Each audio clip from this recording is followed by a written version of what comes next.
Good morning. We're starting the October 24th Planning Board meeting, and this morning we're going to start out a little bit differently. We're going to start out with the Planning Department, the Planning Director, Jason Sartori, briefing us on the Montgomery Planning Strategic Plan. So we're looking forward. They worked very hard on it, and we're looking forward to hearing about it. Thank you. Thank you, Chair Harris. So I am really pleased to be here this morning to be presenting the Planning Department's new 2025 to 2030 strategic plan, which will serve as a roadmap for how we will prioritize and execute our work in the department over the next 5 years. And as the board members know, when I came on in this role, this was a priority of mine was to create a strategic plan that would set the direction for the department. This plan sets our shared vision. It reaffirms our commitment to our core values. It defines our unique mission and outlines the strategies that will guide our work over the next 5 years. Grounded in many of the elements in Thrive Montgomery 2050, this plan is a call to action for how the department will move our work forward, having the greatest positive impact on Montgomery County residents. I also want to start by thanking the Planning Board. We have been keeping you up to speed on the progress of our work with this effort, and your insight and feedback over the last 8 months has been tremendously helpful. Again, grounded in Thrive Montgomery 2050, including its overarching commitments to strengthening our county's economic competitiveness, sustaining our environment, and supporting our commitment to equity, this strategic plan is a call to action for how the department will move our work forward to have the greatest positive impact on county residents. It thus sets our shared vision, reaffirms our commitment to our core values, defines our unique mission, and outlines the strategies that will guide our work. In preparing this, we worked with the Strategic Planning Committee, or the SPC, comprised of planning staff and representatives from the County Council and the private sector. We welcomed robust participation from our staff through a series of visioning, strategy, and feedback sessions, and we solicited additional input from our constituency of partners, hundreds of residents, and key county leaders through one-on-one interviews, group feedback sessions, and surveys. The resulting strategic plan highlights 5 critical priorities. First, investing in our employees. Second, collaborating with our community and partners. Third, improving procedural and operational efficiency. Fourth, supporting innovations that advance planning practice. And fifth, advancing the planning department's leadership and excellence. Ultimately, the plan provides cross-cutting priorities that will be enacted through our planning and development focus areas. It is very much the beginning of a new era of our work, and with this path forward defined, we will take steps to transition ideas into concrete actions that will inform our budget requests, such as some of the ones you will see later today, our department structure, and more. This is a key piece in achieving our shared countywide vision of thriving, resilient communities for everyone today and in the future.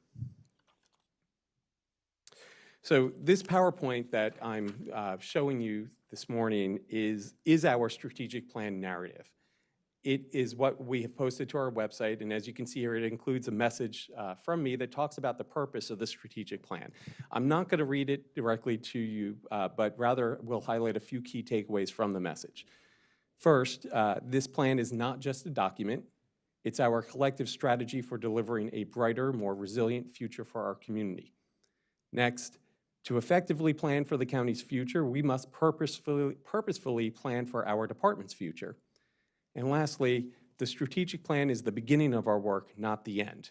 And to that end, I want to emphasize that this is a living document. After today, we will lock this down.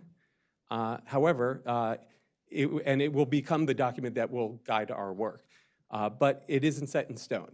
We will continue to welcome new ideas from staff, from others, and while we always hope to have our entire budget request funded every single year, we know that tight budgets might delay or reprioritize some of our efforts and some of our energy. Nevertheless, we will regularly track progress and on our progress on the strategic plan. And I was actually thinking about this yesterday as we presented this to planning staff. And we regularly, every week, we have a planning leadership meeting with the folks in the director's office and our division chiefs. We have started having once per month an expanded planning leadership meeting that includes all of our supervisors and managers as well. And I was thinking yesterday that that would be a good opportunity for us to do check-ins just once a month to see where people have updates on our progress on the things in the strategic plan. So it's not just going to be something that we do and maybe we revisit once a year. It's going to be something that we're going to be continually kind of doing check-ins on. And we will do more formal annual reviews and updates as we take up the budget each year to see how the strategic plan needs to be updated to reflect what we're asking for in our budget and vice versa. So this is a photo from our staff picnic this last summer, and I wanted to start with this because this strategic plan is really all about our staff. One of our key priorities, as I mentioned earlier, is dedicated to our employees. And the real focus of this effort started with our staff. And as planners, we wanted to be intentional about every aspect of our work, including how we prioritize and execute it, and how we invest in our own employees. And as I mentioned yesterday, I presented this to the strategic plan to our staff, and I really do hope that they saw in this plan their ideas, their thoughts reflected in it. And not only do we have one priority that's dedicated to employees, I think woven throughout the other priorities, you see that there's an emphasis on empowering our employees to do the work that they are experts in. And so I hope that they see the commitment to our staff, again, woven throughout the plan. One of the questions we've been asked a bunch over the last 8 months as we've worked on this is, why are you doing this? Seems a little odd to be asked that question, but we did hear that.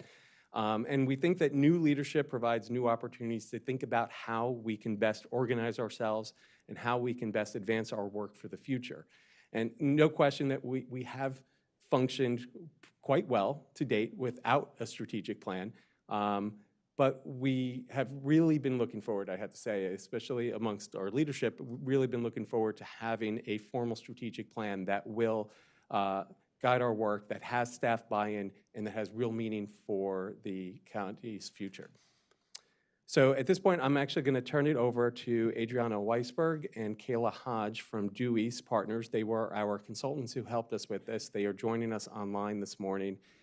They are going to talk about kind of the 8-month process that we undertook to get to the point where we are today and what was involved with that. And I'll spoil it a little bit by saying that we engaged nearly 700 people, 700 stakeholders in this effort. So I guess, Adriana, I'll pass it off to you to talk a little bit more about that. Thanks, Jason. Just want to share that Kayla Hodge and Allie O'Neill are also joined from the Dewey's team. I'm Adriana Weisberg, Senior Advisor with Dewey's Partners. Had the pleasure of working with you all throughout this process. I just want to share a little bit about the process here over the last 8 months. We started, as Jason shared, by collecting a lot of feedback internally and externally. You can see here we heard from 68 staff through an internal survey. We heard from 525 community members through an external survey. On the staff survey, we saw a lot of alignment and consensus in their viewpoints and language, more than we typically see, which helped us develop some really, really strong strategic element drafts early on. We also collected community and partner feedback through interviews, focus groups, and feedback sessions. You can see here we engaged over 100 individuals through that. And throughout that collected feedback, tested those draft elements with them, brought that feedback to the Strategic Planning Committee, or SPC, and they continue to refine those elements.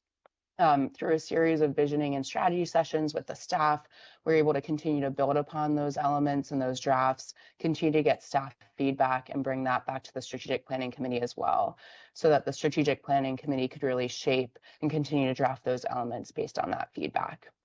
And Jason will walk you through those elements in just a moment, but just wanted to share a little bit about the process and how they were developed here. Jason, I'll turn it back over to you. Thank you, Adriana. So I wanted to show a few pictures of some of those events and those workshops that we held over the last 8 months. And We even invited alumni of Montgomery Planning to our summer picnic so that we enticed them. We said, look, we'd really like you to participate in a survey to give us some ideas about what you think we should be doing as a department. We think you have some unique and valuable insight. Why don't you come to our picnic? And we had a good number that did, and then they participated in a workshop with Due East. And I do want to say thank you to Adriana, Kayla, and Allie, and the others from Due East. They were outstanding throughout this process, and we heard that consistently from folks who participated in those workshops and in those interviews. Their guidance through this has been really helpful. So this is a graphic that I asked to be included in here because I think it's really important to show all the different components and things that contributed to the strategic plan in addition to those conversations with people. So this conveys how we got to the strategic plan, and you can see that there were a lot of plans, policies, and initiatives that led us here, and it's a combination of things that are internal to the planning department as well as external. So internal things include our efforts on Thrive implementation actions, attainable housing strategies, our equitable engagement strategy, our placemaking strategy, our technology strategic plan, and our corridor planning strategy, which some of our master plan supervisors presented to the board a couple months ago. Externally, we included the Parks PROS plan, the county's economic development strategic plan, the county's the development review process work group's recommendations, the county's Vision Zero action plan, and the county's climate action plan. In each of these cases, there are things that are called out that are for the planning department to do. So we wanted to make sure we weren't ignoring those things, but that we were kind of living up to our responsibilities beyond just our own work to the county and the county residents. So again, kind of answering that question, why is a strategic plan important now? The world is constantly changing, and it's easy to get pulled in different directions as new opportunities arise and to get mired down when there are unexpected challenges. To be most effective, Montgomery Planning needs a guide that clearly articulates goals, areas of focus, and strategies for advancing our work, just like how the department approaches our own planning projects in the community. We needed a framework for decision-making, developing timelines, and resource allocation. Our new general plan, Thrive Montgomery 2050, and new leadership at Montgomery Planning provided an opportunity for the department to reflect and develop a strategic plan that would chart our new path forward. The 5-year strategic plan is the near-term roadmap for how the department will advance the recommendations in Thrive. The strategic plan defines the values, priorities, and strategies that will guide our organization. This internal plan has external impacts because it includes suggestions for the department's work program, as well as calls to strengthen our internal capacity. It identifies actions for us to take to advance the recommendations in Thrive and other county plans that require planning's implementation efforts. So let's get into the actual components of the plan. And we want to start by, and what we did start by, was identifying the shared values that we have in the department. These are the guiding principles or values that are shared beliefs about how we will execute our mission to achieve the vision that we have. And the values we identified were transparency and integrity, diversity and inclusion, people and the environment, objective, data-driven decision-making, and equitable outcomes. These core values framed our efforts to draft a new mission and a new vision, and together, the mission, vision, and values serve as the foundation of this document and of our work. So the vision, shown on the bottom right of this slide, is the ultimate good that we are working collaboratively with others to achieve. The mission, shown in the top left of this graphic, identifies our unique role in achieving our future vision. And along the way, as we advance our mission to achieve that vision, are the results that we hope to achieve. Results are measurable long-term impacts that we will observe as we work towards that vision. Now, I'm going to zoom in on each of these elements to try to highlight them and explain them a little bit more. So let's start with our mission. Our mission, again, is our purpose. It's about the unique role we play in achieving our future vision. We deliberated on the wording on this quite a bit for this and for the vision that we ultimately settled on. We were very intentional with the words that we selected and we used. And in this case, we wanted something that was succinct, but accurately captured our purpose and why we do the work we do. We wanted it to be something that people could recall and feel proud about. And as you can see on the screen, our new mission is, we collaboratively plan for equitable, sustainable, and economically healthy communities. What we liked about this too was it really captured the concepts of thrive without actually saying thrive. But it is, it captures that quite well. The 4 measurable results that we hope to achieve include accessible options for housing, employment, recreation, transportation, and services, engaged residents that have a shared sense of belonging and purpose, a healthy economy benefiting businesses and individuals, and environmental health and resilience enhanced through land use development and improved infrastructure.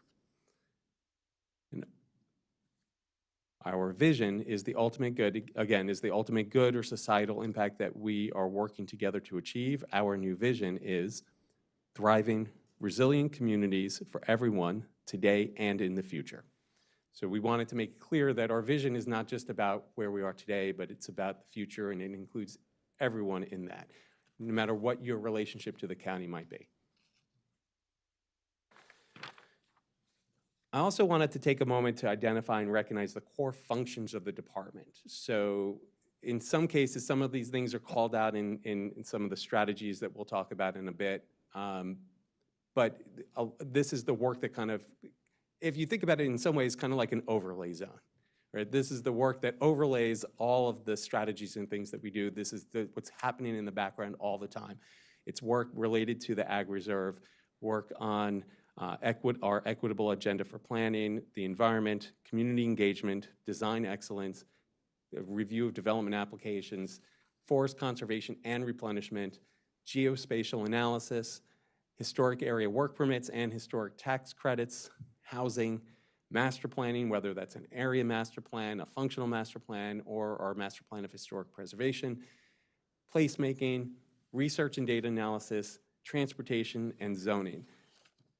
I don't think we've missed anything, but that pretty much captures the outward-facing work that we do on a daily basis.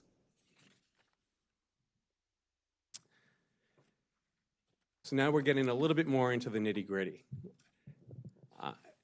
As I mentioned before, that we had 5 priorities that we identified. These are priorities that are aligned with our values that will help us advance our mission to achieve that vision. These are, first, employees. We believe in increasing our impact, that increasing our impact starts with investing in the development and advancement of our current and future teams. Communities and partners.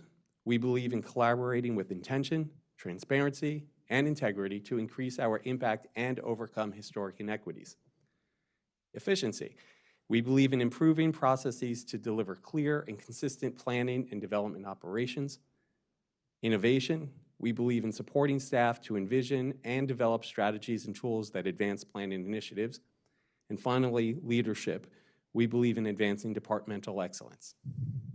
So I'll talk about each one of these in a little bit more detail. And forgive me, but I'm going to read what's directly on the screen here for folks in the room who may not be able to see it so clearly. And also, I think it's just important to kind of get it on the record, as this is what we mean by this priority. So again, that first priority is priority number 1, and not necessarily, these aren't in priority order, but we thought it was important to put employees first. And so our first priority is employees.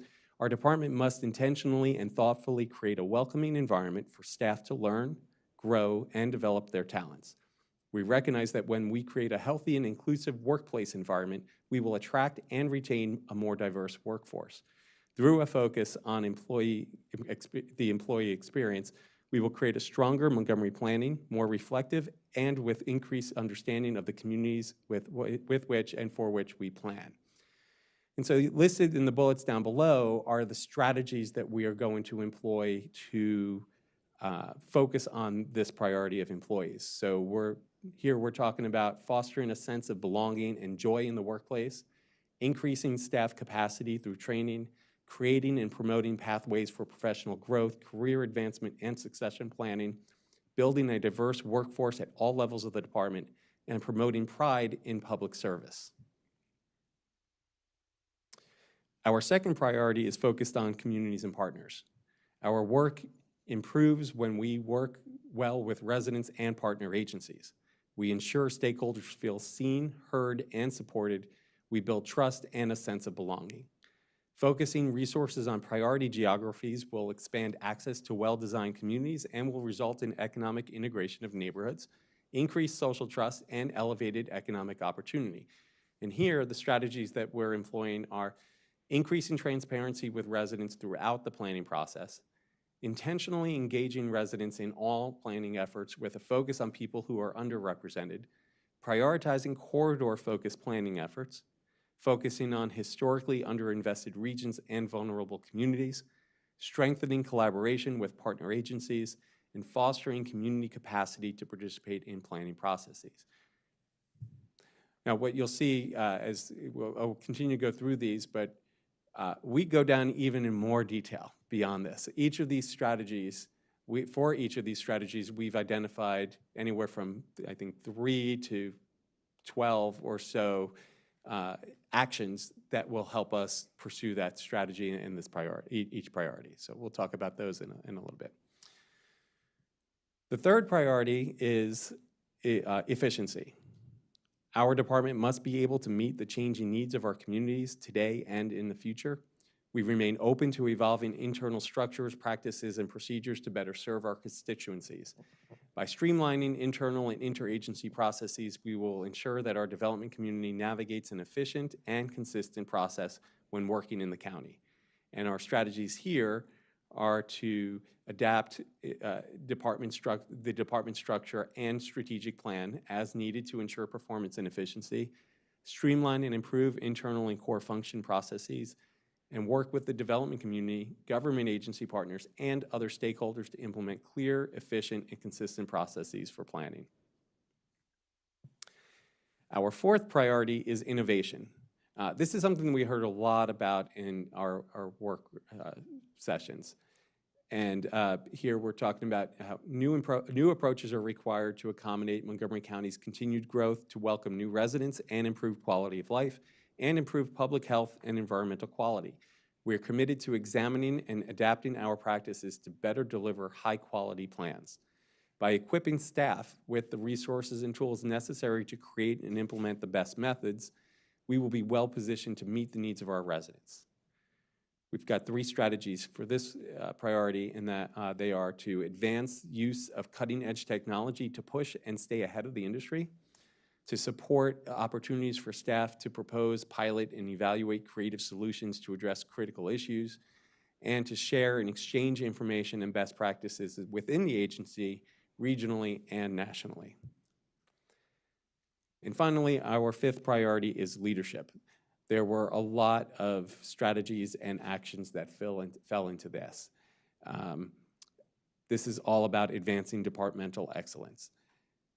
Well-planned places drive economic growth by creating areas that are desirable for businesses, workers, and residents. We support the creation of strong communities through policy and land use decisions and regulatory efforts. Sharing successes and telling the story of our approach builds public understanding of our work and elevates departmental excellence. Through its unique position, Montgomery Planning will continue to advance a vision for the county that embraces economic growth, equity and social justice, and environmental health and resilience. And here we've got 6 bullets listed, but there are actually 9. We consolidated a few just so that they could fit onto the screen here. What we're talking about doing, our strategies here, are to convene residents and government partners to support communities, to serve as an independent advisor on land use decisions and policies to implement Thrive, to pursue transformative change through legislation, to advance the recommendations in Thrive for the environment, housing, transportation, design excellence, and place-based planning, to communicate the department's unique role and impact throughout the county and region, and finally, to elevate staff as recognized experts regionally and nationally. So what you see on the screen here now is what we refer to as our plan on a page, or our roadmap. It has all the different elements that I've presented so far to you on this one page. So on the left, you see the new vision and the mission and the values that underpin all of that. Across the top are the results that we envision achieving as we pursue our work here. And then we've got our priorities and all of the strategies that apply to each of the priorities. I think in total we had 26 different strategies, and there are 145 unique actions that we've identified. So this, I'm not going to go through all of these, and I only have this one slide for this, but we did post yesterday to the board's agenda, and we've made available on our website a handout of all of these that identify for each priority and then strategy the different actions that we are going to pursue. And as I mentioned, this is not, while we're going to kind of shut this down today and say this is what we're going forward with now, it doesn't mean that things that pop up are not going to be pursued, but it does mean that it will certainly help us as this will be our starting point when we start talking about our FY27 and FY28 budget requests. We'll look to this and say, what do we still need to accomplish here, and what makes sense in terms of timing? Again, these actions are meant to be measurable and have impact. And you'll see that many of them do feed into our work program and budget requests, including the requests that we'll come to the board with this afternoon. So just kind of I'll cite a few examples here with that first priority of fostering a sense of belonging and joy in the workplace.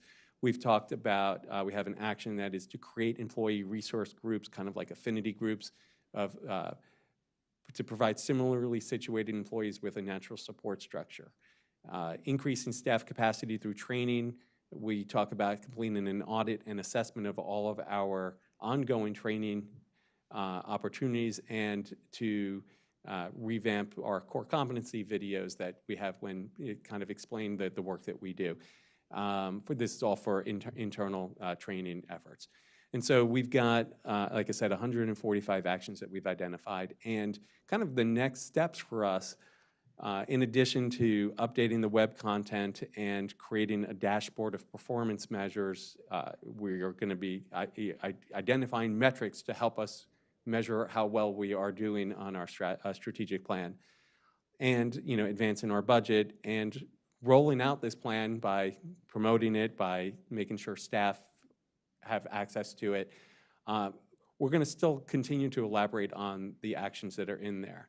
This is trying to identify sequencing and timing, and which division is going to lead which action, as well as what additional resources are needed, including funding, to be able to achieve to pursue those actions. And so that's all the stuff that we still have to do on this, and I'm happy to now take any questions that you all have. I appreciate you letting us go through this. We'll have questions, and I can also pull up the handout of the actions. I've got that available too if there were specific actions that you had questions about.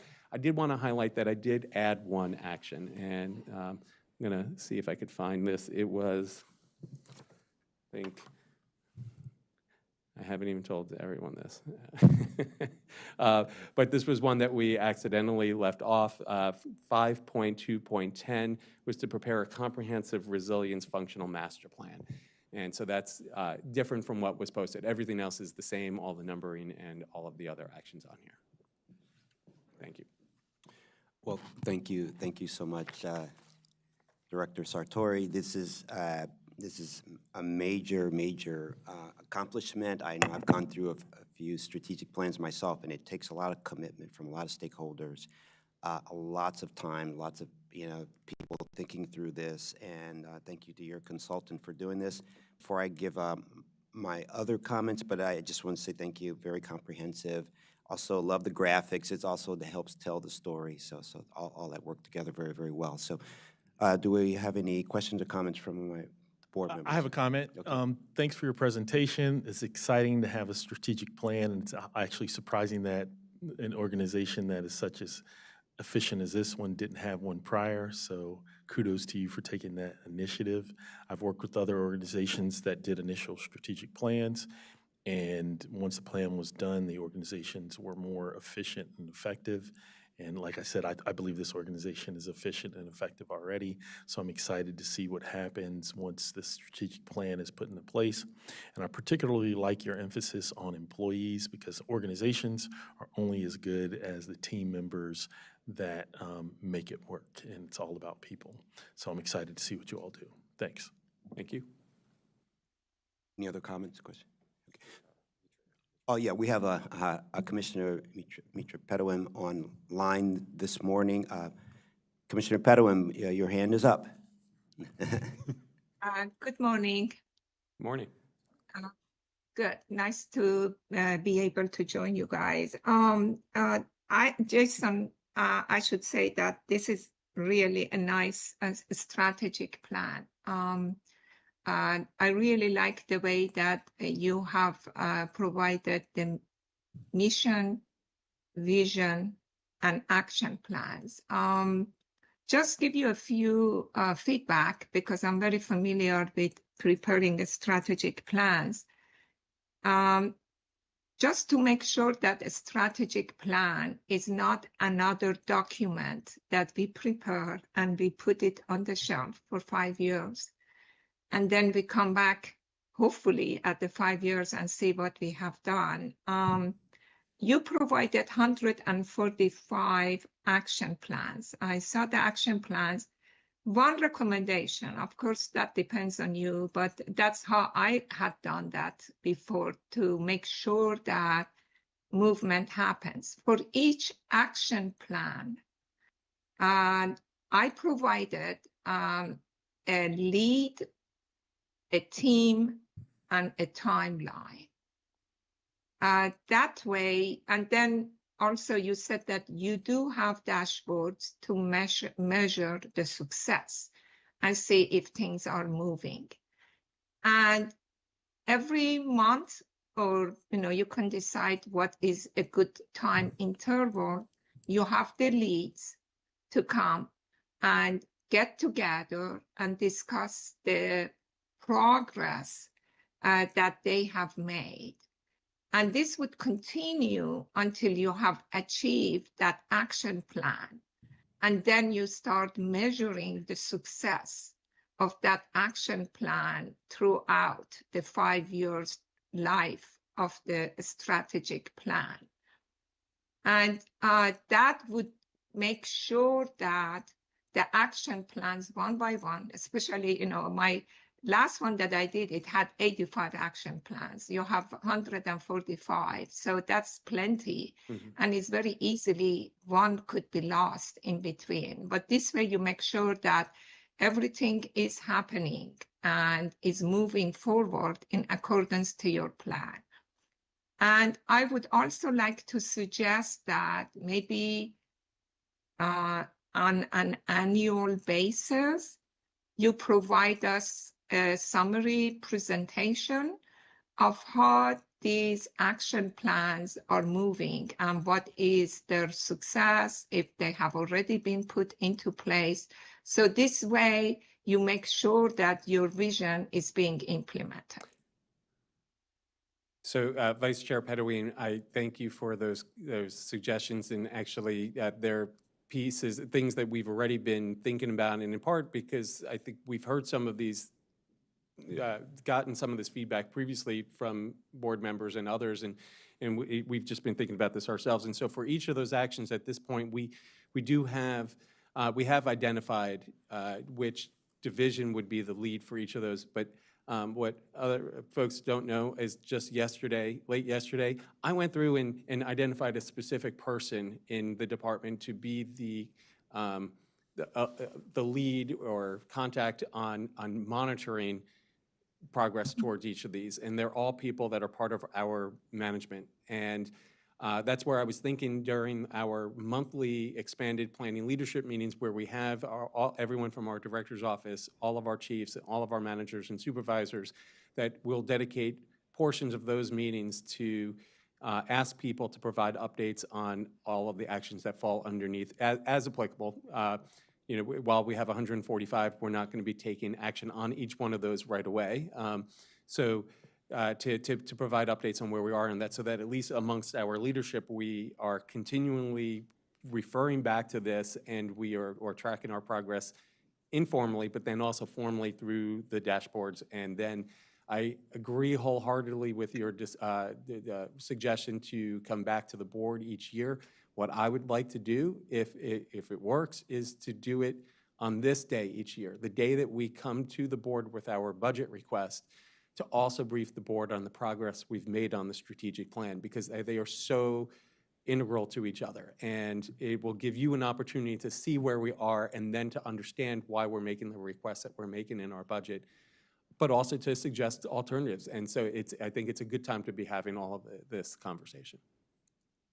I totally agree. I sort of realized that why you were first when I saw the budget at the bottom of the items. And I could tell that was intentional done, and it totally makes sense. I understand that all the 145 would not be done but together, but I think that not that it's written on a stone, but it would be good that if you put a timeline that when you think each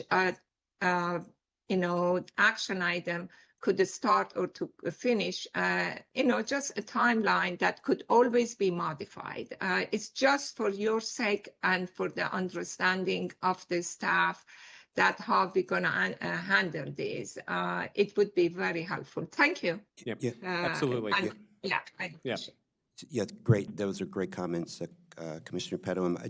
I wanted to add on to that. Yep, I know that it's hard to look out past the next year or so, and I know this afternoon you're going to have your budget with a work plan for the next year and a little bit of the following year. But I think it would be good if you could take a little time now and sort of plan out the next this 5 years. So it would also, so even though it will be, a guesstimate, but it would help put in where you think you're going to accomplish those items, including, master plans or sector plans or functional plans, whatever's in your strategic plan. I think that would be good to have in that one extra step right now if possible.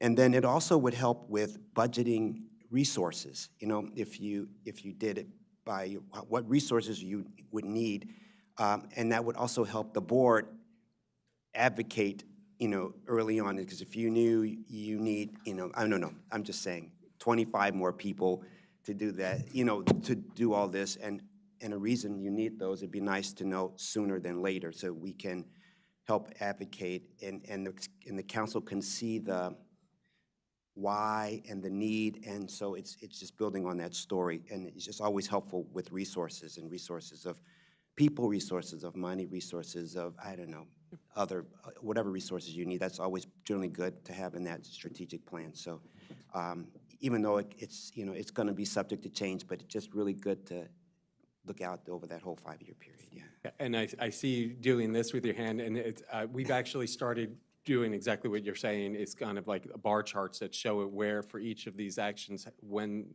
we anticipate them starting and ending, not necessarily month by month, but right. Kind of first year, second year, extending to a third year, just to have a general sense of how they kind of, I was mentioning before, sequencing, how right. Certain things need to be completed before other things, and so we want to make sure we understand that, but that we have that on our radar. And then what happens when we put in a request for something in our work program this year and it's not funded? Right.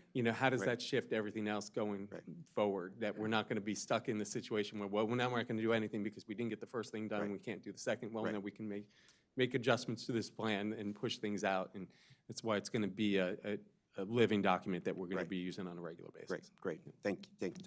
All well. Other comments? You're good. Yeah, thanks. So yeah, just more thanks to you and your team. This is truly a monumental effort, and so much work went into it, and the output is the result. I think from what we can tell, like truly reflects the values, staff needs, community concerns and needs, and kind of how we can continue to build relationships with community. And I wanted to just focus on comments on just kind of two higher level areas. I think the entire thing is great. So these are comments I'm just sort of thinking out loud about, like how we can, what this actually might look like on the ground. So in terms of strategy 2, communities and partners, there were 2 actions that stood out to me that I really liked, without going too far into the weeds, because I know the actions will shift over time. But 2.5.3, build relationships with nonprofits. 2.6.3, neighborhood liaisons within each planning division. These 2 really stood out to me because, we've been going through so many really intense public initiatives recently, both master plan, countywide policy initiatives. Each of them incorporate various types of community engagement. And community engagement is obviously hard. It's maybe one of the hardest things that we do in planning. It's maybe one of the hardest things to do well in planning. And these 2 really stood out to me because I think they speak to an attempt to break a problematic cycle that often happens with engagement, which is that we have discrete engagement programs for specific policy initiatives or master plan initiatives. And once a new initiative comes about, we kind of like kick into gear a new engagement plan. We kind of restart relationship building with community groups or with residents. I'm not saying this always happens this way, but it's kind of a typical pattern that happens.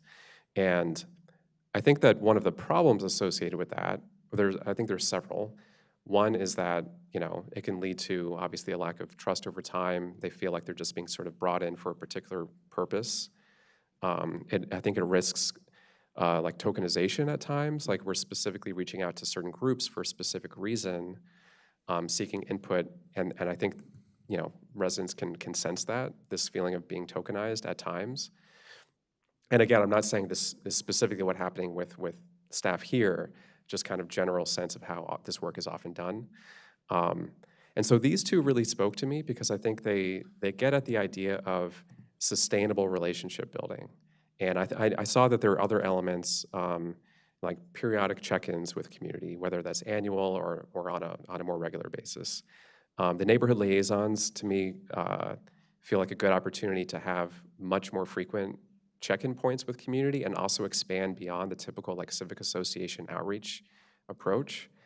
And the building relationships piece, sustaining the relationships, I think is really maybe what we're hoping to do moving forward. So sustaining in the interim between when we're actually going through these big programs and policy initiatives. So just some thoughts. I know that you all are thinking about this too, but we're going through a very intense period of engagement right now with a variety of initiatives, and I'm wondering how we can, through this strategic plan and this particular strategy, really heavily institutionalize the relationship building and sustaining it over time, almost in a like quasi kind of organizing sense. Like we're obviously not organizers here, we're not advocates here, we're technical experts going through exercises and trying to put forward our best ideas. But we know from experience that almost like an organizing approach to relationship building and sustaining over time, I think can sustain trust and help folks feel like they're just part of the process and we're actually, their concerns kind of more directly overlap with what we're talking about. So that's just one thought, kind of high level on strategy 2. And then moving on to strategy 5, the climate kind of subcomponent of that. Really like the fact that we called out climate within that strategy. And I'm wondering, how can we ensure that climate considerations are also infused kind of throughout the entire strategic planning effort as well, and other strategies and other actions? My concern is that, this isn't really a concern as much as just, I'm trying to think about how we can avoid climate considerations, specifically actions that speak to both greenhouse gas reductions and resilience, because obviously we're trying to focus on both. How can we avoid those being siloed? So right now, we obviously have, the requirements we do, climate assessments associated with CTAs and master plans and things like that. I know that we're proposing to hire a new climate coordinator position or a full-time position focused specifically on climate. Seems like a good opportunity to have more institutionalization there. So, right now we've placed it within one strategy of 5. So are there opportunities where we can apply a little bit more of a broad kind of organizational lens through which we view a lot of these things through, because, we know from research, and I want to touch on this point in just a sec, but we know increasingly from research that land use, broadly speaking, is one of the best tools we have on a local level to actually take meaningful climate action. So many parts of climate change are kind of beyond the local level for us to have any influence over, and but land use is the thing, and it's kind of like our thing. But increasingly, we know how important that is. So how can we apply kind of a broad climate lens and make sure that our actions are kind of, to the extent possible, filtered through, could this reduce greenhouse gas emissions? Does this add to community resilience related to climate change? And then the second point on that is, I don't know if this belongs with kind of the new climate position that we're planning to hire. Is there a way that we can, on a more regular basis, like formalize tracking recent emerging research on climate change and how it intersects with planning? Tracking on a regular basis and using kind of that cycle of research and improving our knowledge and looking elsewhere at what other places are doing, how can we then kind of pull that in to various actions we're doing and make sure that we're kind of staying, to the extent we can, staying kind of at the forefront of what planning can do to address climate change and take meaningful climate action. So, yeah, I just want to, so though I know those are high-level things, and I really appreciate the very detailed breakdown on an action-by-action level, because I think it speaks to all the things that we're talking about before. It's like, a strategic plan is only as useful as we have discrete things that we can sort of put money and staff to, and so the actions obviously are incredibly important for that. But these things that I mentioned, I'm just food for thought for now, and I think there's so many opportunities through this plan to kind of move the ball forward on those. So thanks again, and I really appreciate it. Yeah, I would say a lot of the feedback that you've been given on this, these are the types of conversations we've been having, and I think they've energized a lot of people here, because we haven't had these conversations at this level a lot before. And so it's been great to talk about, well, what is possible? What could we be doing? What should we be doing? And I did want to highlight that specifically with regard to the nonprofits. I've connected with the executive director of nonprofit Montgomery, and we have established now, we have, starting next month is our first one, recurring bi-monthly meetings with our leadership and others in the department and members of nonprofit Montgomery. And I think there are hundreds of nonprofit organizations that are based in Montgomery County, and I think a couple hundred that are members of nonprofit Montgomery. And so the opportunity to be able to do what we do now on a regular basis with members of the development industry, is sit down and talk about, here's a master plan we're working on, or here's a project we're working on, kind of sharing information about the work that we're doing and how they can get engaged, but also just to have an opportunity to hear from them. And, you're talking there a whole diverse range of interests and advocacy positions, and we want to be engaged and connected with them. At the same time, she's been advertising the stuff that are on your agendas in her newsletters that she sends out to her members. And so this has been already the start of a really good kind of partnership there, and being able to share more information, get more people engaged in what we do. Also wanted to highlight 2.1.6 was where we talked specifically about trying to better leverage and maintain planning staff relationships that we build through our master plan process throughout, other efforts and things that we do. So development review, if a community already has connections and a level of comfort with certain staff who worked closely with them for a couple of years on the master plan, to then see and have connections still to that same staff is something we want to be able to do. On climate, yes, you mentioned we'll be back this afternoon with the request for the second year in a row for that climate specialist. And it really would be someone who is not just a scientist that understands the climate change and impacts of it, but really how does that integrate into our planning efforts? And so we would want that person, if we get the funding for that person this year, to be influencing all the work that we do. Yeah, one thing, we're going to wrap this up in a second. Yep. If you want to take one more minute, and Yeah. we're going to. Sure, and the last thing, I did want to highlight that there were a couple of other places where it seems natural for the climate component to come up. Some where it's specifically mentioned with regard to the Green Streets guidelines. And again, the resilience plan is something that comes to mind that's a little bit more than just climate and environmental resilience. It's other threats to communities that would be part of that.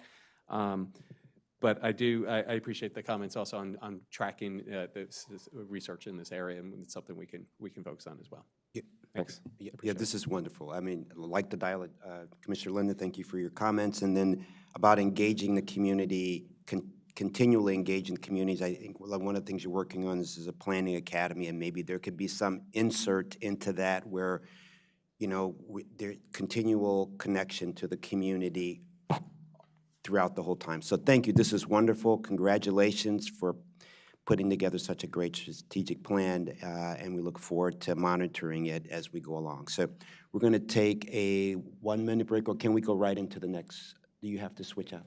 We're going to take a 2-minute break, and we'll switch into our next item, which is the approval of record plats. Thank you so much.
Good morning. We're on item number 3, record plats. We have 2 this morning.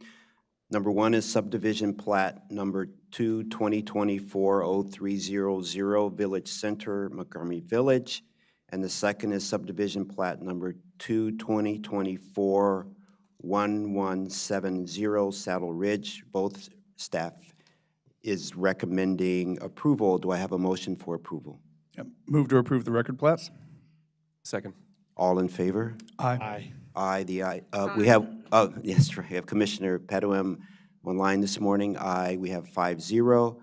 The second is regulatory extension request. We have 1 this morning. Woodside Park, 9006 Colesville Road Administrative Subdivision, Plan Number 6, 2023-0090.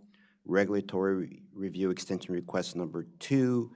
Second request to extend the review period from October 24, 2024 to April 24, 2025. Staff is recommending approval of the extension.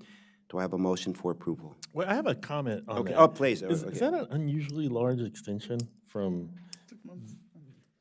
It typically isn't, but if staff is here to talk about why they're asking for a 6-month extension, that would be great.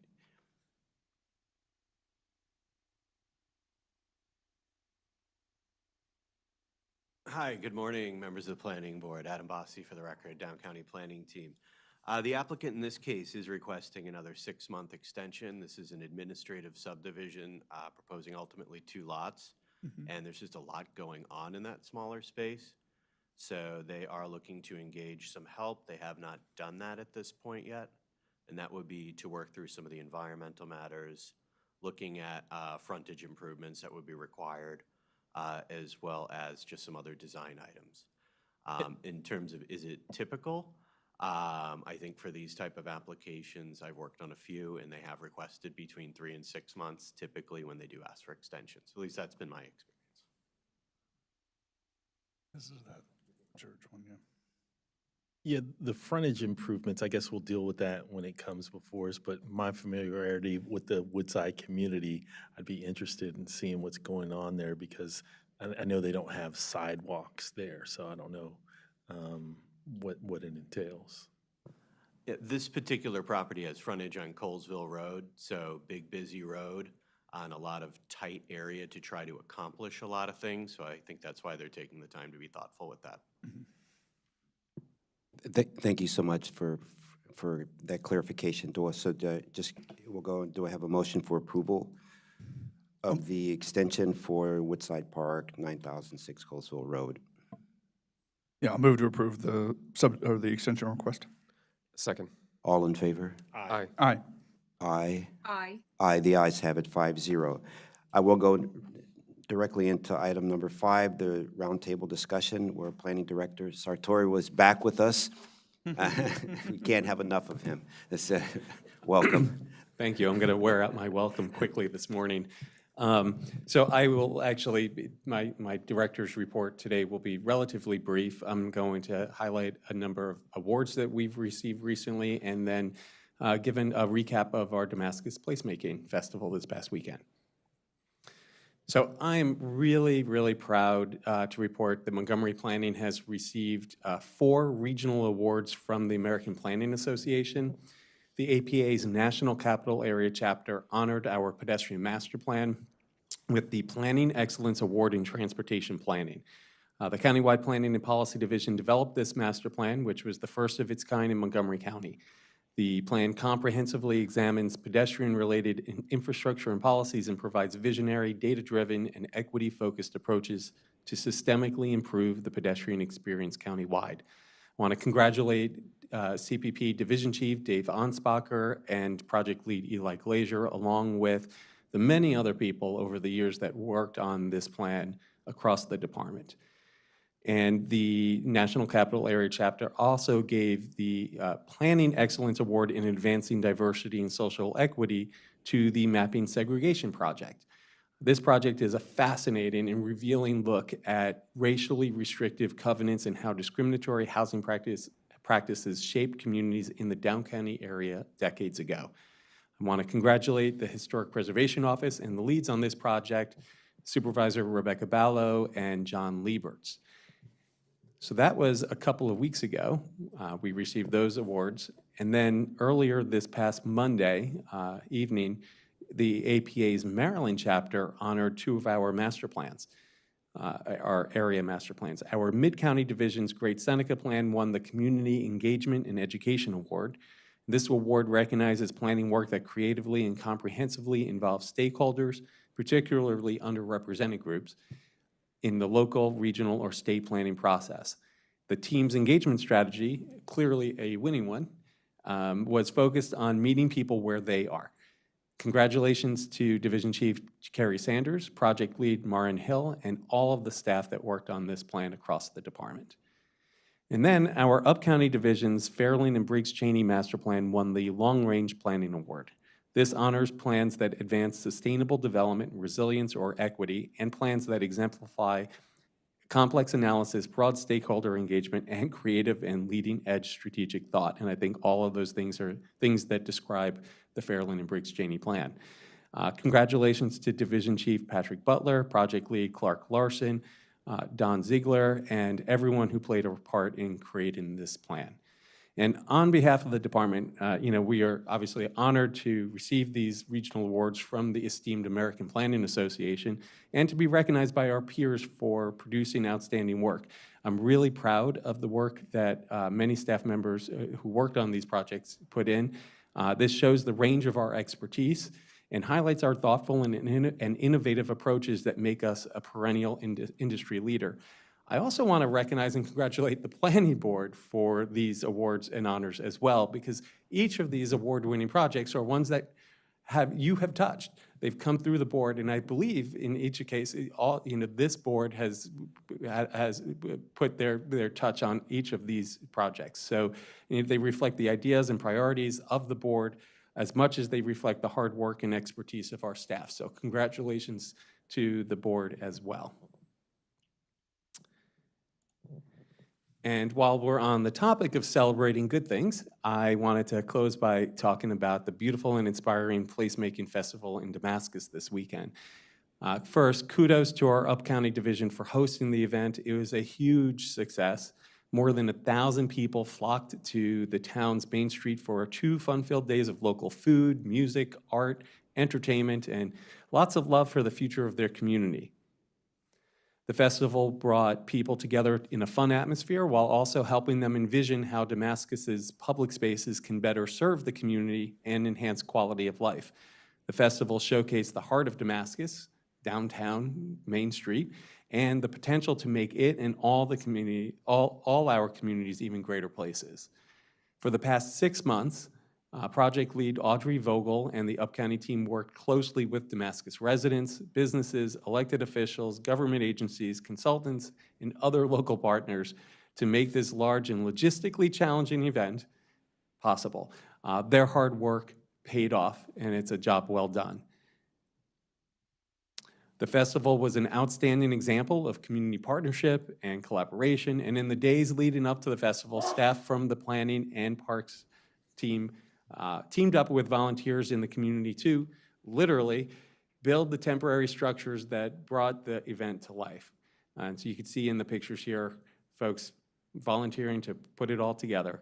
We also had a group of high school and middle school students who helped out with this. So it really was a community-wide effort.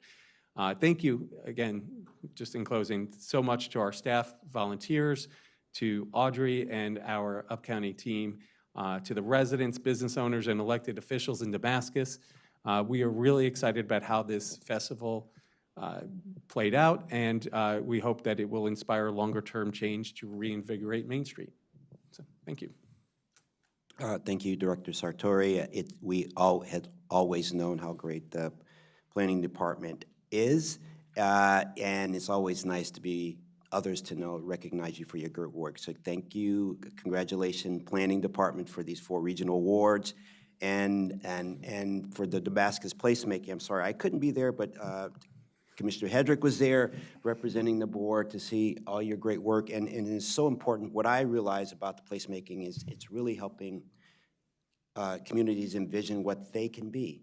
And it's so nice to that, and it's great you have that model now, and it's so helpful. So thank you for that, and we appreciate all your hard work. And thank you to Parks that also was helped in the Damascus placemaking. They're also very, very, very good in their woodworking or and you know, they're such a great part of what makes Montgomery County so great. So any other comments or questions from the board? Just a quick one. I was able to go to the Damascus Placemaking Festival this weekend, and I did want to make Audrey and her team did a fantastic job. Everyone did wonderful. It was there. It was great. I took my 7-year-old daughter and got to bike there, and we got to jump around on trampolines, and she dragged me away from making too many comments up on the stage. But I do want to say that Delegate Natalie Ziegler came out from District 9 from the State Assembly to provide a citation and a commendation for the Planning Department for their work on the Damascus Placemaking Festival. I was able to receive the citation on behalf of the Planning Board and the Planning Department, but I do want to bring it. I have it. It's going to be here, and I'll give it to you guys so you can get it. And I want to make sure that the staff knows that they did such a good job. It was noticed by the State Assembly. So thanks so much for what y'all did this weekend. It was both very fun, and I think Chair Harris is exactly right of being able to see what you can do with the space that normally you wouldn't know or to think of, and that takes a lot of effort and work on the part. So I think it did a great job. So thanks so much. Thank you. That being said, thank you so much, and we will just take a 2-minute break, a planning board 2-minute break, and and we'll start with item number 6, the ELP Bethesda at Rock Springs Site Plan Number 8/2024-0130, Site Plan Amendment Number 8/2020-0112A, and Forest Conservation Plan Number F/2024-0740. Thank you.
Good morning. We're on item number 6, the ELP Bethesda at Rock Springs Site Plan Number 8/2024-0130, Site Plan Amendment Number 8/2020-012A, and Forest Conservation Plan Number F/2024-0740.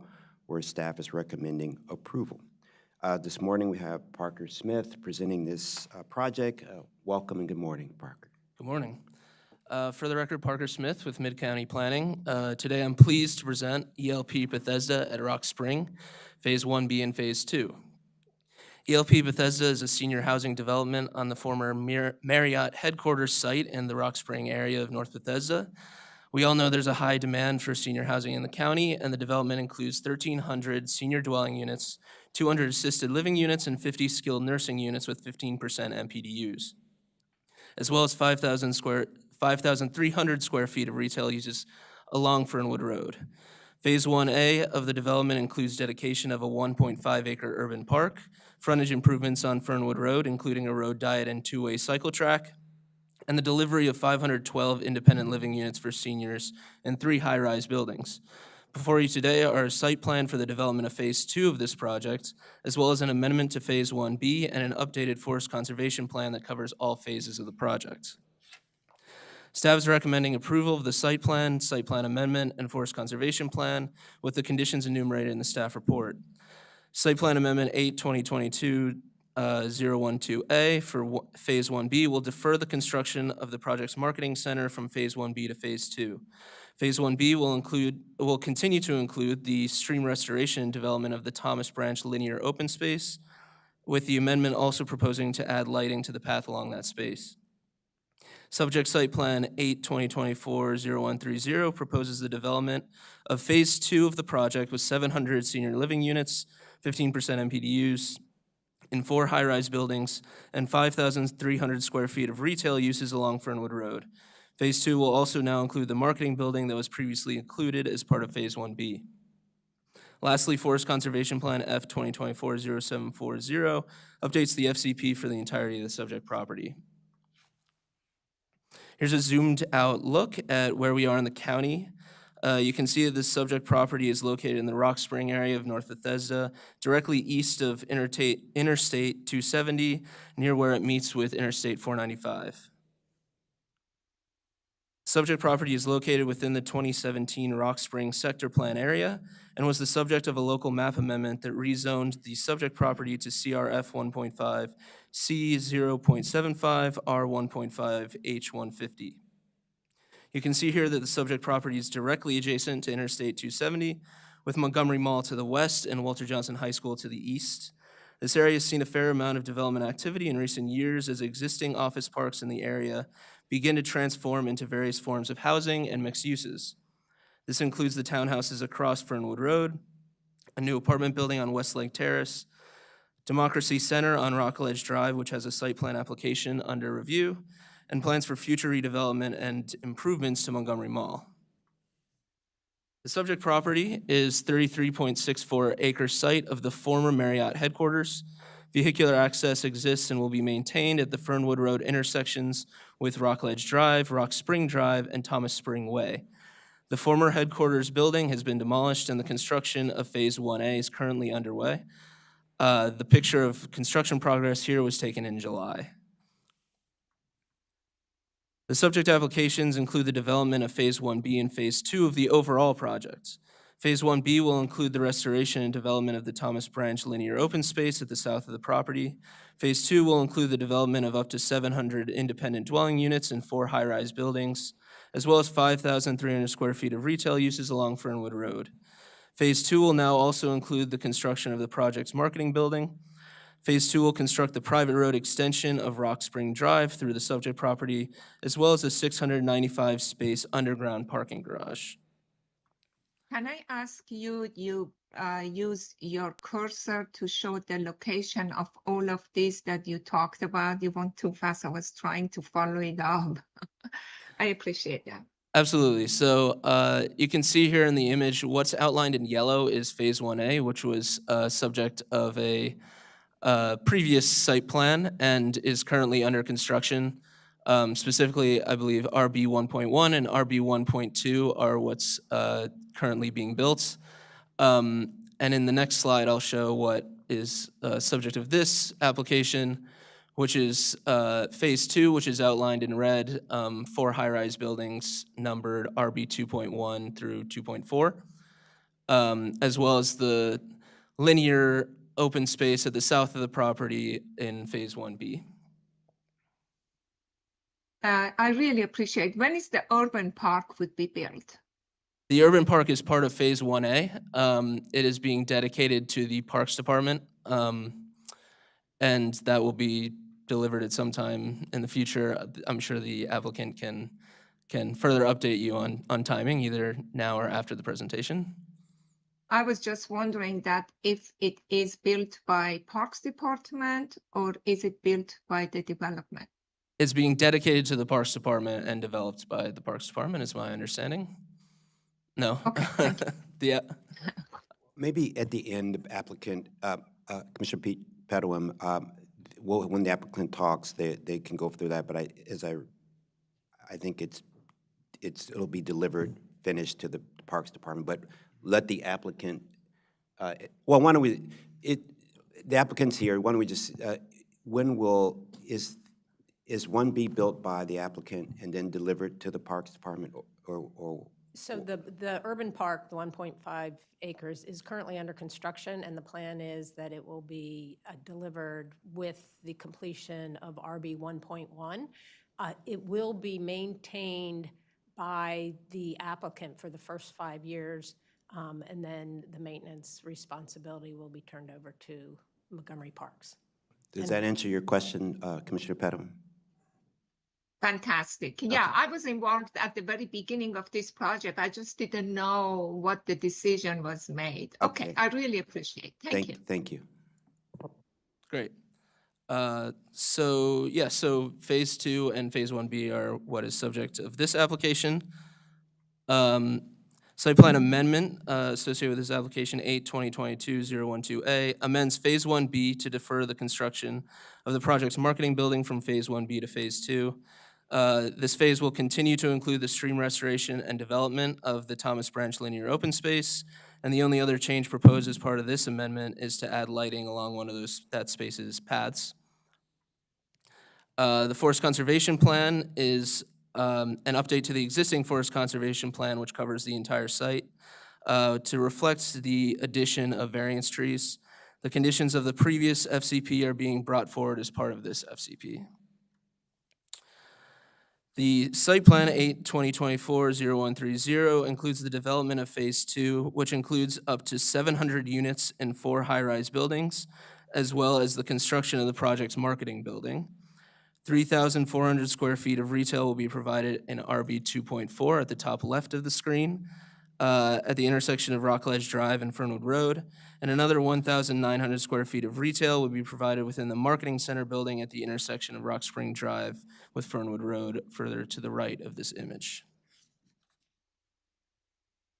Phase 2 includes the private road extension of Rock Spring Drive and an at-grade plaza area designed to serve visitors of the marketing building and the project at large. The 4 high-rise buildings included in Phase 2 will be served by a single-level underground parking garage containing 695 spaces. The applicant is seeking a waiver to allow for 375 spaces beyond the maximum allowed. That's for the overall property. The applicant states that seniors associate giving up their car with losing their freedom, and therefore the proposed amount of parking is necessary to effectively market their development. It should also be noted that Phase 2 in isolation provides fewer than 1 space per unit, and that Phase 1 included the retention of an existing parking garage that was previously serving the Marriott headquarters. I will now hand it over to our urban designer, Natasha Fahim, to discuss the design. Thank you, Parker. Good morning, the Chair and the Planning Commissioner. For the record, my name is Natasha Fahim. I'm an urban designer for Mid-County Planning Division. At this point, I would like to highlight some of the design aspects of the second phase of this development that have been achieved through the constructive dialogue that the planning staff had with the applicant's team. This development continues the grand vision of the Rock Spring Sector Plan. As Parker mentioned, the first phase of this development delivered a 1.5-acre urban park and frontage improvement along the Fernwood Road, including the road diet and 2-way bike lanes. The first phase of this development also include a tall senior housing building marked as on the highlighted area on the western edge, along with the existing curvilinear garage that Parker mentioned. The second phase of this transformative development, highlighted in an image here, include the 4 senior housing that they are mid-rise, and they are numbered here 2.1, 2.2, 2.3, and 2.4. These 4 buildings frame and support the Fernwood Road public realm and the 2 internal drives. One of these internal drives shows on the blue arrow here, start from the southern entry point into the development and align with the Rock Spring Drive and extended east-west. This internal street offers the very narrow street sections with the dense street and on-street parking on both sides. A urban plaza in the middle of this internal street offers a curbless condition.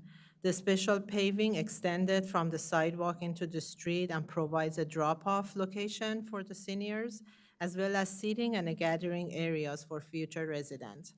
The second internal road here shown in the red arrow runs north-south and connects the northern entry point toward the south. Similar to the other internal street, this road also offers a great public realm along the sidewalk and active uses of residential building at the ground floor. The 2 rendering that you see here on a slide kind of gives you the flavor of the architecture of these 4 buildings. The top right image is the building 2.4, which has a 6-story building along the Fernwood Road and offers the retail space at the corner of the northern entryway. This ground level amenity with a outside, kind of like an outdoor seating, creates a very active and inviting corner to the northern edge of this development. The 6-story building is the shortest among the other 4 to respond to the 4-story EYA townhomes across the street. The bottom image here that you see is the building 2.2 at the terminus of the southern entry point. The southern entry point has a 1-story marketing center with a cafe space, and this building also helps what you see on the screen on the right side of the image. This marketing center with outdoor cafe seating also helps activate the street frontage and create another inviting entry point into the development. As you can see in the image, this building creates a very nice edge into the urban park, which offers a prominent gateway feature into the development and a corner. The massing of this building articulates the street walls and create a very defined 1-story top, as can be seen from the far. The architecture style and the material that has been used for the facade of all of these 4 buildings are very compatible to what the other building on phase 1 had. So at the end of my presentation, I would like to mention that the staff greatly appreciate the applicant's collaborative approach through the regulatory process that we had, and we feel confident that this development will bring a great addition into the Rock Spring area. At this point, I will turn back the presentation to Parker to walk you through other aspects of the project. Thank you. How many story is the building 2.2? Is it 11 stories? 2.2 is, yeah, that's, I think it's a 9-story, Parker. 1, 2, 3, 4. Because it has 150 foot height. I'm sorry, which building? The one at the bottom image. 2.2. 2.2 will have a maximum height of 115 feet. 115, not 150. 115. Yes. 115. Oh, okay. And so you have like about 8 stories or 9 stories? 9. Okay, thank you. Great. Thank you, Natasha. Let's see. So public benefit points awarded with phases 1B and 2 are consistent with previous approvals. Significant public benefits associated with phase 2 include the Learn, Grow, Lead program that, in association with MCPS, provides education and career path opportunities for MCPS students, which will be of particular importance given the project's proximity to Walter Johnson High School and other schools. Also included in phase 2 are points for enhanced accessibility, as all of Phase 2's independent living units will meet the enhanced accessibility criteria. We do have one small correction in the staff report shown here. The staff report incorrectly stated that Phase 1A included buildings RB 2.1, 2.2, and 2.3 on page 18. This correction clarifies that the buildings currently under construction and included in Phase 1A are actually RB 1.1 and RB 1.2. So in conclusion, the subject applications meet all requirements of the zoning code and forest conservation law and are in conformance with the recommendations of the 2017 Rock Spring Sector Plan. Staff has not received any community correspondence for this plan, and staff recommends approval with conditions of the subject applications. Thank you. Thank you very much for that presentation. Would the applicant like to make a presentation? Thank you. Good morning, Pat Harris with Lurch, Early and Brewer here on behalf of the applicant. With me are Priya Prasad, who's Vice President of Development of Erickson Living, Chris Turnbull, who's the Director of Development. Then we also have our architect, Tim Barnhill from HCM, and Keely Loretti from the engineering firm of Soltez. We also have other consultants in the audience and online. From the time this project started, which included our involvement in the 2017 Rock Spring Master Plan, Sector Plan, I believe we've been before the Planning Board now 6 times, and we're thrilled with the progress of this project. As staff indicated, Phase 1A is currently under construction, and we're looking forward to the completion of that, including the delivery of the park, and then pivoting to Phase 2. I think this project is going to be very helpful in transforming the Rock Spring suburban office park to the mixed-use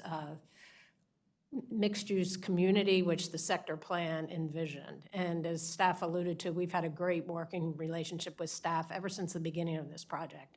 And I think it shows in the renderings and the overall design of the project. So we're happy to answer any questions you may have, and we look forward to your support. Thank you. Thank you so much. Do any of the board members have questions or comments? I have a comment. It looks like a beautiful project. It's exciting to see commercial space turned into residential space, especially for our aging community. Hopefully there's more commercial use of the other spaces in the building, but it looks outstanding, and its proximate location to shopping and other amenities in the county looks like it'll be enhanced. Thanks. Mm-hmm.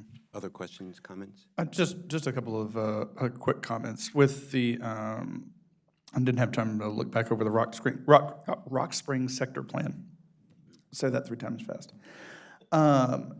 Obviously, 270, 495, these are what were previously very large office parks surrounding very interstates and things like that. How much of the Rock Spring Sector Plan, I'm going to avoid saying that anymore, addresses sort of being able to move from these spaces to sort of the mall to sort of Walter Johnson, like the high school. You've got these large parcels, very well internally designed, and this is sort of a little tangential from this, and I'm sorry to sort of take the time. But connecting those pieces, democracy, I've gone over that a couple of times to get across 270 and stuff. Could you add just a little bit more information about how the sector plan addresses sort of connecting all of these large parcels together so that folks can get across to the Westfield Mall, that Walter Johnson can come down there and sort of move freely between these sections? Yeah, I can sort of take a stab at that first, and then I can hand over to Carrie Sanders, who was more involved in that, the conception of that sector plan. One of the public benefits that was provided in Phase 1A was an extended beyond the frontage of the property of bike facilities on Fernwood Road. So I believe that goes a long way to starting to, as you're saying, connect the various sort of disparate properties that were previously developed for very auto-oriented office parks. Yeah. So that's one thing, and I'll hand to Carrie for sort of more context on the actual sector plan. Mm-hmm. Thank you, Parker. Carrie Sanders for the record, Division Chief, Mid-County Planning. It's interesting, this area, as it transforms from more of an office park to a mixed-use place, that we see roadways being retrofitted for multimodal uses. And so, for example, just west of this site is the Westfield Montgomery Mall, and that project also had an associated roadway retrofit on Westlake Terrace that provides now like multimodal facilities. And so it actually kind of continues the work that's being done with this project due west.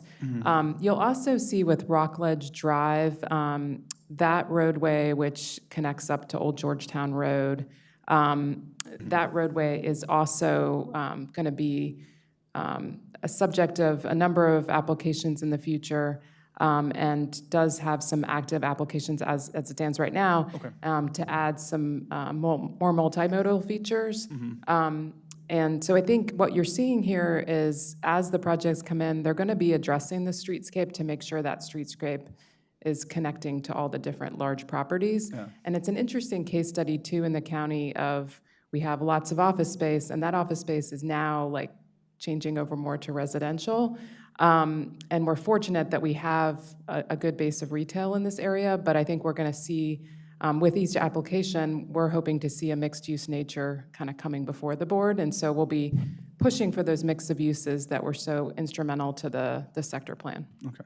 Yeah, and this is not, there's no comment on the individual project. I think it's quite good. I liked actually sort of the ring around it has some very nice connective features, and I very much appreciated that. It's just making sure that we've got connections and access across when we are cut through the middle by very large interstates. We're not putting a crosswalk across 270 is what I'm saying. So I want to make sure that as we go through those processes that we have the ability to sort of connect people from the different pieces that are there. And I think there are, like this project individually I think was very good. I liked, down on the south side there was very nice sort of walkways, and the bike access was very nice. The only other mention that I had was I noticed right up front this required a local map amendment to move from a split between a half C and half R with the FAR zoning to fully moving to capitalize all residential within, or mostly residential within the FAR. I think it's important, and this is sort of tangential to the individual project, but as we go forward to maximize our ability to put residential in to maximize the FAR just straight up front, I think that would save some time as we get some larger ones like this I think to allow more flexibility when we divide between the C and the R and the CR zones and divide that FAR up is just to maximize both of them, to allow folks flexibility for what they need to do so that we don't necessarily need local map amendments for these kind of things. And that's my only comments. Yeah, I think that's a helpful comment. We are seeing that with our master plans that we're doing currently and our sector plans, that looking at that carefully is really important. So I appreciate that feedback. Yeah, thank you so much. I'm happy you brought up about the connection, because I just didn't want this property to be an island, and it's important that it's in, especially for seniors, to be able to connect to other parts of this area. So that was a great comment. This is a transformational project, so I appreciate you bringing it in front of the board. I also like using the existing garage. That was environmentally a good thing to do. I was originally concerned, well, not, but it was a project over-parked, but if you look at, it's the parking somewhat, I think it's a little bit over-parked because it's, it's not necessarily where the buildings need to be. Like this next one you're doing now, it has 600 spaces for 700 units, so that's fine, right? And so just always thinking about parking. Also just you can answer the question for this, does all the parking include the parking for the health center too? Or? Yes, once we complete the park, except for there may be a few on-street parking spaces, but just a handful. But for the most part, there'll be no additional parking when the third phase comes. Yeah, and how large is the health center getting? Well, it will be 210, up to 210 assisted living and up to 60 nursing units. Yeah, so the employees will need some place to park and whatever, and now that they can park in the existing garage in it. So yeah, I'm good with the parking now. So this is a wonderful project. I appreciate you bringing it to us. It's interesting. Hopefully they can. It's not. You have 15% MPDUs. Hopefully DHCA, by the time this comes on board, will be able to skew the affordability within the MPDU so that not people can that are 50% AMI can also be able to live here. So I'm good with this project, very good, thank you so much. And one other, I was curious about this career paths piece, and how did that come about being in the senior living project? Yeah, could you tell me about that, please? Absolutely. Thank you for the opportunity. Learn, Grow, Lead is a part of Erickson Living, wherein we offer opportunities for our students to have a career path with one of our business units. That could be design and construction or operations or sales, wherein students come in as employees of Erickson Living. However, they partner with the business units to learn about their career growth and hopefully become future employees of Erickson. Great. So this is something, this will be a year-round, I mean, this is a long-term Yes. commitment to? Yes, it is. Okay, thank you so much. Any other questions or comments from the board? Chair, I have questions. Okay, yep, you have, I see your hand up, Commissioner Padua, please. Okay.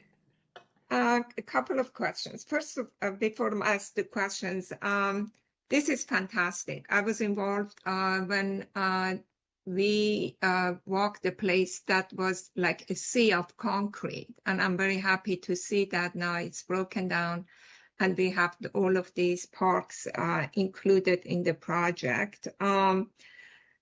Is there, one of the problems that we had was lack of public transportation, because it's not really close to metro, and maybe now that we have more resident come, we could work with the Department of Transportation to have more transit available, especially that we have the I-270 there, and is not available to possible to bike, especially for the the senior residents. But if they have enough buses that they come, or shuttle buses or ride on, that they could not to take the cars that they need. But I do support the additional parking, because at this point, still this area is driven by cars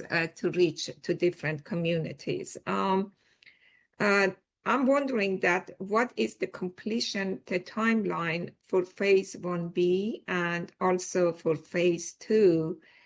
And the other question I have is the park, because at the time we were discussing that to have the, commercial building available for parks to use the toilet, even though when the commercial building to be open during the time that park is open, that the park users have available to the bathroom. And also parking for the park. Is the park user are able to park for free in the garage? So I would, going to the very end, final completion is likely 2030, but sort of taking it in stages. RB 1.1, which is the first residential building, we hope to complete that by November of 2025. The RB 1.2, September of 2026.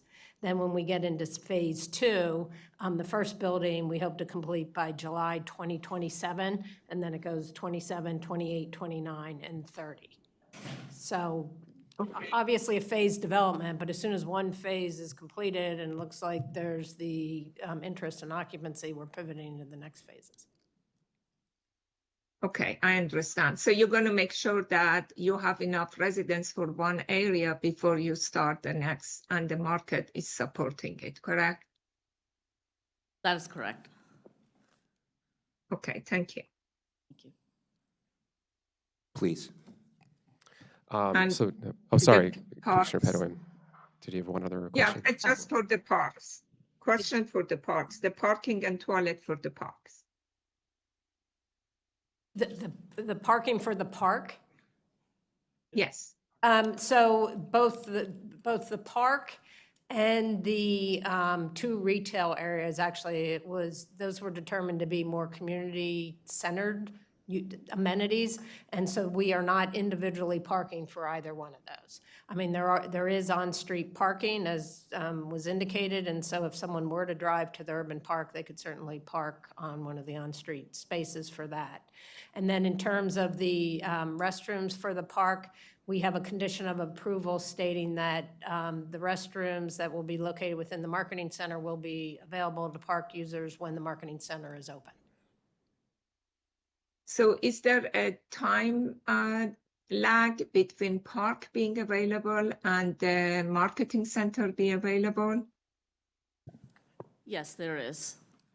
Because Marketing Center is part of Phase 2, and the park will be ready for occupancy and use at the completion of 1.1. Yeah, it's going to make it, well, I appreciate that it's eventually open, but probably it's not going to make the park very usable when there is no bathroom available. Unless that's just the residents to use it, Well, that they could go back. And there obviously are facilities within the existing buildings, and accommodations could be made so that if someone needed to, they could go into RB 1.1. So I don't think that should be, it may be a little inconvenient for a time before the marketing center delivers, but there's accommodations if necessary. Okay, thank you.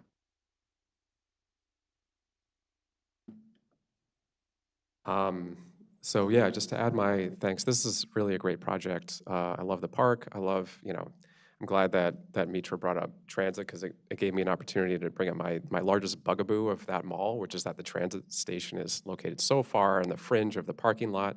But for the purpose of this development, that's actually great because it's right across the bridge over to I-270. So there is existing transit, the J2, there's ride-on. Hopefully we'll have better service coming in the future. I've taken the J2 to that mall several times. And again, walking from that station to the mall is kind of a treacherous exercise getting across the parking lot. But these residents will benefit. So, I did want to touch on the parking. And shocker, I know. So I just want to confirm a few things. And I hear the point about marketing. I hear the point about desirability and wanting to maintain independence, 100%, and I'm very sympathetic to that view.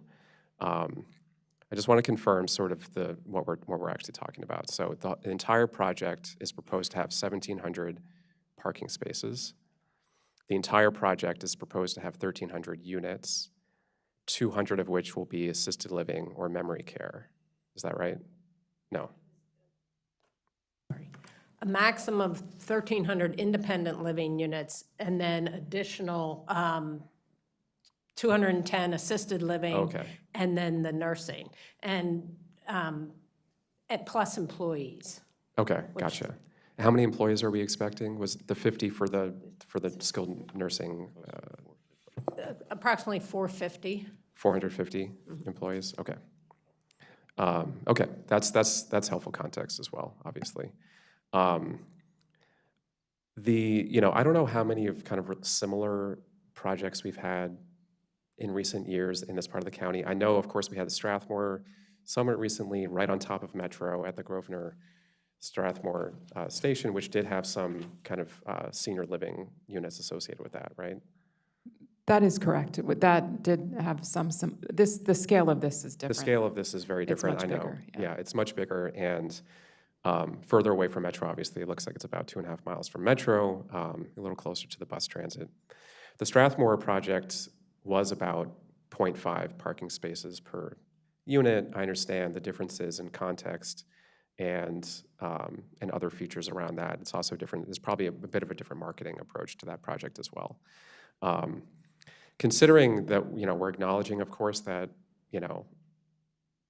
although there's a desirability to have cars, the use of those cars will go down and are not as much as of course, having the car would actually suggest.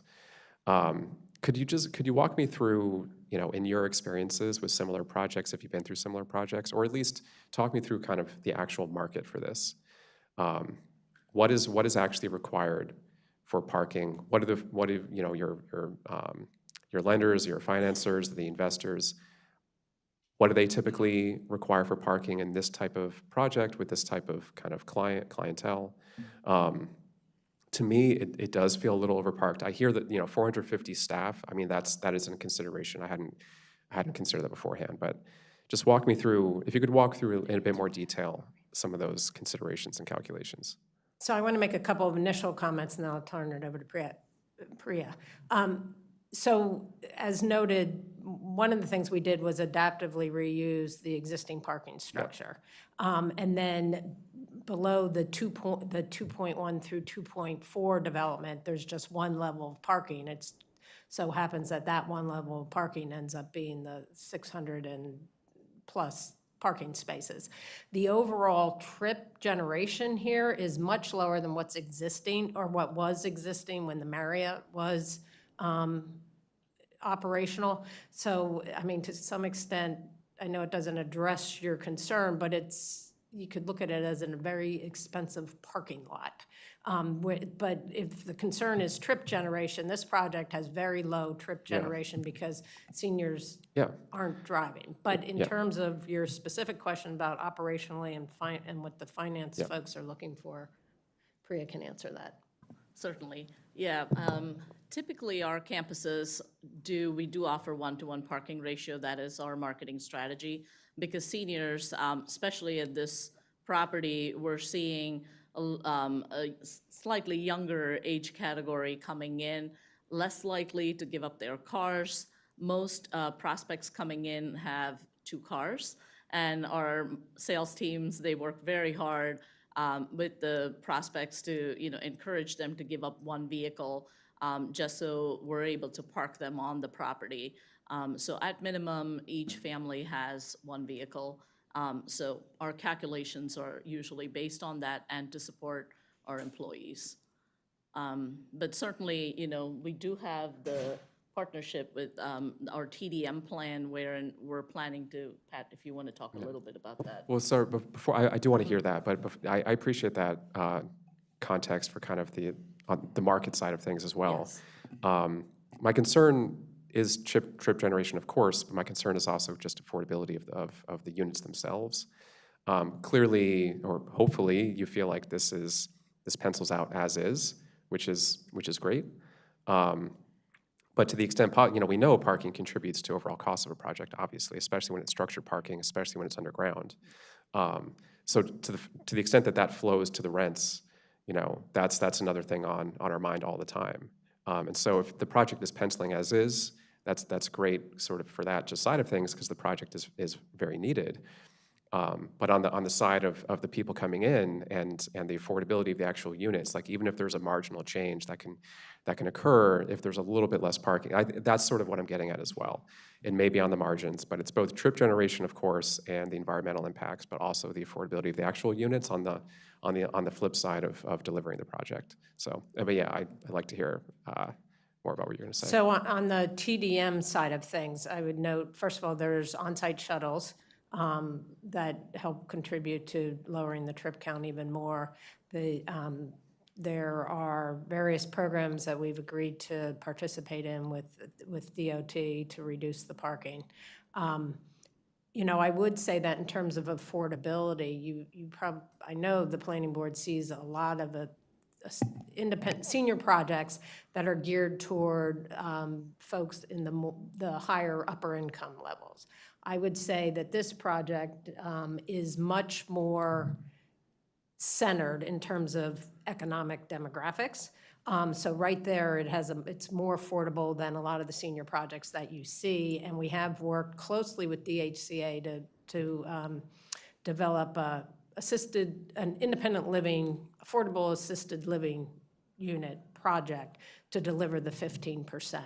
So I think in terms of affordability, it's much more affordable than most. Yes, I agree with you. If you reduce your various construction costs, then potentially it could be lower.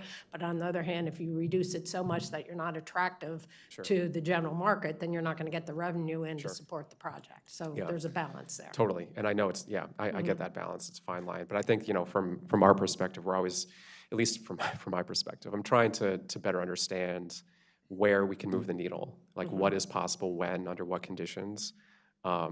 So that's what's driving a lot, I think, a lot of these, obviously outside of this project as well. But yeah, all these conversations, I think, just help to add understanding and context. I But, mean, I would note, and I know the board is very aware of this, the council itself said, no, this isn't a red-orange area, this is an orange area, meaning that it doesn't have the transit support Yeah. that your Strathmore project Yeah. had, or your projects in downtown Yeah. Bethesda or whatever. And I think, obviously respectfully to our colleagues on council, that approach assumes no future change. I think, we are hoping to, the whole point of going through these planning exercises that we always go through is to imagine a better future, imagine a future with better transit. Democracy Boulevard, I-270 may at some point in the future have transit coming down, dedicated lanes there. Obviously, these things are well off into the future, but this is a building that could be around for 50, 60. So it may still be here for that future. And so that is an important consideration too. We're not just talking about conditions today, but what could a future transit situation look like? But yes, the policy area conversation is, obviously that's a tricky one, and we'll revisit in 4 years. Okay, if no other questions or comment, I'm sorry, I interrupted you. Okay, no other questions or comments. So there were some changes to, just those changes on that go back. There was this one, page 18, that was the only change from the report we had, correct?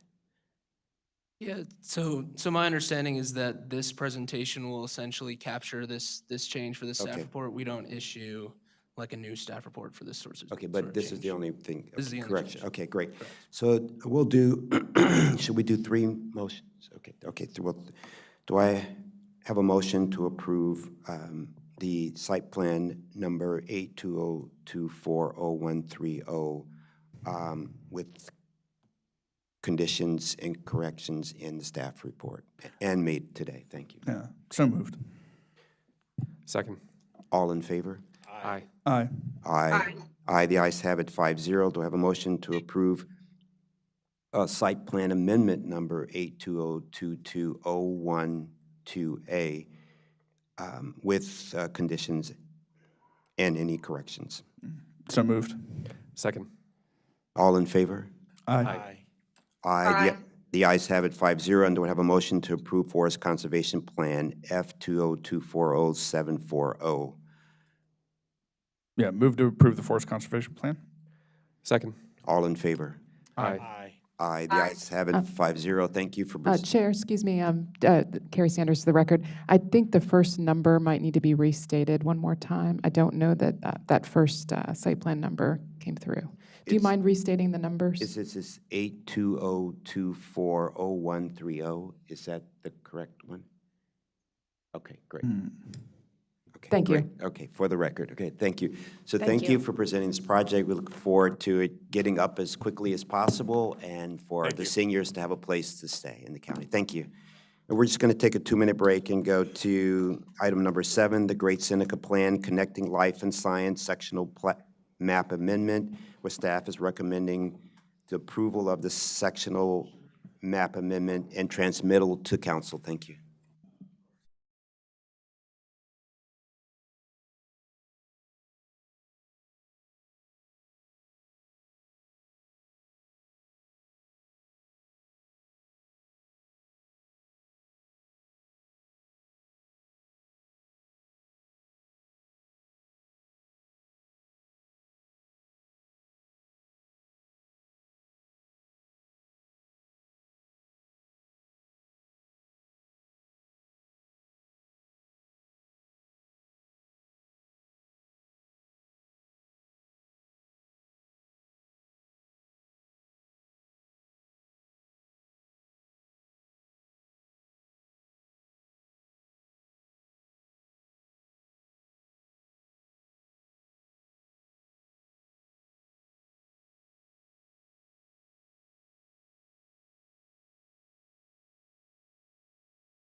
Good morning. We're on item number 7, the Great Seneca Plan, Connecting Life and Science Sectional Map Amendment, where staff is recommending that the board approve the sectional map amendment and transmit it to the county council.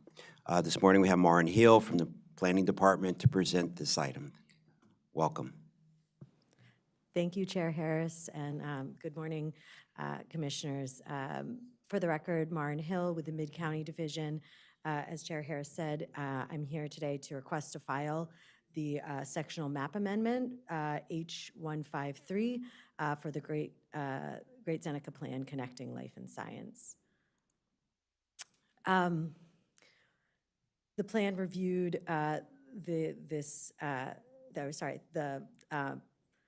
you all reviewed this plan earlier this year, and this slide just contains a summary of the zoning changes that are recommended within the plan. In the overall plan area, we're recommending changes to approximately 1,200 acres of land and reconfirming the zoning for approximately 3,000 acres, as you can see on the map. We are also, the plan includes recommendations for a new overlay zone, which is the Great Seneca Life and Sciences Overlay Zone, which is seen in pink, number 65. And it's also, the plan includes recommendations to remove the TDR overlay zones that were pre-existing, which are labeled 68, 66, and 67 on the map. Here you can see a map of all the recommended zoning in the Great Seneca Plan. And I will just review a couple of the changes that were made by council after the planning board reviewed the plan and transmitted it to council.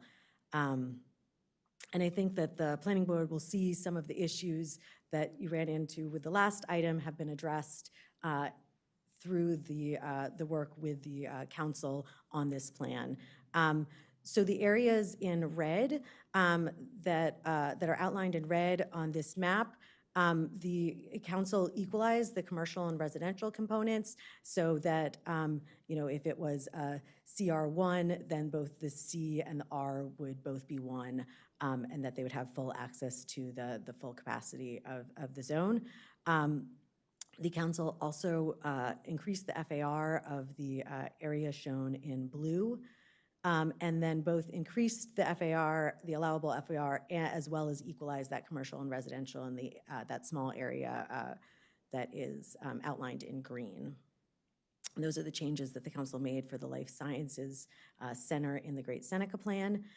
They also made some changes in the Londonderry and Hoyles Addition area of the plan, which is increasing the total FAR for the area outlined in blue, and raise the commercial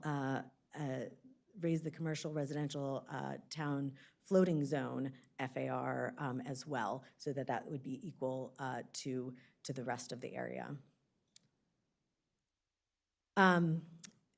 The county council also made changes to the Washingtonian residential area. The sections that are outlined in blue that are labeled 1 have been increased to match the area that's labeled 2, so now the whole area has the same zoning capacity, which is CRT 1.25.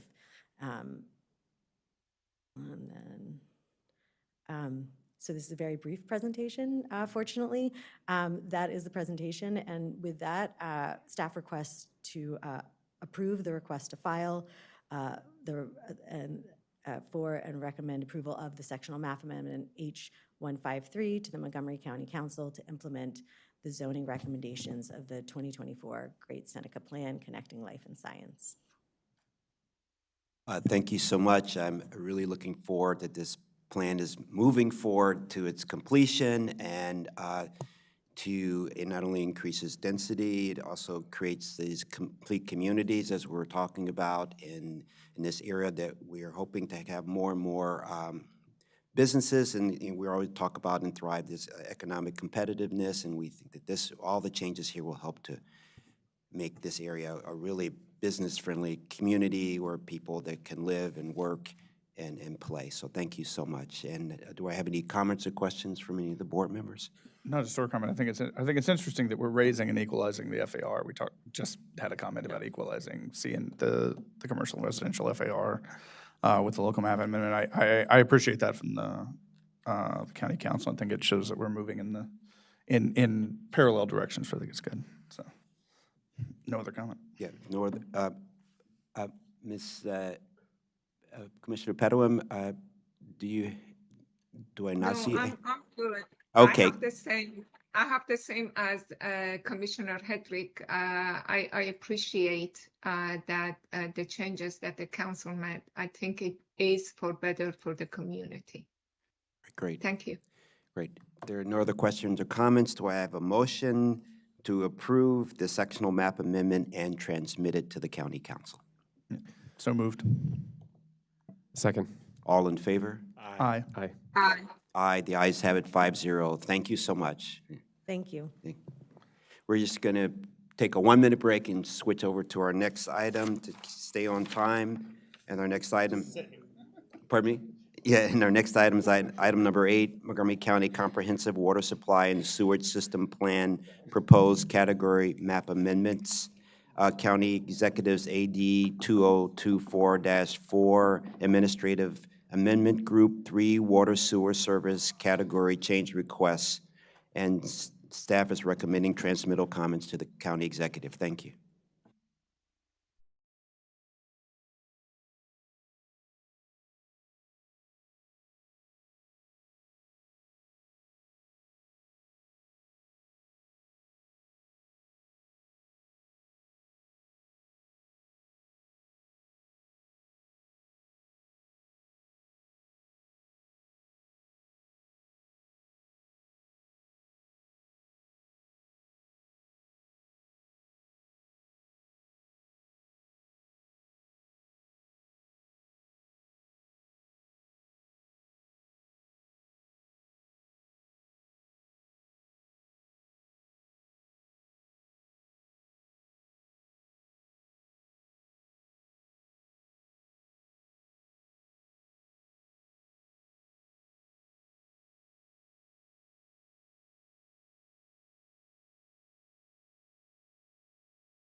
Good morning again. We're on item number 8, Montgomery County Comprehensive Water Supply and Sewage Systems Plan Proposed Category Map Amendments.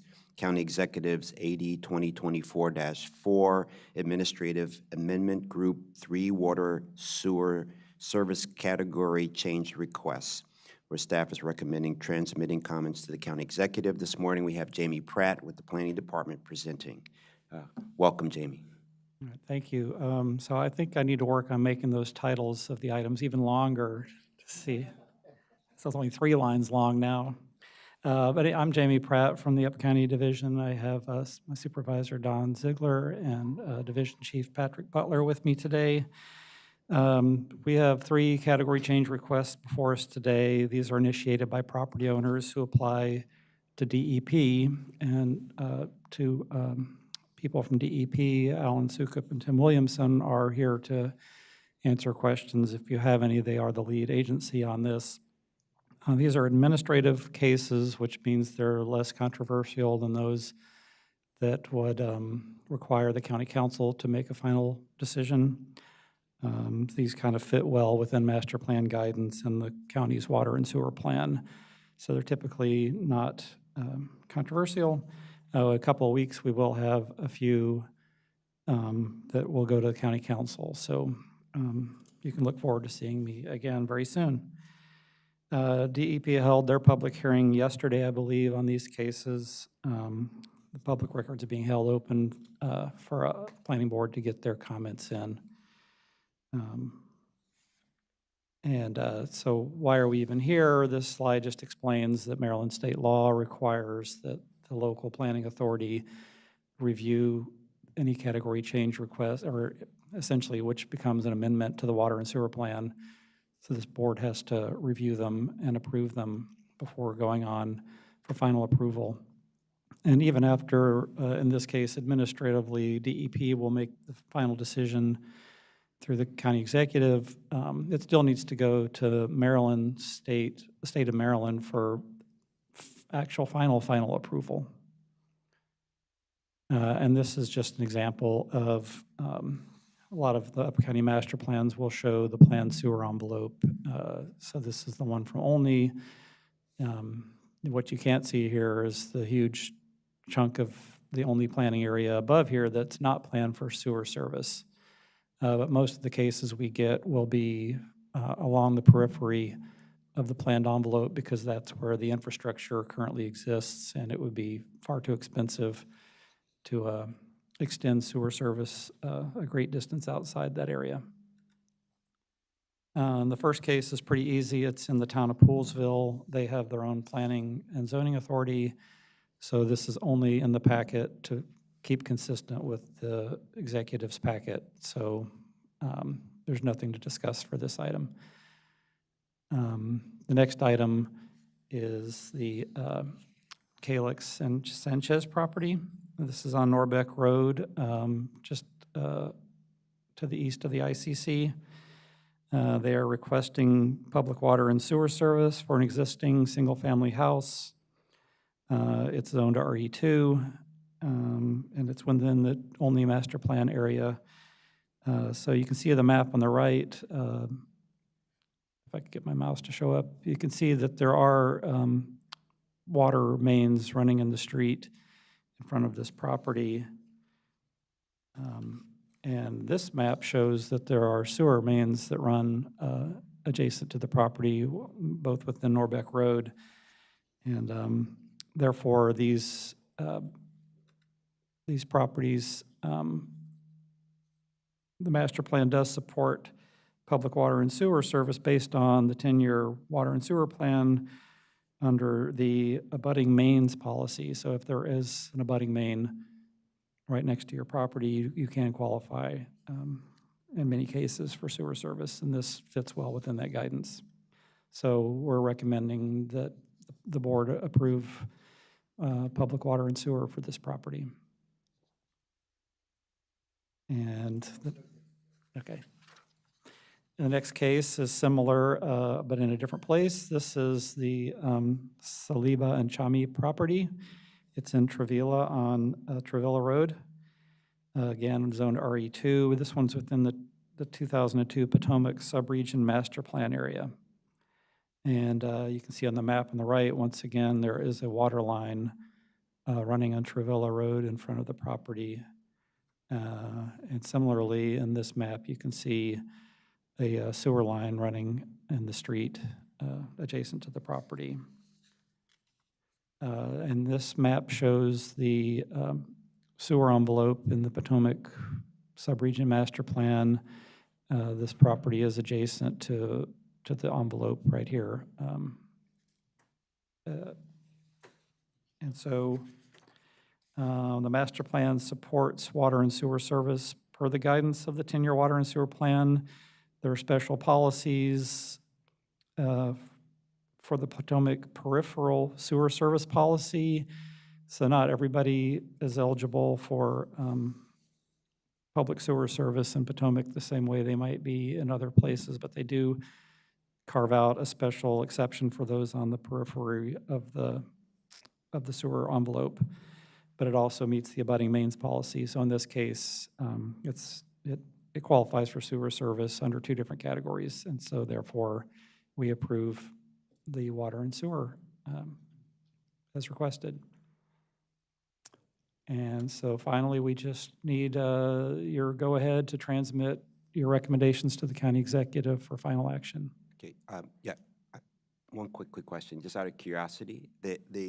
So one of these has this sewer that's, they said it's a 1.5-inch low pressure, and then the other one has a, I don't know, 8 or 10 inch, I forgot how big it The is. other one would be a gravity. Gravity, yes, so a 1.5-inch line is big enough, I just out of curiosity, to transmit sewer from someone's home? WSSC reviews all of these cases for us, and they've indicated in both of these situations, the abutting sewer mains, whether they be low pressure or gravity, have capacity to accept the flow from the proposed development or the proposed connections.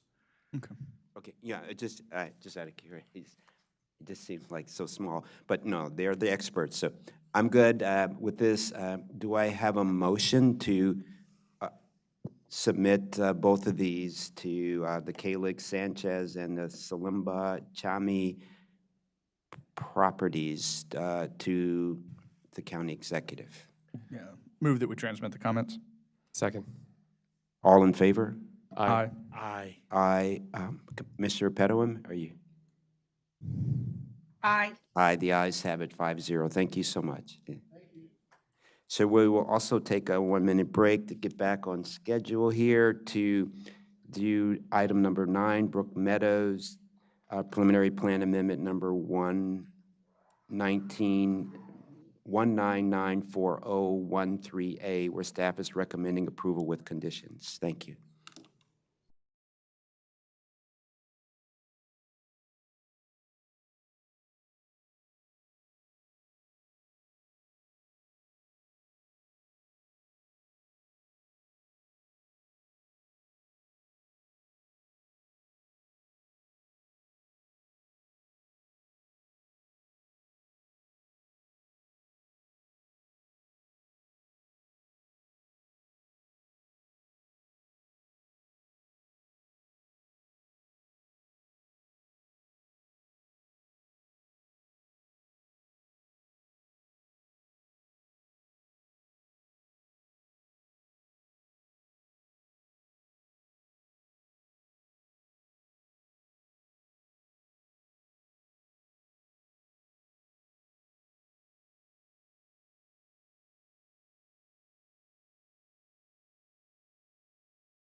Good morning. We're on item number 9, Brook Meadow Preliminary Plan Amendment Number 1994013A, where staff is recommending approval with conditions. This morning, we have Jeff Server here presenting this case. Thank you, and good morning, Jeff.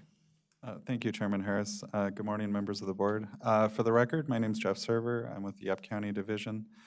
Before you today is Brook Meadow. It's preliminary plan amendment number 11994-013A. Staff is recommending approval with conditions of the amendment. It's for a new 5-year adequate public facility period for 5 remaining unbuilt lots on the original preliminary plan number 11994-0130, which was originally approved for 27 lots for 27 single-family dwelling units. The applicant has met all of the noticing requirements for signposting and notice of application mailing. A pre-submission meeting was not required, as this is a minor amendment. Notice of public hearing was mailed by staff, and since the time of posting of the staff report, community correspondence was received on October 22nd. The correspondence expressed concerns about potential impacts to the neighborhood, but given the scope of the amendment, there actually wouldn't be any impacts, as this is really just a request to reinstate or to basically provide new APF for these 5 lots. And looking at the site, this is located within the northeast quadrant of the intersection of Chandley Mill Road and Brook Road. You can see the 5 lots are identified in the red polygons to the right. Off the screen, or off of this map, the Sandy Springs Slave Museum is located to the west, and the Ross Body Neighborhood Rec Center and Mutual Memorial Cemetery are located to the south. In looking at the site, as mentioned, there are 5 lots that are within the existing 27-lot Brook Meadow subdivision. Those 5 lots account for a little over 25 acres. These are subject to the 1998 Sandy Spring Ashton Master Plan. They're zoned rural, and currently they're undeveloped, and they have frontages from Brook Road and Chandley Mill Road. As I mentioned, the proposal for this, it's a request for a new APF validity period for these 5 lots. You can see them within the context of the greater subdivision. The greater subdivision is outlined in blue in the image to the right. The original APF that was granted on April 10th of 2007 has expired, and to date, all 27 lots have been platted. 21 of the 22 lots that, and again, these are the lots that are outside the scope of this amendment, have received building permits. There is 1 remaining lot that has yet to be developed, and that is, again, outside of the scope of this amendment, so that landowner has chosen not to do anything at this time. And there are no remaining public infrastructure or improvements needed as part of this amendment. In looking at the APF policy at building permit, the policy was approved by this board back in June of this year, and that policy provides an administrative level review process for singular lots that are in the process of obtaining a building permit. This application doesn't qualify for that, as this is actually looking at a group of 5 lots rather than 1 individual lot at a time. Of those 5 lots, 1 of the lots has submitted for a building permit, but that leaves 4 other lots that are ineligible for that. So this amendment is necessary in order to provide a new APF validity period for that grouping of 5 lots. Otherwise, it becomes a 1-by-1 lot process. Looking at the adequate public facilities, again, this was focused purely just on the APF and the APF findings. So there weren't any findings necessary to review these lots. They've already been vetted, they've already been platted. But it's exempt from an LATR review, as there's not any increase in trips, so there isn't a traffic study required. There are no frontage improvements required, as there is no construction really or anything for the scope. It's served by private wells and septic systems. It's exempt from any stormwater management requirements, again, because there's no construction associated with the amendment, and there's no impact on schools, as it's just seeking a new APF validity period. Looking at the findings, all of the previous findings are still in full force and effect. It conforms to the master plan. Public facilities are still adequate. It complies with all the provisions of the subdivision regulations, meets all the requirements for the zone. meets all the findings and requirements for a preliminary plan amendment. So in conclusion, staff is recommending approval of the preliminary plan amendment number 11994-013A with conditions. And with that, I'll turn it back over. Thank you. Okay, great, thank you. Just one quick question. So there's one developer of these 5 lots now, or one owner, is that, or, I mean, how did this come about? There is one applicant, actually, I'm gonna actually defer to the applicant to maybe answer that, as he represents there are multiple parties involved. I see, okay. Good morning. My name is Jeff Lewis. I'm with Site Solutions representing the applicant or applicants. There's actually 2 sets of applicants on this. One for 3 of the lots is the family of the original owner of the Porters. And there's 2 other lots of people who have purchased those lots already and are looking to build. Okay, thank you so much. I have no further questions. If no further questions or comments. Can I just ask a follow-up to that question? Because I was very curious also. This was originally 27 lots, and then every lot was sold separately to the different owners, and it is on the owners of each lot to decide when they want to build it. Is that hard? I hadn't seen something like that before. Not that I have been on planning board for a long time, but just curious, how does that happen? What if that the remainder 4 do not want to build within the next 5 years? Is there any way to push them to do it?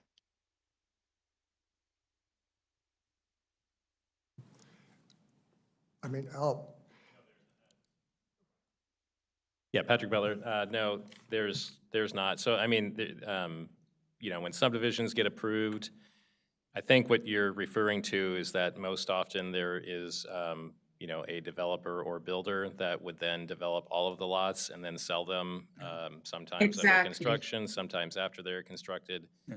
That's not like mandated that it occur that way. So in this particular case, individual property owner is selling these lots that people are then purchasing and then developing, and it's just a different way of subdividing and conveying land and then having that developed by the individual owners themselves. So that does happen. I mean, this is not the only case that happens. It's not the most frequent, but no, I mean, they would have to come back if they're not.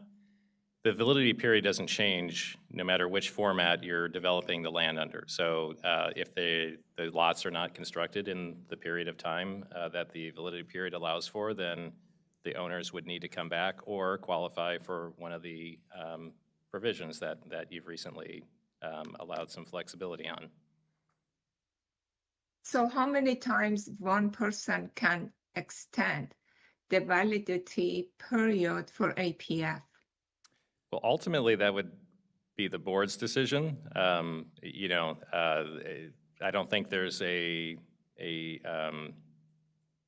know, particular number of times. There are only a few provisions that you can, if you qualify for, that you can ask for those extensions before you're more or less out of extensions, and you would just have to retest for the particular lot or subdivision that would be remaining.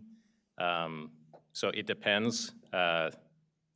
Again, there are a few different options. Okay, I'm just wondering that if the owners, especially the one that the family that owns the 3 lots, if they know this is the case, and maybe that encourage them that they build it within the next 5 years rather just sitting there to see what happens. Sure. For you know, some smaller subdivisions, maybe this is not as great of concern, but I know you know, the question has a lot of validity, especially in particular areas of the county where there are much larger developments that are holding up some type of capacity, whether it's transportation or other you know, public facilities calculations, and going into that equation of capacity, it does become a bigger issue.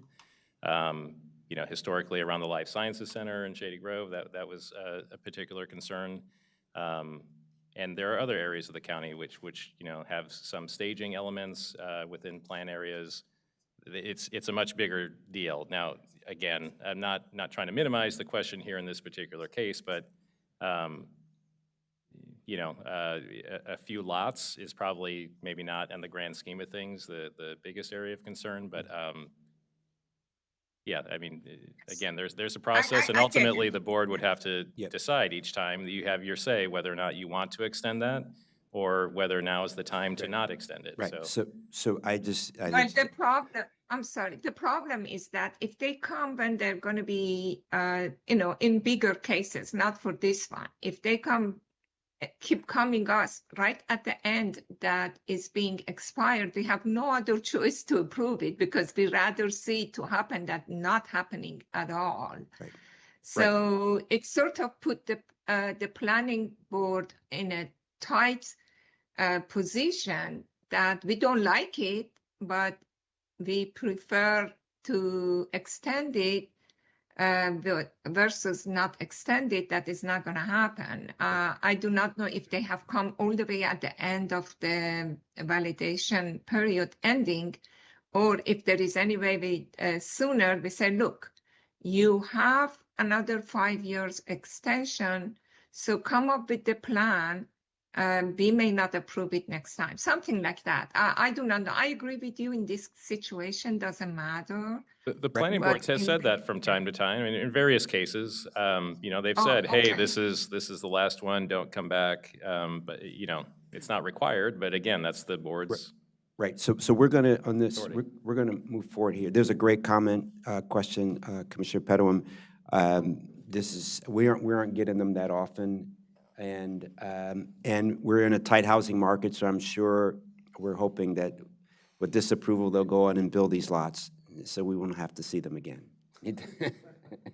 So, if no other comments or questions, do I have a motion to approve preliminary plan amendment number 1, 1994-013A, where staff is recommending approval with conditions?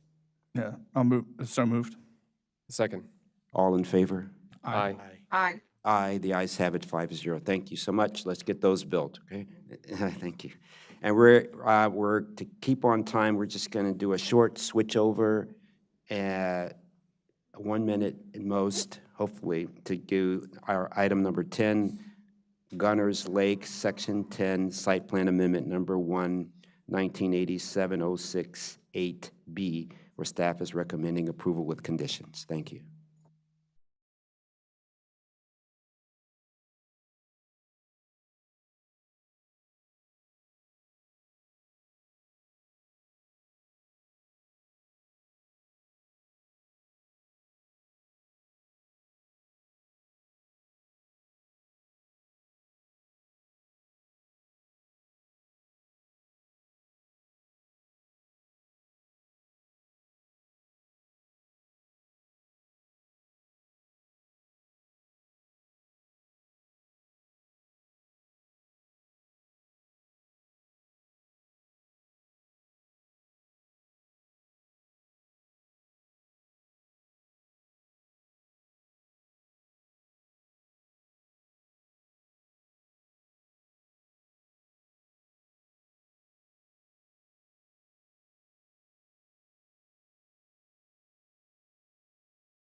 Good morning. We're on item number 10, Gunners Lake, Section 10, Site Plan Amendment number 8, 1987-068B, where staff is recommending approval with conditions. And this morning we have Philip Estes with the Planning Department presenting this item. Thank you. Good morning, Chair and Commissioners. I'm Philip Estes with the Up County Division. This is a site plan amendment number 81987-068B. And this is an amendment to delete conditions related to fast food uses and other uses, and also update the parking standards for the shopping center here located at Wisteria and Great Seneca Highway. The applicant has met all the noticing requirements, has posted the sign, and notified property owners of the application. The notice was mailed by staff, and to date, no community comments have been received.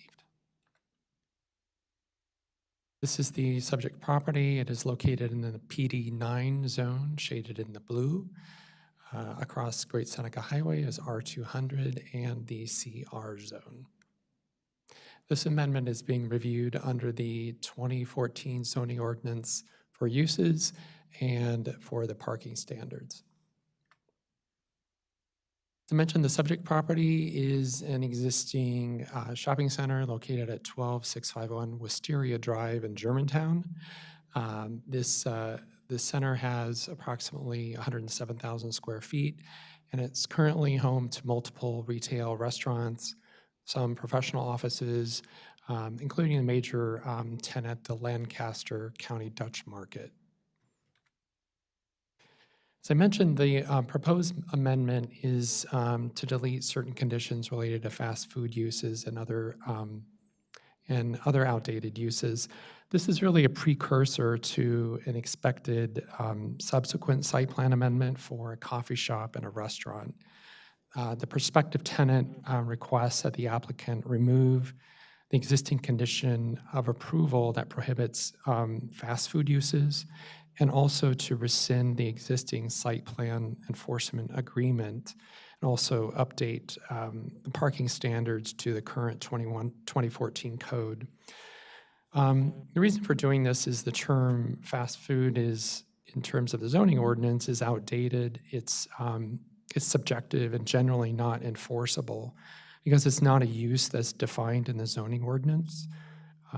Also, the current site plan enforcement agreement further regulates other uses that are not defined in the zoning ordinance, which also creates a lot of uncertainty and ambiguity for the applicant and current and prospective tenants. Some of these uses include haberdashery, dinner house, restaurant, showroom retail, to name a few. It also specifically allows a deli-type restaurant or pizzeria-style restaurants, which may also provide carry-out service, but prohibits fast food uses. So clearly some issues enforcing this site plan enforcement agreement with our current zoning ordinance and how we define land uses. So in the past, the SPA, the site plan enforcement agreement, was used to provide timing and milestones for the development. But since 2008, the conditions of approval for a site plan have been administered by DPS, and the site plan enforcement is really no longer necessary. Finally, the applicant wants to update the parking standards to reflect the current tenant mix and also to allow flexibility for site design with respect to future tenants and specifically the prospective coffee shop. With this amendment, there are no changes in the approved density or the square footage. The site plan amendment conforms to the 1989 Germantown Master Plan, and it satisfies the applicable sections of Chapter 19 and Chapter 22. It also meets all the required site plan findings. With this amendment, all the other previous findings will remain in full force and effect, except as modified by this amendment. And with that, staff recommends approval of the site plan amendment. Thank you for the presentation. Would the applicant like to make a presentation? Good morning, Chair Harris and members of the Planning Board. Matt Gordon from the law firm of Selzer Gervich on behalf of the applicant, and I'll let my client introduce himself. Hi, Pete Fedorovich from Nellis Corporation. Just very briefly, we appreciate staff's assistance in coordinating the site plan amendment. And we support all the conditions of approval and agree with the rationale that they put forward. It's essentially to just modernize the center so that the property owner has the certainty that they need as tenants turn over, and to efficiently manage the successful retail center. So thank you. Okay, thank you for that presentation. I had just a question before I invite in my fellow board members. So what does it mean to update the parking standards? I mean, like, can you know, so the parking was developed, the count was based on sort of the standard at that time, and so there's a different standard now. Can you go back and, so I see that originally, you had a chart which said it had something like 400 and something parking spaces, then somehow it was 500 and something, you want to go back to 400 and something? I mean, could you, walk me through when you update it based on the parking standard, what will the new parking standard be for this property? So this property was approved back in 1988 for the shopping centers with parking standards under the old zoning code, the 2004 zoning code, which had higher parking ratios for the uses at the shopping center. The current zoning code, the 2014 code, allows an applicant to amend any site plan amendment to comply with the current parking standards, which is actually a lower ratio for these uses. So that achieves a number of goals, particularly allows a lot more flexibility with site design, and just overall less parking is required for uses. Okay, so that allows, so is there anticipated that you may change the layout or add a building or would subtract, do something to create more leasable space, but then there would be less parking, but still it would meet the code requirement? Is that what you're trying to say? I think essentially, and Matt Gordon again for the record, that in their study they found that there's excess surface parking, so it provides for opportunity in the future. And the other thing that they're subjecting themselves to by applying the new zoning, the new parking standards, is they would provide bicycle parking, which was not required, in the late 80s. So it's just more in line with the fact that people will arrive here by other means than vehicles. So, but there's no revised site plan yet to sort of figure out what the parking will be under the new, what the minimums or whatever, and that you'll have to. So this is thinking about the future, and this is you're coming in, making sure that, you're being proactive. Is that what I hear you saying? Yeah, Chair, I'd just like to step in for a moment here, staff. So we prefer when people amend their plans that they comply with the new zoning code and come in under the parking standards, landscaping standards to the new code. So we encourage that, but the code ultimately allows an applicant to choose to remain under the old standards as well. So we've encourage all of our applicants to come under the new standards so that they comply with our current ordinance. And the new standards are being applied through this amendment to this use. So I want to make clear that they're coming along per our direction to comply with the new ordinance for the parking standards with this amendment. Great. No, I understand that. I just wondering, but there's nothing on the table yet there's some proposed use going to come in, and but there's no sketch plan site amended for that use, but you just wanted to make sure, as they're thinking about it, they want to make sure that, they can do it based on this new code and do this and that. I just wanted to just understand what's good. Okay, I'm good. Thank you. Correct. And also just to add, at the moment, we don't have any drawings for future development, but we are setting the framework so that the parking can be changed in the future. Right.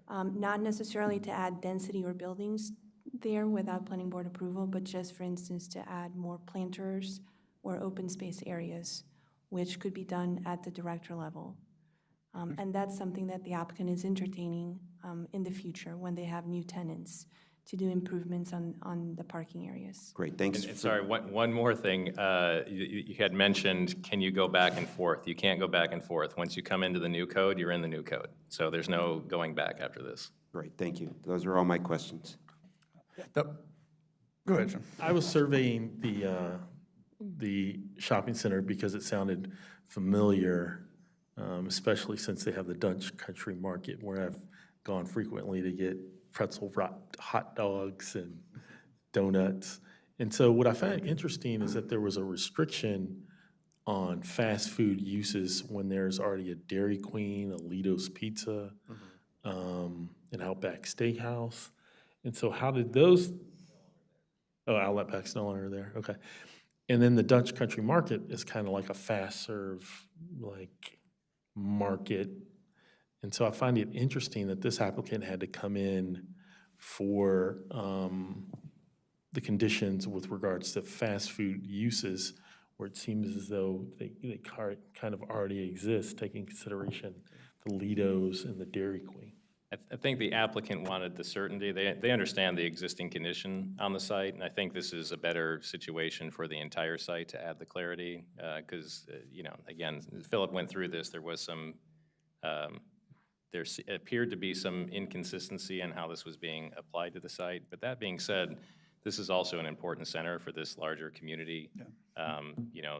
It's a great place for retail and food, and the Dutch market, all Lido's, everything that's there is really a great thing for the community. And so I think this adds the clarity for everybody moving forward, and there's no ambiguity as to, is this that use, or it's kind of like this use, et cetera. I think this gives the flexibility and the clarity for everybody moving forward. And if I may, Robert Cronenberg for the record. My understanding is the site plan enforcement agreement, which always happened after the site plan approval, restricted fast food uses. The site plan itself and the zone, I don't think did. So there's a discrepancy between the agreement and what was approved. And so again, this does provide some clarity in terms of what could be proposed on the site and what exists today. And just a factoid, fast food was never defined in the code at any point. So I think it's a little, the ambiguity, was even worse with the agreement in place. Nothing, no, I'm good. Okay, if I see no other questions or comments, do I have a motion to approve the Gunners Lake Section 10 Site Plan Amendment Number 8, 1987-068B, where staff is recommending approval with conditions? Yep, move to approve. Seconded. All in favor? Aye. Aye. Aye, the ayes have it, 5-0. Thank you. Thank you for coming in. So we're going to go, and our next item is a closed session item. So according to Maryland Annotated Code, General Provision Article Section 305B7, to consult with counsel to obtain legal advice, staff is going into closed session, and the topic is standards of review. Do I have a motion to go into closed session? Move for closed session. Second. All in favor? Aye. Aye. Aye. Aye, the ayes have it, 5-0. And then we'll come back at 1:30 after lunchtime to start with item number 12. Bethesda Downtown Plan Minor Master Plan Amendment, presentation of the working draft. Thank you.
Good afternoon. We're beginning the board's afternoon session. We're starting with item number 12, Bethesda Downtown Plan Minor Master Plan Amendment, presentation of the working draft to the planning board.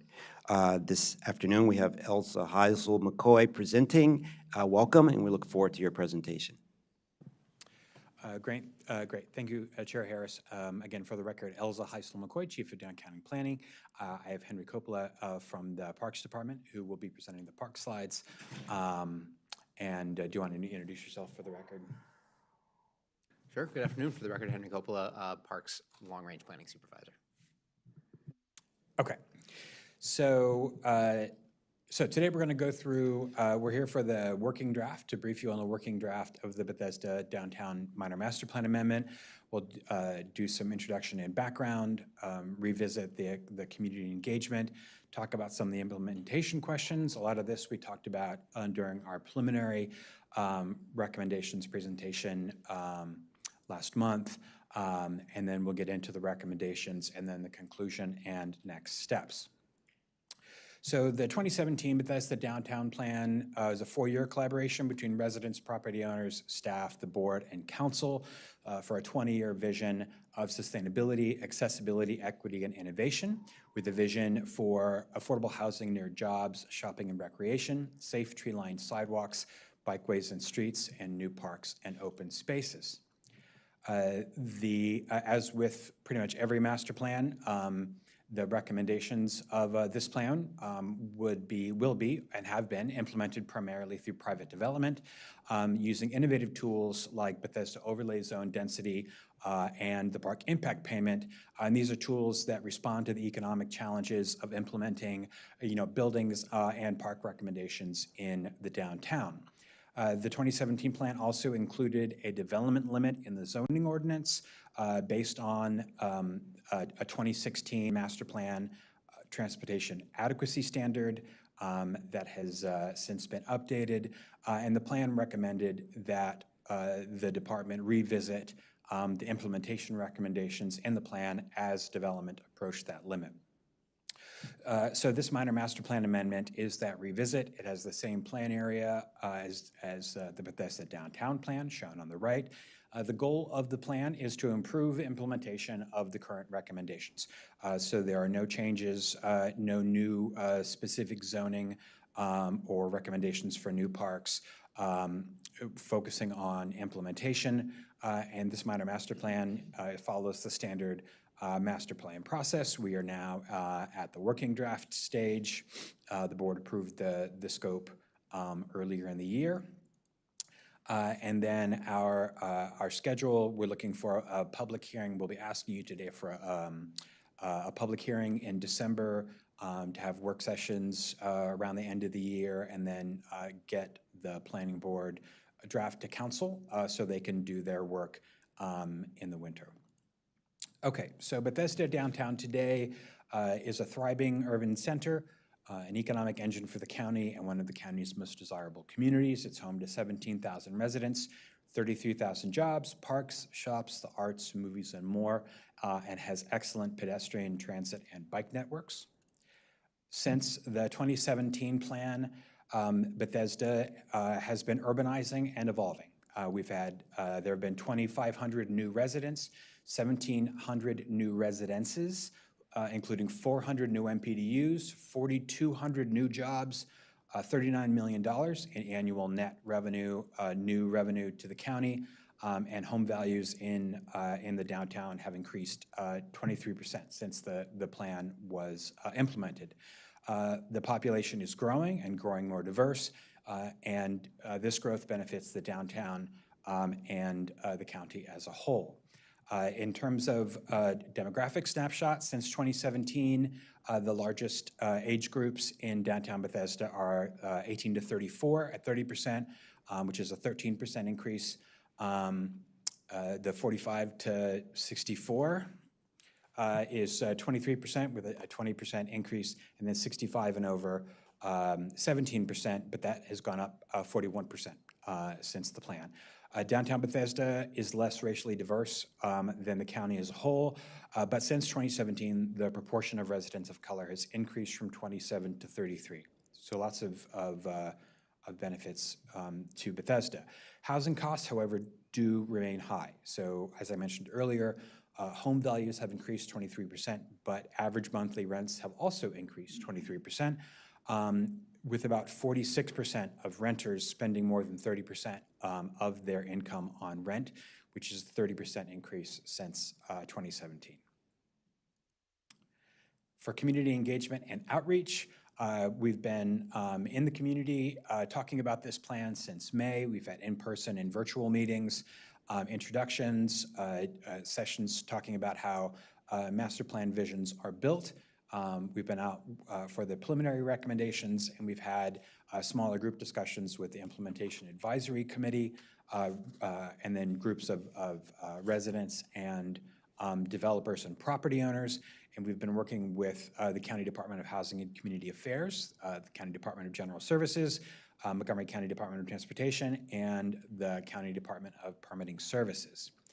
So the top community priorities are new parks, new rec center, improvements to the existing pedestrian network, preserving naturally occurring affordable housing, and expanding tree canopy. We're going to be addressing many of these. The resident comments, Bethesda is recognized as a growing urban center, but there is some concern that development has been coming too fast. The development cap should be tied to achieving public infrastructure and amenities. Religious and nonprofit properties should be exempt from any development cap for modest improvements. Construction-related interruptions to the pedestrian network need to be better managed. Bethesda needs more affordable housing at all income levels. Loading and delivery management remains an issue, and driving in Bethesda can be a challenge. From the development community, we heard that new development brings many benefits to Bethesda. The real estate market is not expected to pick up in the near future, and the development cap creates significant uncertainty. That front-loaded park impact payments are a financing challenge, and that the implementation of the new civic greens have been delayed not by a lack of park funding, but by Purple Line construction, multi-party contract negotiations, and property owners uninterested in selling.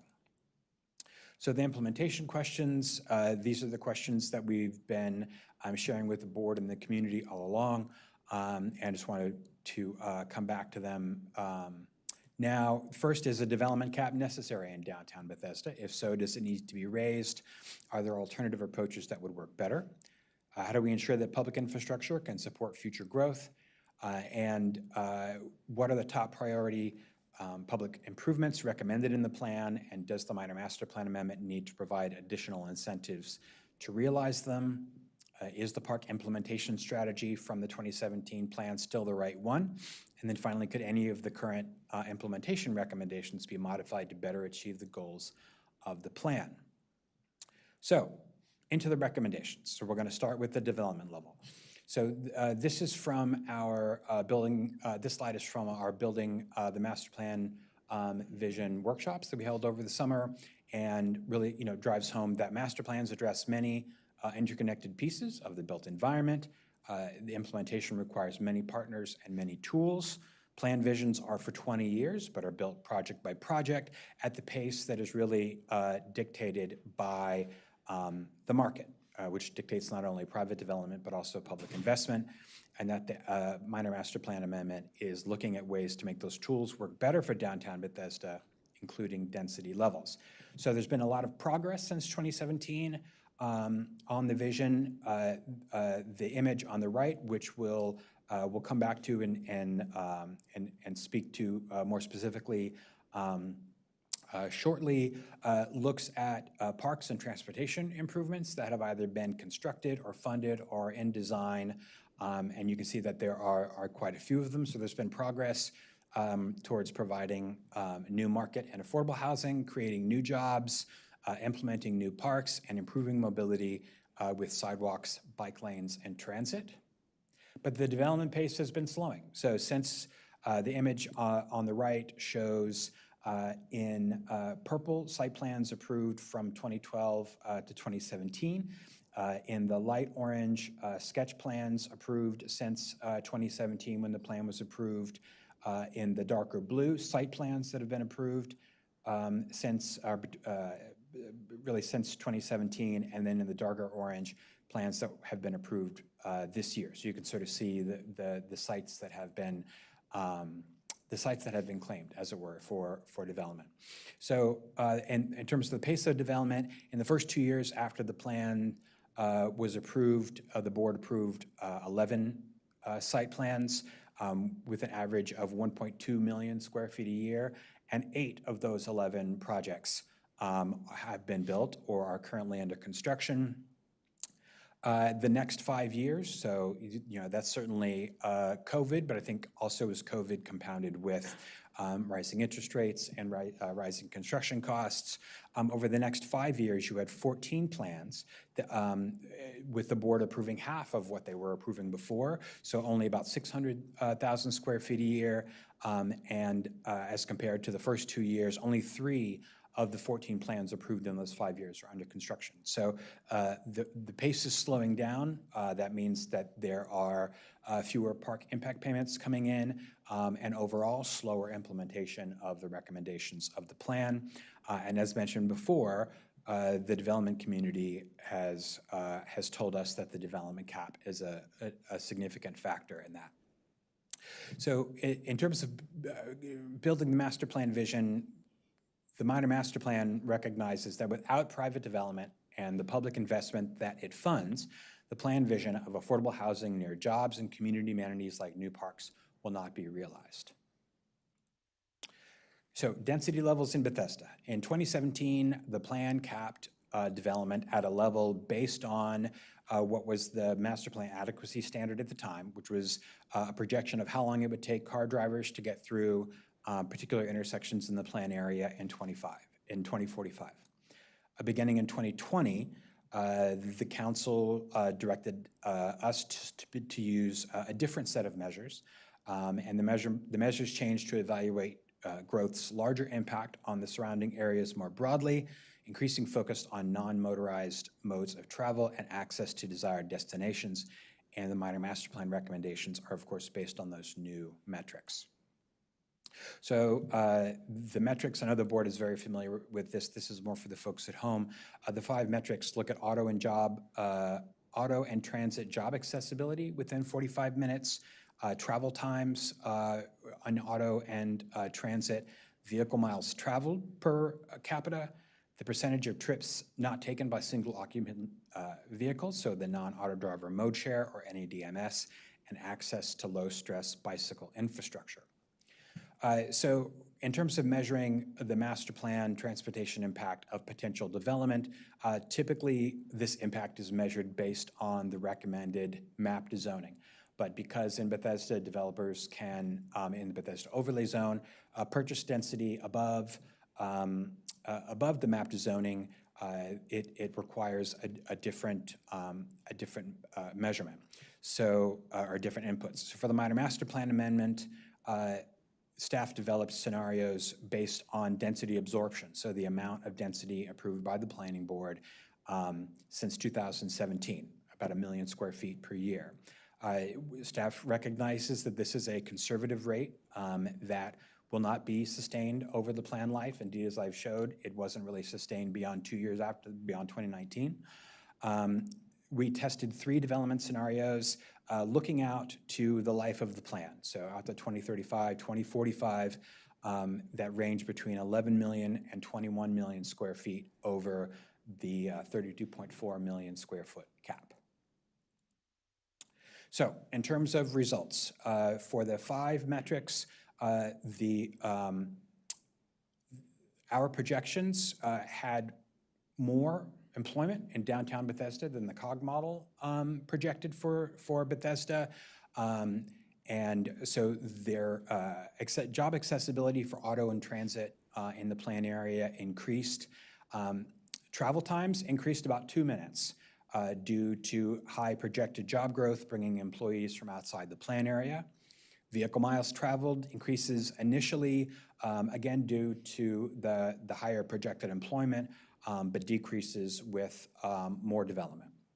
The NADMS remains high at around 60%, which is over the plan goal of 55%, and access to low-stress bicycle infrastructure also remains high in the neighborhood of 75 to 80%. What is NADMS? Non-auto driver mode share. So that's the percentage of folks not in single occupant vehicles.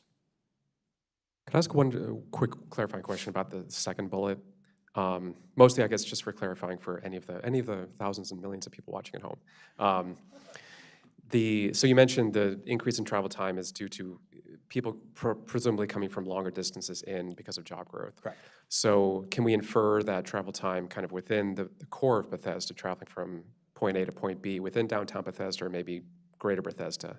Are there any results on that kind of type of travel, or was the model specifically looking at, larger regional trends? So Dave Ansbacher, Chief of Countywide Planning, is in the audience, and I'm going to defer to him. I don't know that it's that in the weeds, but the grass is a little bit taller than.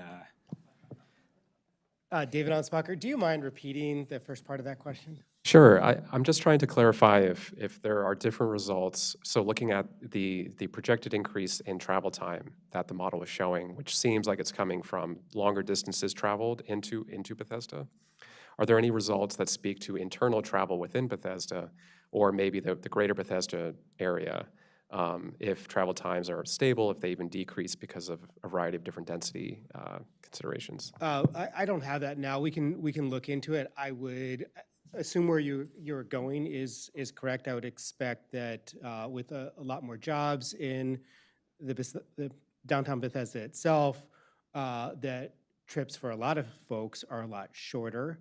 And within as you said, the greater Bethesda area. But since it's becoming an increasingly major job center through the scenarios, that some folks are now traveling very far distances to get to Bethesda. Thanks. Yeah, I guess my main hope is that people wouldn't misinterpret this finding, which is reflective of just the greater center of gravity that Bethesda becomes in attracting more people from further away.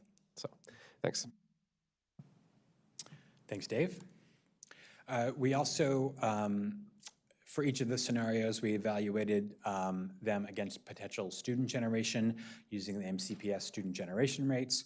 For all three scenarios, student generation projections for elementary school and middle school were under the MCPS FY25 CIP projections for the Bethesda-Chevy Chase cluster seat surplus in the 2029-2030 years, looking at how many seats they expect to have in that year. At all three levels of density, there was a surplus. For high schools, they were under, the student generation was under the projected surplus for the first two scenarios, but by the third, the largest scenario, it was over by 12 seats. But staff recognizes that the Woodward Northwood High School boundary study, when it's approved, may change those numbers for middle and high school. Mr. Heisel-McCoy, can you just explain for everyone or just reiterate what are the three scenarios, just so? Sure. Yes. So the first scenario looked at 11 million additional square feet beyond the 32.4, the second at 16 million, and the third at 21 million above the 32.4 million square feet. And we used sort of the current distribution between residential and non-residential uses in the downtown and worked with our research and special or strategic projects division to look at sort of expected growth rates in terms of making predictions or in terms of dividing the density between residential and commercial uses. Thank you. I appreciate it. For climate assessment, staff evaluated each of the three scenarios using the methodology approved by the Planning Board in 2022. The analysis showed that each potential additional development scenario would result in increased carbon emissions overall, reflecting sort of the construction of new buildings, but the emissions per capita were reduced in all of the studied categories, including a 10% in energy emission reductions. Again, overall increases, but significant reductions per capita. Can I ask, sorry, excuse me, one additional question on that. And if this is too far in the weeds, then happy to kind of, we can take it offline and maybe I can better understand how the climate assessment works in a different conversation. But one of the great things, of course, about more density and development, I mean, it recognizes it here, like lower per capita, emissions. I think I got a peanut stuck in my throat or something. But the other thing, of course, is that the more we can concentrate development in areas like Bethesda, it prevents, those, if we don't develop in those areas, those households don't just go away. As Commissioner Hendrick likes to say, households are looking for a place to live. They'll either find it here or they'll find it in Frederick County, Howard County, Northern Virginia.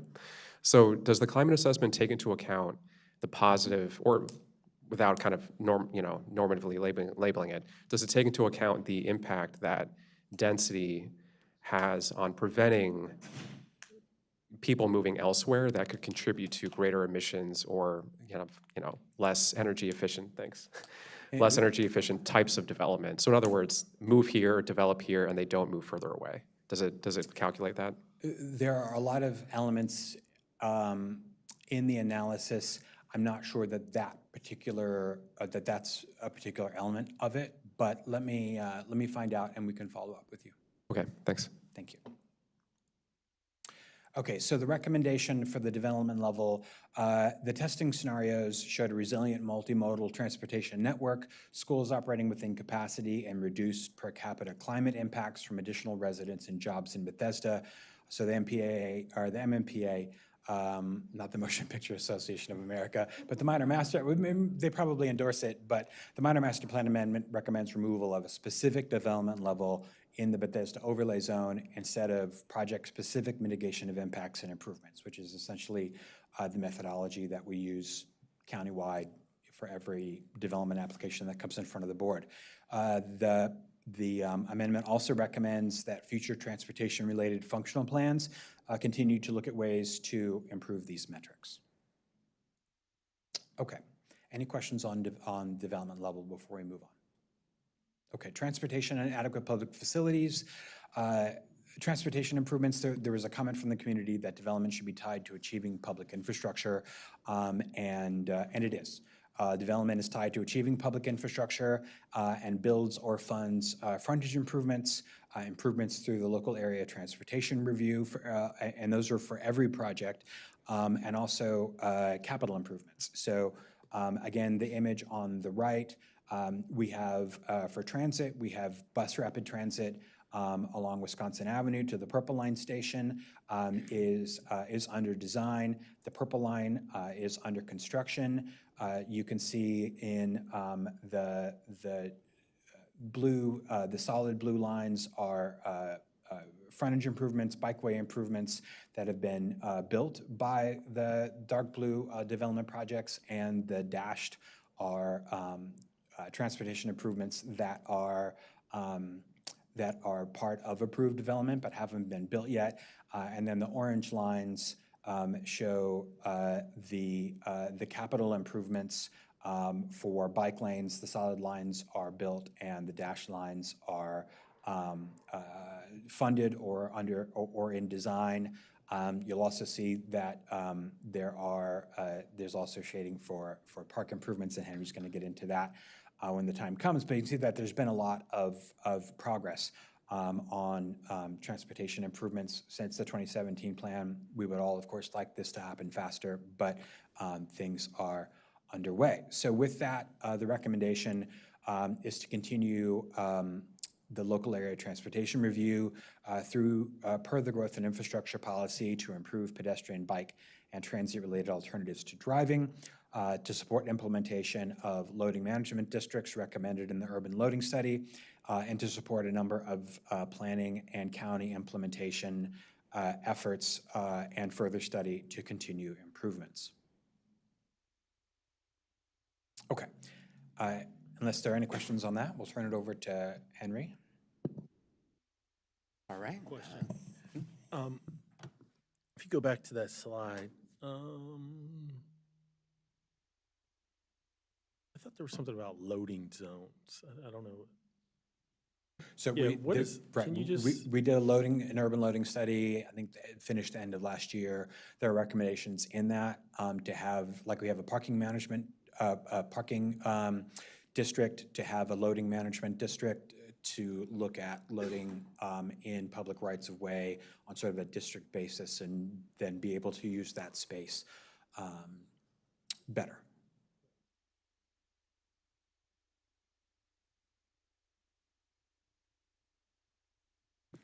All right, on to parks. So as Elsa's mentioned, quite a bit has happened in the Bethesda downtown area since 2017. Parks Department's been making steady progress. On this map, it is a little bit small to see, but. Could you identify yourself for the record? Just your name and position, thanks. Sorry, we can get that again. So I'm Henry Coppola, I'm the Parks Long Range Planning Supervisor.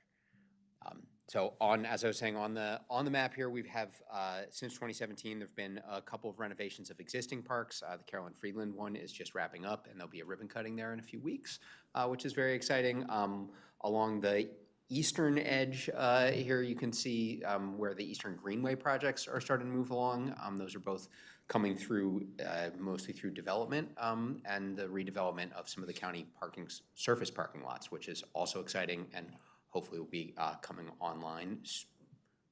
I was going to say sooner rather than later, which is true, but in the very near future is certainly what we prefer. And you can also see out along Montgomery Avenue a couple of the properties that were recently acquired, and the Parks Department's working to figure out how to most quickly get some park space online there as well.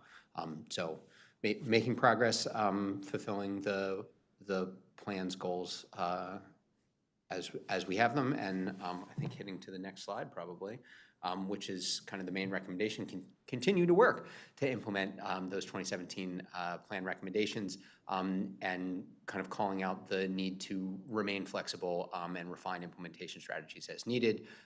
Bethesda is a complicated place for development and for creating new parks, and being adaptable, refining things. And then the second bullet, continuing to seek advice from the Implementation Advisory Committee, which has also proven to be useful and effective in the whole situation, understanding Bethesda and the best ways to implement the strategies. And I think we're probably ready for the next one. I mentioned the IC. IC? Yes. Okay. Did I not say that? I'm not sure that you did. I will in my brain I did. If I didn't say it out loud, that second bullet for continuing to seek advice from the Implementation Advisory Committee is clearly been effective and something that the plan is recommending we continue to do. There we go. One of those refinements that's a specific one that the plan's recommending is to better guide implementation for the recommendations in the 2017 plan related to the Veterans Park Civic Green, and this MMPA is going to recommend that the expansion of that park take place on the west side of Woodmont Avenue. In the 2017 plan, there were a number of different potential locations, and as we've worked to better understand all of those things, it's become clear that the west side would be the preferable and more feasible location. So this is providing some clarity for that. All right, and so the park impact payment, which Elsa has mentioned, and I think the first couple of slides we've got here help just kind of explain and refresh for everyone what a PIP, the park impact payment. So within the Bethesda overlay zone, developers can request additional density above what's mapped, often referred to as the BOZ density. And in 2017, the PIP rate, so park impact payment rate, was set at $10 per square foot of BOZ density that was being used. And that's adjusted for inflation in a construction cost index every 2 years, and the most recent adjustment of that brought it up to $12.49 a square foot. I think we're good for.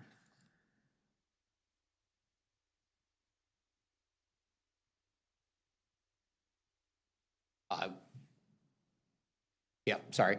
I had changed the order on myself in my mind.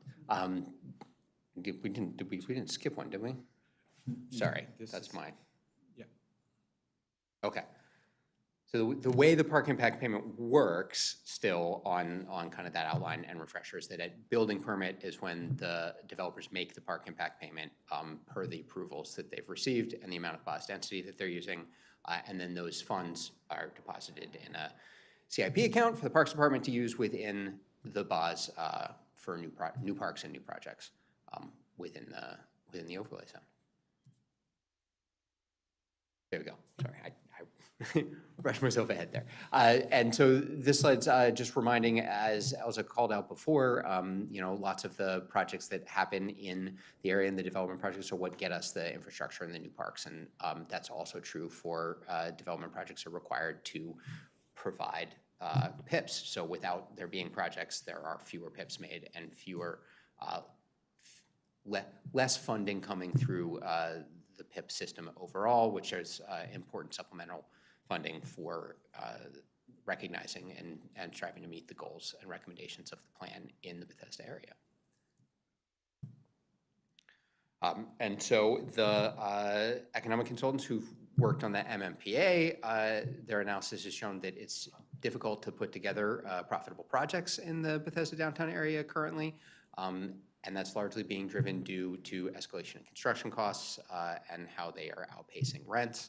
And they performed, I think they put together 4 different project pro formas to work through these kind of development scenarios and costs. And in all of them, the park impact payments were less than 1% of the total costs, where the construction costs were above 50%. So just kind of wanted to call out and keep in perspective the impacts of the park impact payments on overall development, on the overall cost of the projects.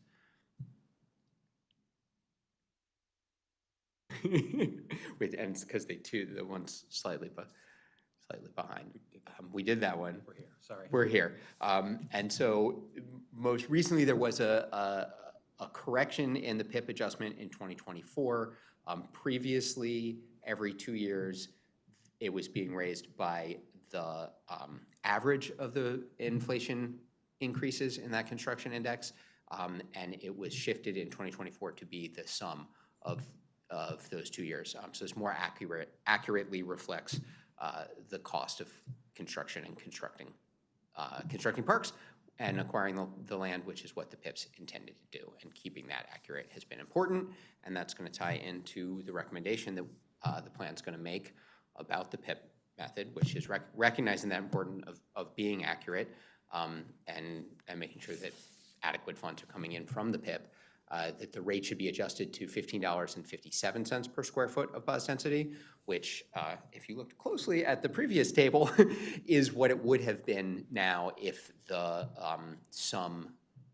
every 2 year sum formula had been being used instead of the average. So this is a recommended correction to reset there. And again, kind of the second bullet speaks to that's a significant increase in the PIP rate, which is helpful to recognizing the park goals and providing that important supplemental funding. But in those pro formas and development costs, it would only be a 0.2% increase in the individual project overall cost. So significant for parks, but much less significant of a burden to the development projects.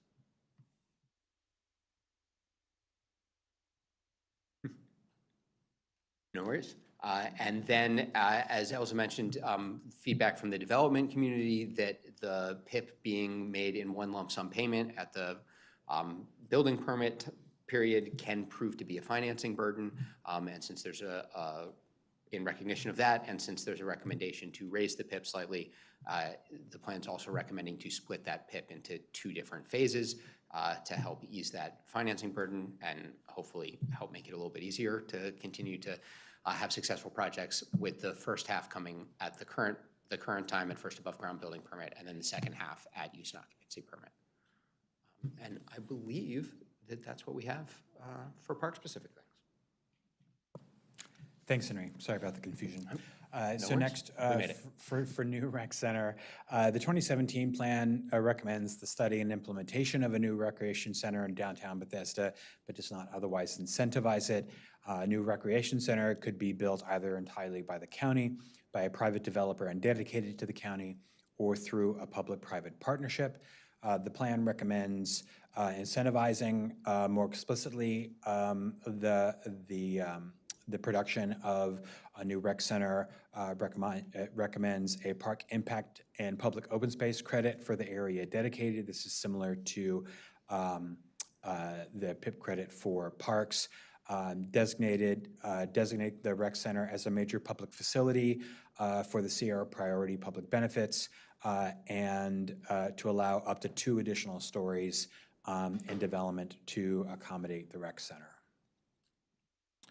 For affordable housing, this was a key priority of the 2017 plan, which was novel at the time, a minimum of 15% MPDUs instead of the standard 12.5%.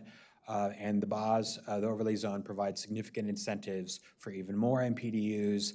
In the designated height incentive area, you can get additional height. You can have reduced or no PIP. You can get additional public benefit points, or need to meet fewer public benefit categories, all for providing more than the 15% MPDUs.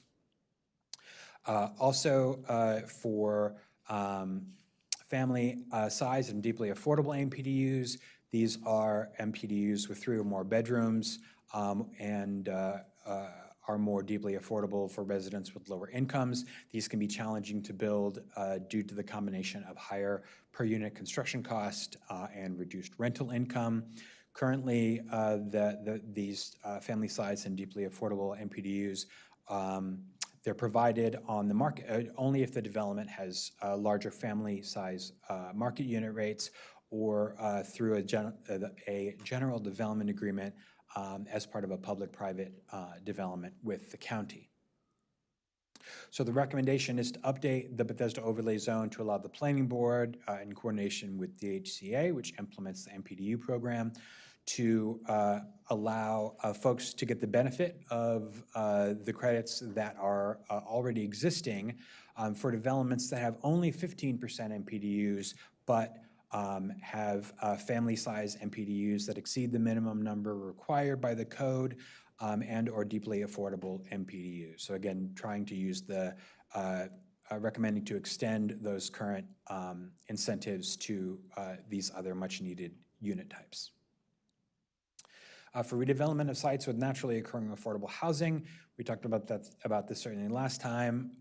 Naturally occurring affordable housing is typically older garden-style apartment buildings, at least in the down county area, with lower than market rents that are not covered by the MPDU program.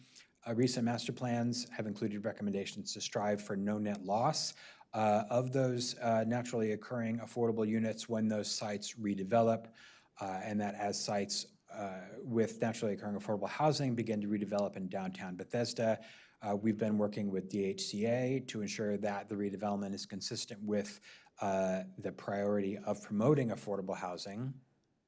So the recommendation is that redevelopment of sites with naturally occurring affordable housing should strive for no net loss of of those units within the larger development, and supports the codification of standards for redevelopment of those sites as there are for MPDUs or workforce housing today. In our conversation with DHCA, the plan recommends coordinating a work group to determine the parameters of that, how to define naturally occurring affordable housing, how to demonstrate the existence of naturally occurring affordable housing, and what could be done when such units are demolished. So we had a little bit of discussion about this last time, and I think we in the language in the working draft tried to be more clear that the recommendations are assuming redevelopment of these sites. A lot of these sites we saw similar sites in the Tacoma Park plan, where you have affordable housing that's naturally occurring, that is reaching the end of its useful life. We want to encourage redevelopment, but we also want to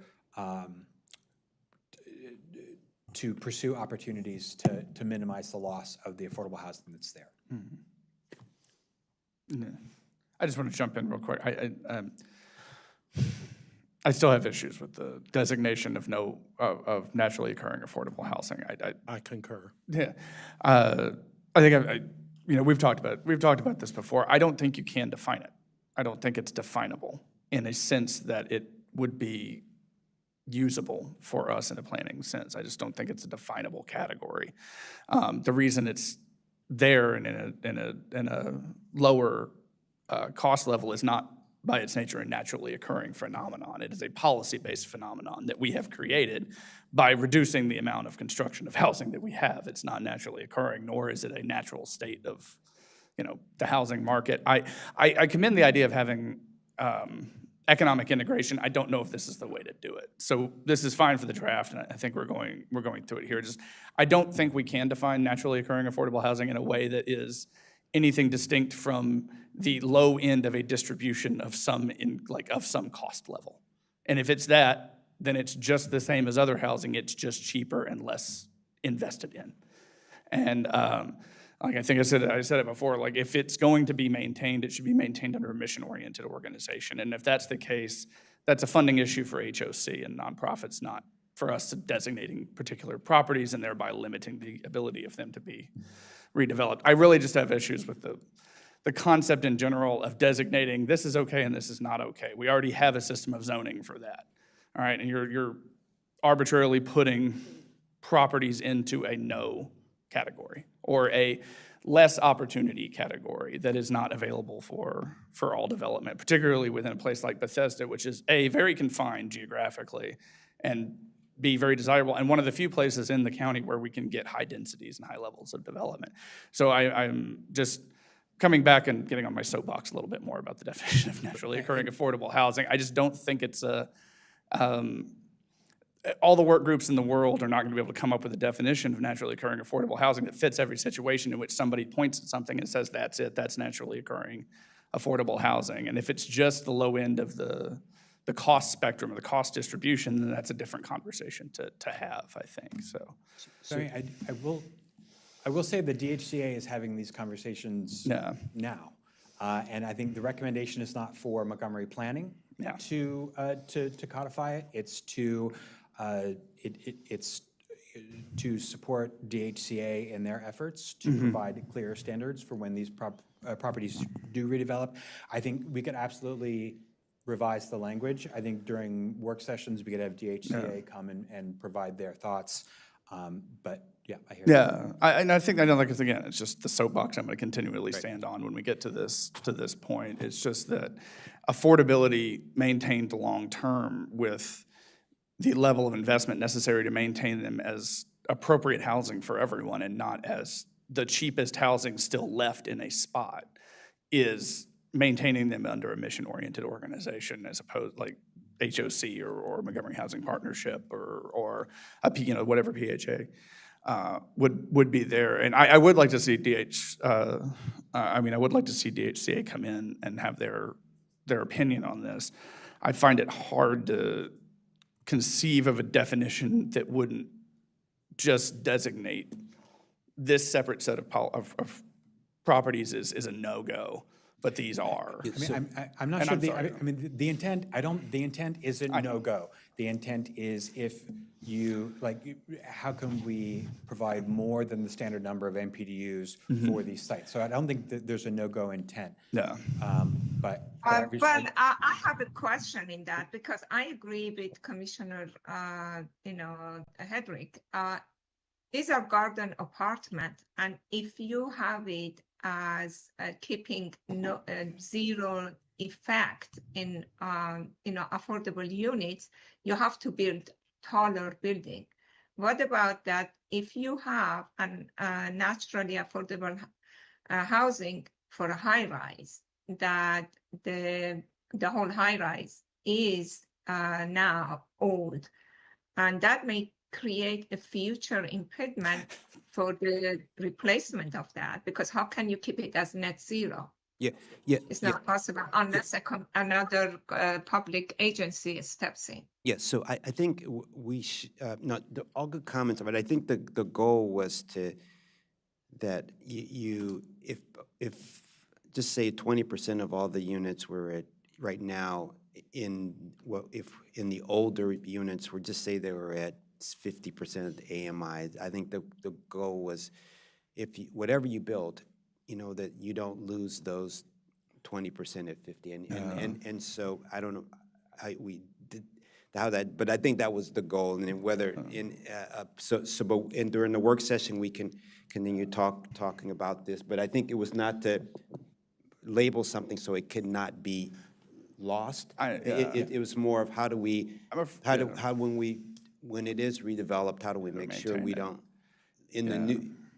move that affordability into the new piece. And transfer it to the, and I understand that. I'm just saying that those designations are going to have a chilling effect on any update to those properties. I think particularly if we have an existing 15% MPDU requirement within the minor master plan area. I just, the chilling effect and the lack of investment tends to be why these properties are naturally occurring affordable housing anyway. So we have a history of a lack of investment within the property, and then we're adding, or at least considering adding, a designation in which you would have to then increase the level of affordability, in this case, a larger MPDU. I think if we do it, and I think that it's fine to sort of play around with the idea, but it has to be paired, I think, to a density level that's higher than this, or a complete reduction in the PIP payment, or in a much higher level of FAR, or something along those lines that compensates in some way for this additional. The maintaining of this level of affordability within the region is incredibly important. It's why I think it should be moved toward a mission-oriented, long-term affordability with the ownership of the property, not just an MPDU designation of certain numbers within. But anyway, again, the soapbox is high. No, and so what I heard you say is that this will be a great topic for discussion. It would be a at the lovely work topic session. for working. All right, so we'll, if you're cool, we'll draw a line under it there and. Yeah. Okay. Can I just add one, just very quick, Please. one point? I think I generally agree, and I also agree that, you know, if we move in this direction, thinking about kind of additional bonuses of some sort along the lines of what was just talked about, I think that makes perfect sense. I'm just wondering, if, as part of this discussion, is a label even necessary? Because it sounds like what we're talking about is an evaluation of existing unit rents, and that can be done without any sort of labeling exercise, right? I'm not suggesting that, you know, we need to kind of go into this sort of exercise with a complete lack of constraints or parameters around like what we're actually looking for. But, you know, to Commissioner Hedrick's point, we're just talking about lower cost units that resulted from a series of events over time and choices that were made. But fundamentally today, you know, old building units of a certain sort of distribution of rents, does it need to be anything more than, I mean, could that be part of the conversation? Does this need a label? Do we need to categorize these structures? Or if there's a redevelopment opportunity, is it just an exercise of looking at what the units currently are and what those rents currently are? Yeah, I mean, I think it would be good to have DHCA as part of this conversation, and I think that's something that at the work sessions we can absolutely dive into. Again, you know, the recommendation language in the minor master plan amendment is fairly high level. This wouldn't be something, I mean, this would be something that DHCA would be implementing. It would just be sort of, you know, providing, you know, comments for that. But I think we can take it up then. Okay, cool, thanks. Thank you. One last comment. We never discuss naturally occurring unaffordable housing, which is what we have tons more of. We have tons more naturally occurring unaffordable housing that is millions of dollars that no one can buy. Right. So when we are discussing this within the concept of a minor master plan amendment, the thing we could probably be considering is that far more of our housing stock is naturally occurring, quote unquote, unaffordable housing. And my soapbox will now be put in the back. Would that also be the acronym NOAA? doesn't work as well. NOAA? No, all right. Okay. All right, we're gonna keep going. Labels matter. I'm Thanks, gonna Lisa. keep going here. So in terms of updating the Bethesda overlay zone to better achieve the goals of the plan, this is very similar to the preliminary recommendations. The BOS addresses BOS density, the development cap, park impact payments, MPDUs, public benefit points, the open space fee in lieu, and the use or lose provisions of the BOS density.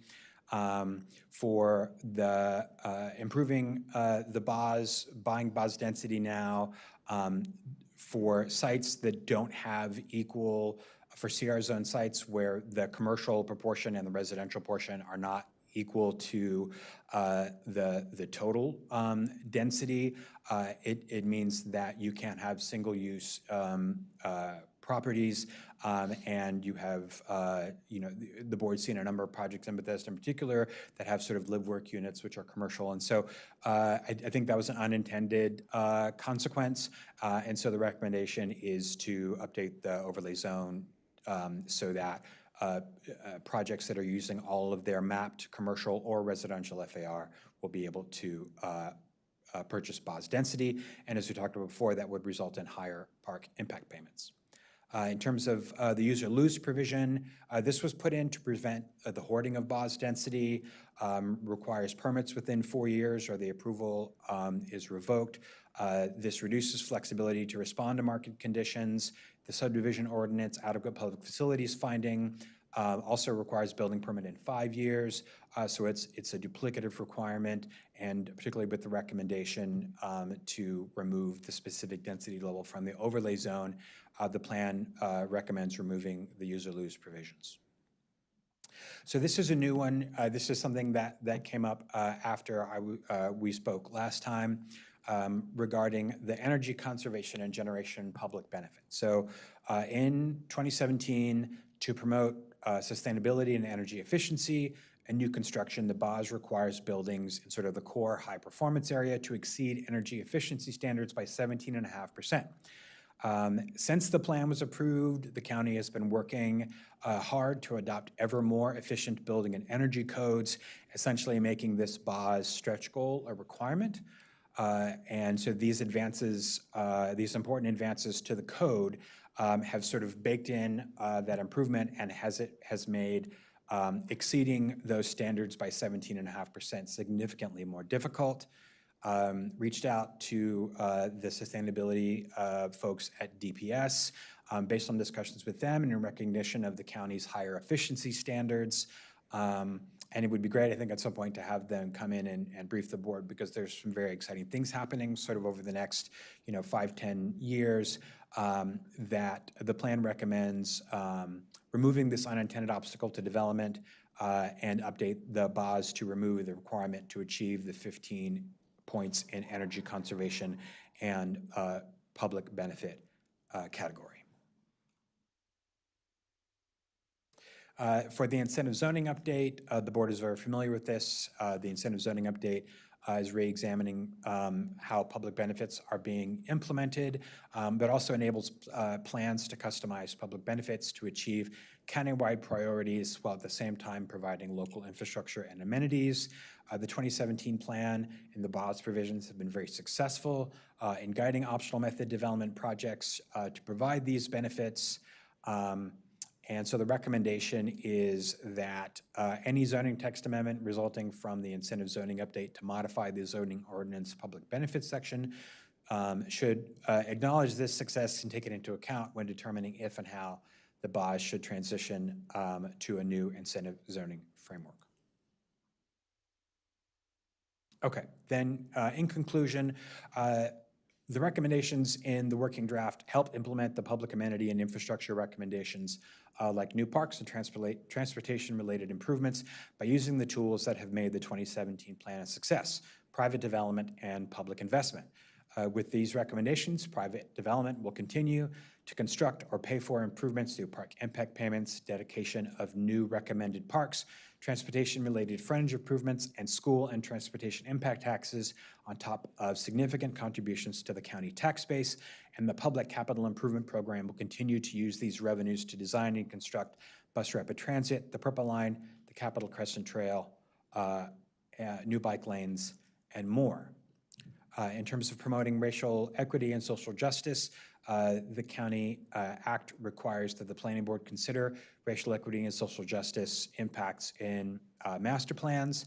The 2017 plan was approved before the Racial Equity and Social Justice Act, but it set a 20-year vision of sustainability, accessibility, equity, and innovation for affordable housing near jobs, shopping, and recreation, safe tree-lined streets, sidewalks, and bikeways, and new parks and open spaces.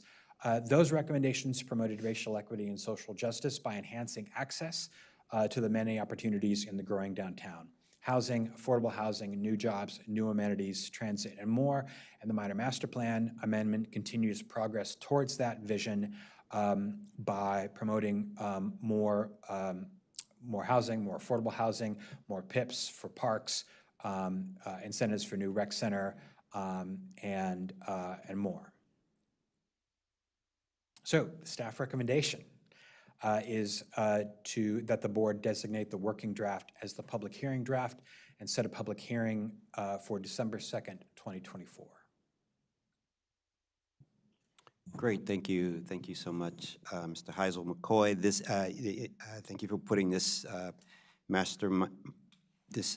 minor master plan amendment draft together so quickly. I mean, and working so hard over the past several months to get it together. I know it's so important. It's so important to allow us to continue development in that area in order to get more housing, more affordable housing, more parks. And so we look forward to the work session coming up. I will say that, and I'm glad your study showed that, you know, you can only have the PIP payment so much, where it will start disincentivizing the development side. But at the same time, there still is a gap, you know, between, you know, because PIP can't pay for a whole park. I'm happy that in these civic greens, where the developers are delivering the park to parks, and that's very, very helpful. And we'll talk about it during the work session, but maybe there could be more discussion on how do we fill that gap between what the PIP payment will pay and the true cost of developing parks, and we could have that discussion further in the work session. But thank you for putting this together, and we look forward to the work sessions. And any questions or comments from the board members? I just have one question that I know is outside the scope of this amendment process.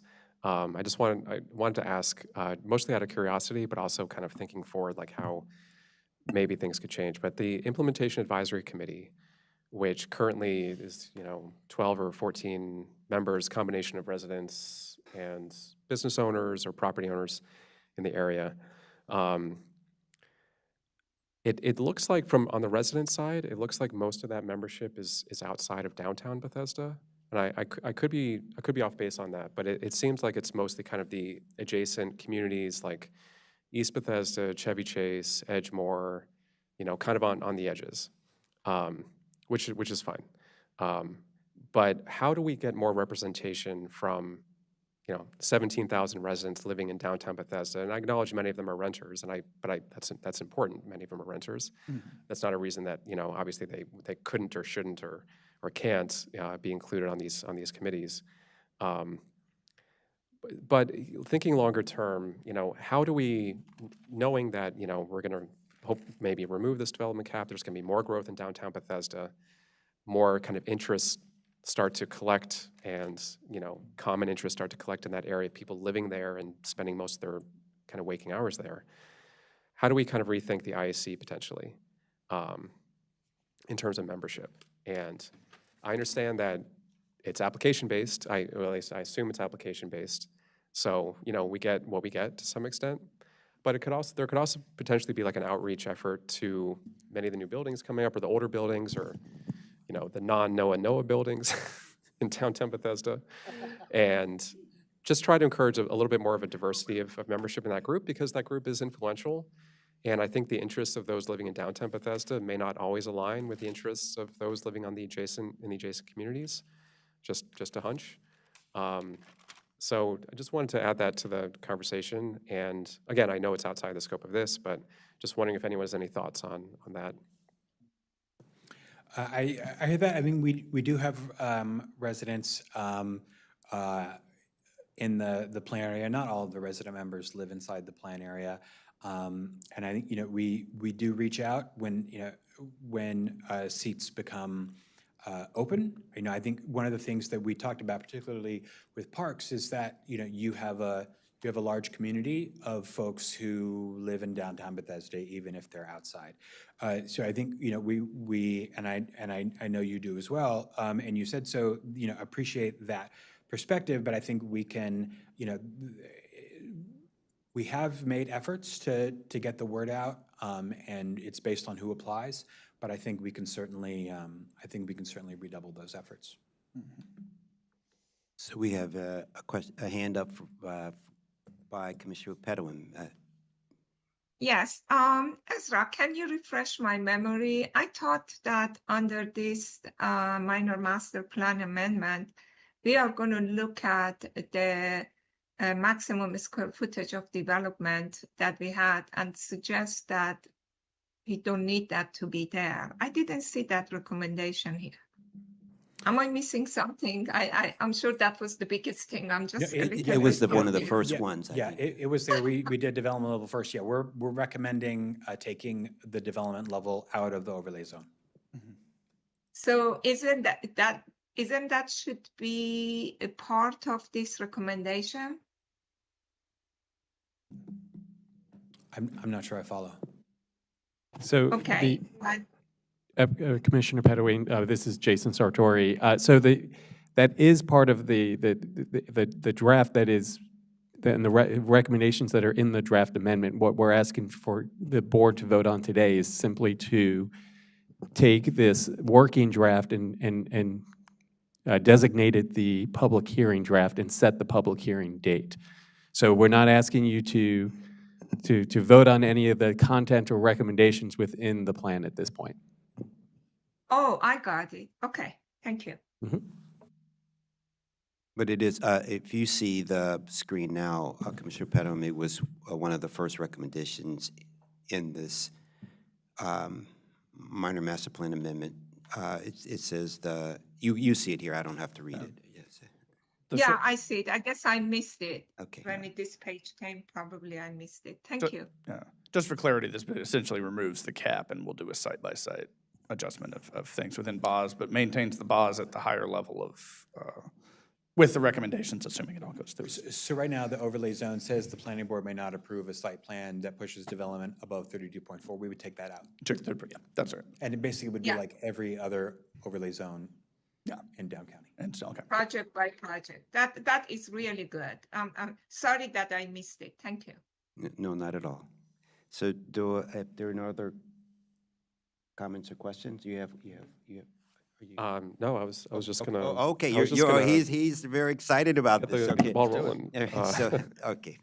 No other comments or questions. Do I have a motion to approve recommending the minor master plan amendment as the working draft, board's working draft? No, And setting a working public draft hearing date, and set a public hearing for December 2nd, 2024. Right, it's designating the working draft as the public hearing draft, and then setting the public hearing for December 2nd. So let me just say this, do I have a motion to recommend designating the working draft as the public hearing draft and setting a public hearing date for December 2nd, 2024? I move to do exactly that. I will second doing exactly that. Okay. All in favor? Aye. Aye. Aye. Aye, the ayes have it. So thank you so much. Thanks very much. We look forward to the hearing on December 2nd. So we're going to take a 2-minute break, and then we'll end with our last item, number 13, fiscal year 26 operating budget discussion by both Planning and Parks. Thank you.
Good afternoon. We're on our last item of the day, item 13, fiscal year 26 operating budget discussion by both Planning and Parks. We'll start with Planning this afternoon, and we have Karen Warnick and Jason Sartori presenting the Planning's budget. Thank you. Good afternoon. For the record, I'm Karen Warnick. I'm the Chief of Management Services for the Planning Department. We're here today seeking your approval on the FY26 Planning Department's base budget and the new initiative levels. About a month ago, the Commission's Corporate Budget Director, Terry Charles, presented that OMB estimates that the assessable base will grow by 3% in FY26. The Planning Department's preliminary projections for the base budget are to grow 3.2%. So any new initiatives would likely require a tax rate increase. The leading drivers for this are retirement, annualization of salary and compensation for FY25, other post-employment benefits, retirement, health benefits, and contractual increases. Preparing for the FY26 budget, the department staff initially identified 29 initiatives that met the criteria, the critical criteria we selected to include in the proposed budget. There were additional ones that didn't meet that criteria. That would be 3 new master plans, 13 one-time initiatives, 10 full-time positions, 1 part-time to full-time conversion, and 1 seasonal position. Senior leadership narrowed this list down from 29 to 9 new initiatives to include in our proposed budget. It's 2 new master plans, 4 major projects, 2 full-time career positions, and the conversion of a part-time position to a full-time. Today, we'll discuss each component in the FY26 budget request, which totals $1,639,044, or a 6% increase for our base budget and new initiatives. For the base budget changes, we've been working behind the scenes to identify our known operating commitments, including mandated and contractual and inflationary increases. For FY26, the total changes to our base budget is $848,875, or 3.2% increase. These increases include salary and benefit increase of $398,380.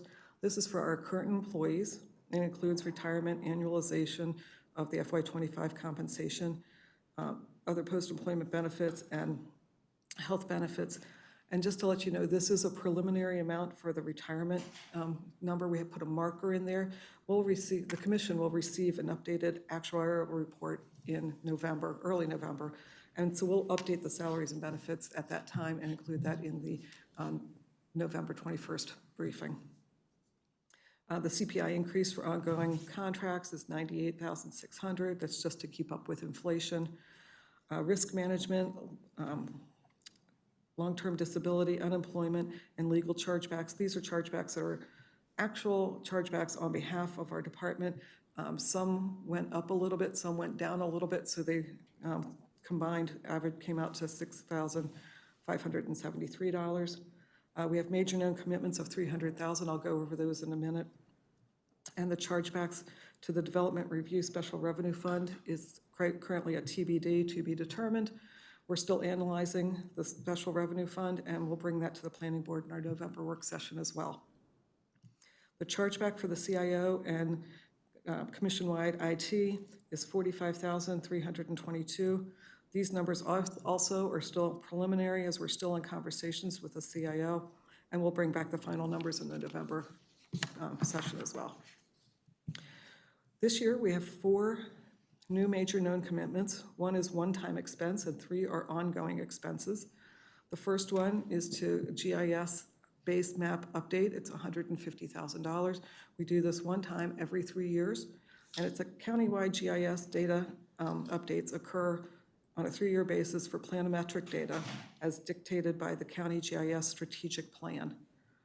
Second major known commitment is for Project Docs regulatory system, $110,000 as an ongoing expense. And this is requested for the migration of the Planning Department's Project Docs regulatory system into the vendor's cloud. For the third major known commitment is Master Plan Transportation Monitoring, $15,000 ongoing.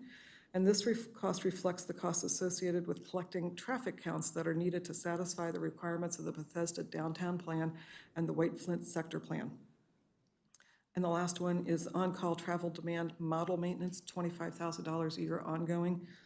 The planning department is required to conduct transportation adequacy analyses for each master plan.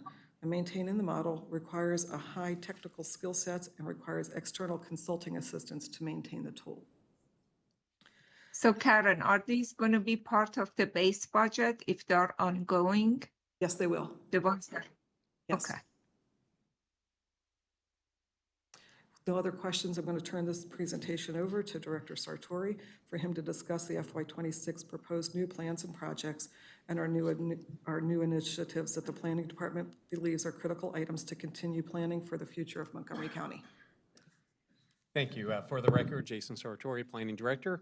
I want to begin by talking about some of the master plans and major projects that are either currently underway or these are ones that were funded in previous year or the current fiscal year budget that we are going to continue to be working on in FY26. We are not asking for any additional funding for any of these, but we just want to call attention to these master plans and these major projects. The one thing that may seem most intriguing or new to you is number 8 on the master plans, the Germantown Sector Plan Amendment. This is not something actually in our work program currently. That is that we have the Germantown Employment Corridor Study. When we do our semi-annual presentation to the County Council on November 12th, we will be asking them to officially add the Germantown Sector Plan Amendment to our work program, and then we'll be coming back to the board with that request as well. So in terms of a request for potential funding for FY25. But we do have 2 new master plans that we are proposing adding to our work program in FY26. The first is the Kensington Sector Plan Amendment. So the Kensington Sector Plan, you can see, was last updated in June of 2011. For this plan, we are looking for consulting funding to help with historic survey and historic resource analyses, parking planning expertise to evaluate the feasibility of parking structures for a Park Once community in Kensington, and engineering expertise for stormwater management issues and for community engagement. The second master plan is the Burtonsville Minor Master Plan Amendment. Here, we are looking for consultant funding to help with community outreach and engagement, and employment and economic analysis, and for some scenario modeling of potential alternatives for future Burtonsville activity centers along US 29. The department is also requesting funding for 9 new initiatives in FY26, 8 of which we're asking to add 9 new initiatives onto our work program, with 8 of which we're asking for funding. So of those new initiatives, 4 are ongoing initiatives. One, which I'll elaborate a little bit more on in a minute here, for $300,000 is for master planning, and then 3 new positions, or 2 new positions and 1 conversion of a part-time position to full-time. And then we have 5 one-time initiatives that we're asking for that total $620,000. So in terms of the ongoing initiatives, as I mentioned, $300,000 for master plan support, and then the 2 positions, and then the conversion of the part-time position. The total comes to just under $589,000 for these 4. I'll talk a little bit about each one specifically here. So this is a little different than how we've done this in the past. And we've talked a little bit about this. I remember talking to the board about this last year, and it came up even in our conversation with the county council in the spring with the current year budget. Typically, we would go to the council with a request for funding for a specific master plan.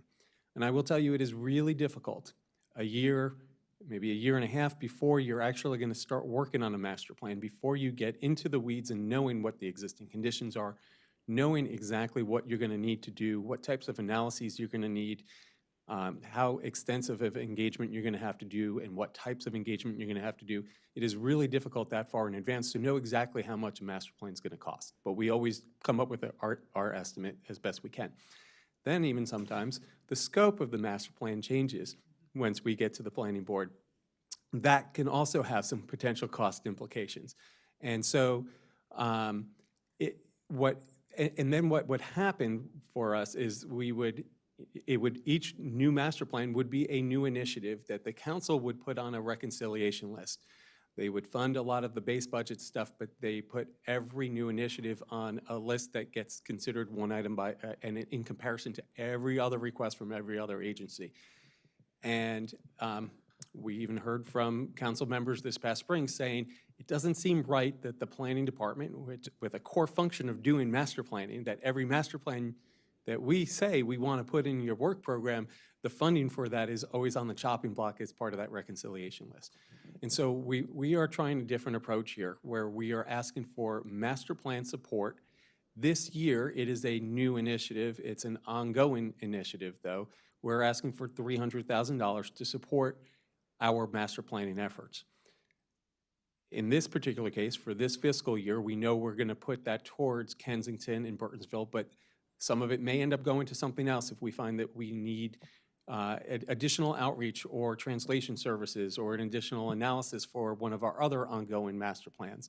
It gives us a little bit more flexibility to say, well, we know that these master plans don't all take place within one fiscal year. Sometimes they go over multiple fiscal years. They always do. And we have the opportunity to say, well, you know what? We know for Kensington, you've got this historic resource analysis that you need to do, but if we can put that off to the following fiscal year, that allows us to be able to use some money now for this other master plan that's ongoing, maybe the scope there change or we need an additional analysis there. So it just gives us a little bit more flexibility of how we do the core function of master planning that we have. So what we are asking for is $300,000. That is largely based on what we anticipate the Kensington and Burtonsville plans to cost us. Then once if this is approved by the county council, it would then essentially become part of our ongoing base budget that we're not asking for each year. We would still go to the council each year with a request to add certain master plans to our work program, but we would have as part of our base budget to do master planning at a base $300,000. Jason, I should say that I'm so happy to see that. You remember that I have been pushing exactly for that. This is perfect.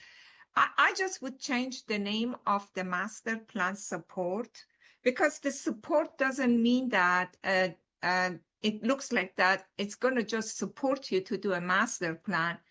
Maybe it is the base budget or something that is more clear what you're asking, that gives a better designation and a stronger feeling that this is what you're asking for. You explained it very clearly what this one is for, but you're not attached to the budget that to explain what it is. It goes there, and as soon as they see the name, say, what does that mean? Do they need to get a consultant to support them to do the master plan? I think the title needs to be stronger to embrace what you just talked about. I think this is extremely important we get this. We can think about, and when we come back to you in November, we can see if we can think of a better way to kind of title this that captures it. It has to be something that they say this is needed to be budgeted in base budget. Yeah. Okay, thank you. Okay, thanks. Okay, so the next piece of the ongoing new initiatives is for personnel. And I thought it would be really important to show this graph. And it's one that I hope that we use over the course of the next few months as we go through the budget cycle. In FY25, we had 182 funded positions in the planning department. I'm sorry? Oh, I'm sorry, FY10, not FY25. In FY10, we had 182 funded positions. We had 31 positions cut that year. I was not here. I know that it was a difficult time. As you can imagine, our responsibilities, our job functions did not necessarily decrease at that moment. And they have not decreased since then. If anything, our responsibilities and the requirements that we have, in some cases, legislative requirements and responsibilities, things like climate action or climate assessments and racial equity and social justice analyses and the additional requirements and expectations of the planning department have increased over time. And so you can see that part of that, when we lost the 31 positions, we also had 7 unfunded positions initially. Over time, those positions have been funded. So those 7 positions have been funded over the last 15 years or so. And then last year, the last 2 years, last year, with the current fiscal year, we received 2 new positions that we didn't have before. So that was the first time we received 2 new positions since we lost the 31 in FY10. And I'm pointing this out because I think it's really important. I think earlier today, Chair Harris kind of, when we were talking about the strategic plan, made a reference to if you need 25 new positions, and I kind of laughed. I don't know if you noticed that. I was laughing because I was thinking of this graph and saying, certainly, yes. If we could go back to where we were in 2010, the possibilities of things that we could do are, endless. And but we can't ask for 20 new positions. We couldn't even ask, as Karen mentioned, the initial request was for 10 positions when we started to call requests for the budget. So we narrowed it down to 2 new positions. And so that's where you see it bumping up to 155 in FY26. Jason, I just want to make sure that when you show this chart, it was at one point that planning department lost inspectors to DPS. Did we have some reduction of forces? I do not remember exactly what year it was. You may want to make a check into that and to see that if that has any kind of correlation to these numbers, okay? Okay, I'm being told that was in 2008, so that's even before what you see on this chart here. Oh, okay. So if someone asks you that, then you may want to show that. You may want to start at actually with 2008 because that may be, that may be even a better indication of what has happened, except that you could just say that, well, we had that many inspectors that we lost and still we were more. If someone remembers that, maybe certainly. some of the old, We could think about that. I think that the distinction here is that the positions that we lost in FY 2010, the responsibilities of those positions didn't necessarily go away, whereas if positions were moved to a different agency, presumably what they were doing just went to the function went to a different agency. So I just going to confirm that. That's good. So the 2 positions, the first one that we're asking for is one that will be familiar to you. It's a planner for climate, a planner for to basically be a climate specialist to run our climate initiatives. This is a request that we had last year. It's a full-time position, 1 full work year at grade 30. The point here is someone who would do all of our climate-related work. They would conduct all of our climate assessments for master plans and for zoning text amendments, as well as work with all of our master plan teams to ensure that our plans are looked at through the lens of climate. And I know we talked a lot earlier today about the importance of climate in our strategic plan. This position is vital to that. And so you can see we've actually called out with this. There are 3 actions in our new strategic plan that specifically call for either this position or for the work that this person would be doing. The second position that we're asking for is an admin specialist 3 to work on organizational development within our management services division. This would also be a full-time position. This person would create, develop, and implement 4 specific programs that are intended to foster a sense of belonging in the workplace, increase our staff capacity, and promote individual professional growth. These were all strategies in our strategic plan.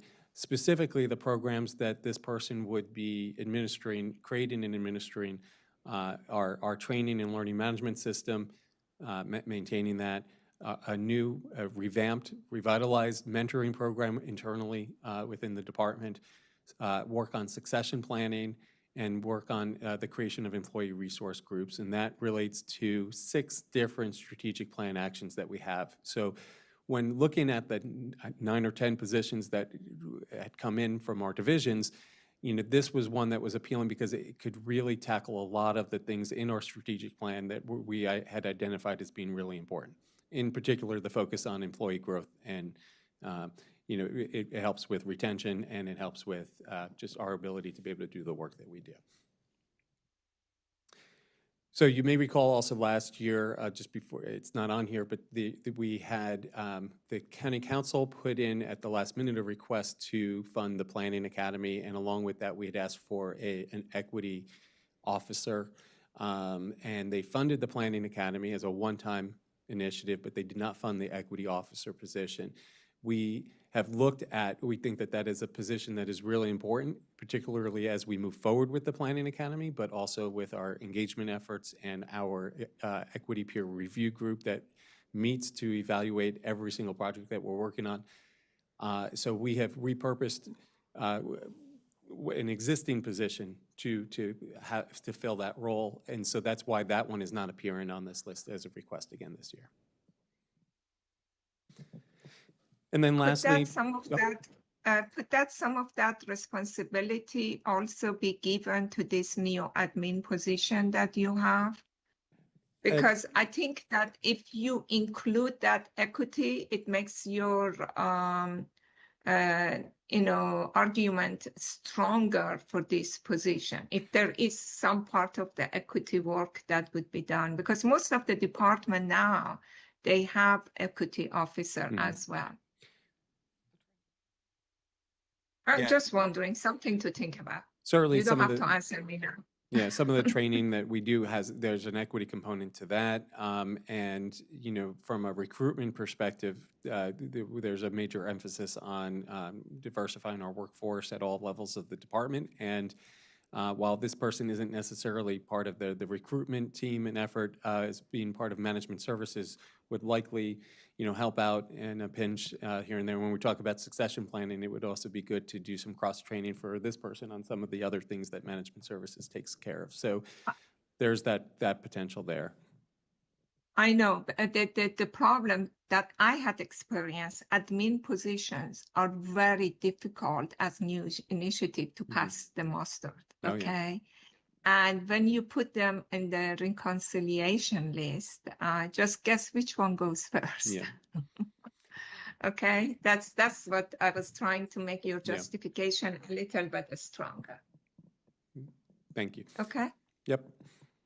Okay, so the last new initiative for ongoing new initiative for personnel is the conversion of a part-time visual media and imaging specialist 1 position to full-time. This is a position that ensures that every single one of your board meetings is streamlined. Well, we try the streamlining too. Streamed online, and it's certainly a major part of our effort to remain transparent and to serve the public. And so this relates directly to Strategic Plan Strategy 2.1 about transparency with the public. And this is a minimal increase of $5,725 because of differences in how the position has been funded previously versus the actual number of hours that had been allocated to the position. Can I ask you a question here? Could you not, if you just put 0, just ignore the 5,000, but you have to convert a full-time, part-time to full-time, does it still have to be under the new initiative, or it could be done under the base budget and just get approved? I'm just trying to help you to get this position approved. We'll look into that, because if there is no dollar amount, I'm sure the council would be very happy to go ahead and approve that. Yeah, you could just put it in the base budget and you just get approved. Mhm. And then next year, if it is lack of 5,000, you could just do it under the annualization. For 5,000, it's very easy to adjust. We like that idea. Okay. Thank you. Okay, so now the one time we had 5 one-time new initiatives that you can see here totaling $620,000. I'll go through each one individually. This first one, the Housing Needs Assessment and Preferences Survey, is a major part of our kind of Thrive implementation efforts. We've talked about conducting or preparing a housing functional master plan. This is kind of the precursor to that. And if you look in our strategic plan, these are captured in actions 552 and 553. And we do see them as the first initial steps of doing a housing functional master plan. What we're talking about here, the housing needs assessment, we did one about 4 or 5 years ago in anticipation of Thrive, gives us an opportunity to understand where our housing needs are, what they will be in the future, and then do a comparison of that to what our housing supply is. So we've been hearing a lot as we've been talking through attainable housing strategies about, how do you know that this is housing that's needed? It's, work that we had done previously on the housing needs assessment that tells us what types of housing we need, and this is going to be an update to that. The second element of this is the preferences survey, and this would be a statistically valid survey that would help us identify the housing preferences that people in the county have and to be able to break that down by geography as well as different groups, including low-income households, people of color, people with disabilities, and seniors. And so all of this is stuff that would be really valuable information that would feed into that a functional plan for housing. So, Director Sartori, just a question here. This is definitely needed. Could this be one where this collaboration between the Planning Department and DHCA, or maybe if they don't fund maybe, I know they like to get this similar data, some of it, and I'm just, could this be, I don't know how, has that ever worked in the past? You partner with another county agency on a particular project and you co-fund it, or maybe that's not something that's possible? Sure. So and maybe someone else can confirm this for me, but I'm not aware of a time where we've co-funded a project with maybe DHCA, but I know we have with MCDOT. A perfect example would be the Complete Streets Design Guide that was mutually funded by both departments. Sometimes it's a little difficult doing that, but it does work well in terms of ensuring that there's collaboration and kind of co-ownership of a project. I'm sure that this is something that DHCA would be interested in. Whether or not they would be able to include a proportionate share of this in their FY26 budget, I don't know, but we do have communication with them frequently. In fact, I think we have a meeting with some of their staff next week and their director, and maybe this is something we can talk about to gauge their interest in this. But we certainly will welcome partnering with them, whether they fund half of it or not.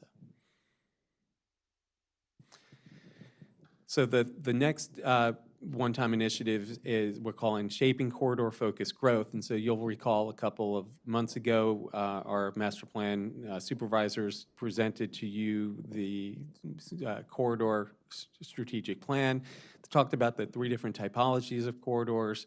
You may recognize the image there on the right. This would take it to the next level.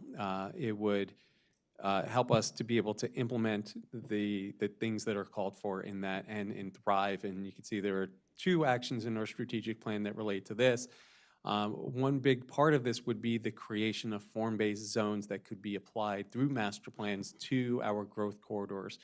And you'll see as we bring the University Boulevard corridor plan to you that we are working on trying to accomplish what we call for here, but with the set of plans that we have today, which are not form-based, and it becomes a little complicated to be able to achieve this. And so the idea would be to create a new set of zones. This might also sound familiar as essentially the large scale of attainable housing.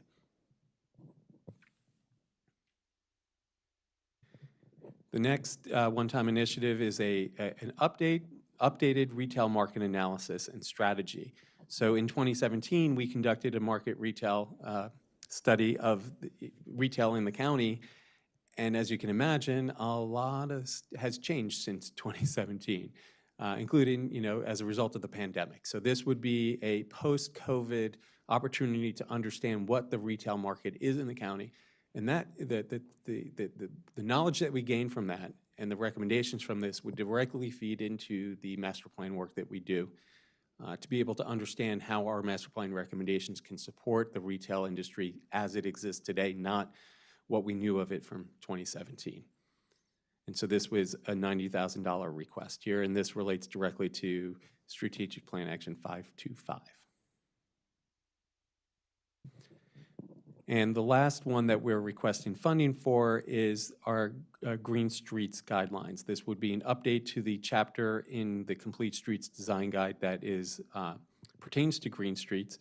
And green streets help mitigate the impacts of climate change and increase tree canopy. So you can see, again, the idea of climate issues are coming up in a number of different places, even beyond the scope of what that climate specialist would do for us. But this would be a project jointly led with MCDOT. However, I will say that we are not asking MCDOT in this case to fund half of it. This is the total cost, $80,000, in part because we are working jointly with them on the curbside management project right now, which they are fully funding, and we are an equal partner with them in that. So this is just kind of we'll fund this, they funded the other one, and so we're asking for this all in our budget. And this relates to Strategic Plan Action 3.3.1. And the last new initiative that we're asking, and we wanted to define it and put it here because we think this is important, but we are not asking for any funding for this, is an update to our locational atlas. So as you may recall, before we had our Master Plan for Historic Preservation, which started in 1979, we first created the locational atlas, which allows the planning board to designate sites or districts as historic. It comes with certain protections, but not all of the protections that you get with the master plan. There are a large number of sites and districts that are on the locational atlas that are somewhat in, kind of limbo, that they're not fully designated, but they've never had that opportunity to be reviewed whether or not they should be designated, and we want to be able to move them along, either decide that they no longer belong on, require the designation, or that they need to now be designated to the master plan, and we go through that process. So this is really, we have sites that have been on there for over 50 years, or around 50 years at this point. So this would be an opportunity for us to do the survey work to be able to go through the sites and districts on the locational atlas. This would be something that our staff internally would work on, and we'd like to have this added to our work program in FY26. And this relates directly to Strategic Plan Action 5.2.8.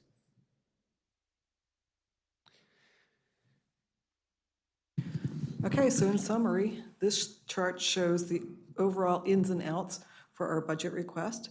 Bottom line is at this time, the planning department is requesting about $1.6 million or a 6.1 increase for our base budget and new initiatives. And I just want to highlight the way, we've organized this a little different than you've seen in the past too, and this is based largely on the way we talked about the budget last spring with the council, highlighting the base budget changes, new initiatives that were ongoing, and then new initiatives that are one-time expenses. And you could see that while I mentioned earlier that our new initiatives, one-time initiatives, total request of $620,000, that's offset by the one-time initiatives that we have in this year's budget, which, because they're one-time, they're not ongoing, we're not going to be funding or asking for additional funding for those going forward. So that's why the increase that we see to our budget from one-time expenses is less than a 1% increase.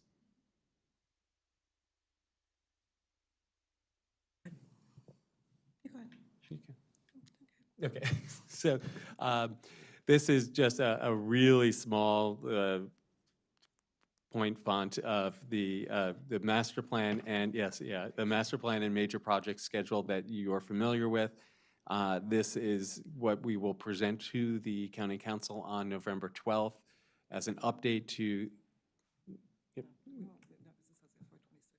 Oh, okay, yes, good point. All right, so on November 12th, we will give them an update on the FY25 master plan and major project schedule, not FY26. This is an updated version that would go with our budget request that includes our requests for new projects for FY26, and a full-size version of this is available in section 5 or page 14 of our staff report for this agenda item. So today, we're here just seeking your approval to prepare the FY26 budget at the base budget and new initiatives level, and to let you know that our next work sessions will be back on November 21st for our final work session and planning board approval, and then on December 18th, the full commission approval.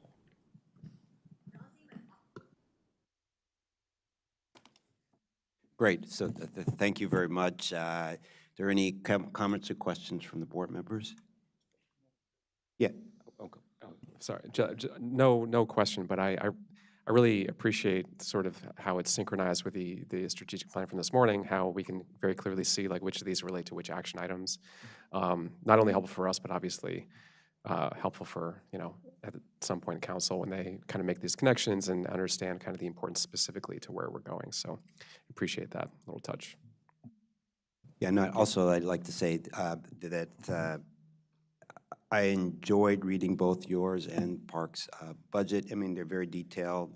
They're very easy to understand, a lot of information, and so I really appreciate that. And as Commissioner Linda said, it's great that they are tied to the numbers, to your strategic plan goals and the numbers in your strategic plan, so it's very easy. I hope that when this goes to the council or the county exec, that they're actually reading it, and I mean, it's important, because I think if they read it, I think that it's very easy to show why it's needed. So thank you so much, and if there are no other comments or questions, yes, do we need a motion to approve the planning department's finalizing their fiscal year 26? So we just need your approval to move forward. Yeah, to move forward. but Yeah, no, we're not, finalized. but move to We'll move come to back the with next some section. changes based on the comments that we've heard today. Yeah, based on the comments heard And today. updates, yeah. So do I have a motion to approve them finalizing their budget? Motion to move forward with the proposed operating budget. I will second continuing to go forward. Yeah, we are. It's the end of the day. We're not at our best right now. Yeah, all in favor? Aye. Aye, the ayes have it. Thank you. Commissioner Pedawin, does I get a big aye for you? Yeah, that was a big guy. Okay, thank you. Thank you so much. All right, we'll have Parks Department come up now. Thank you.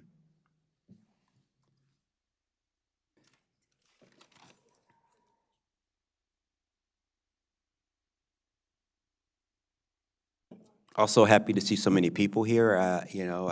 We seldom are so graced with so many people, so thank you for coming. It's good to see so many smiling faces and also heating up the room. It gets very cold.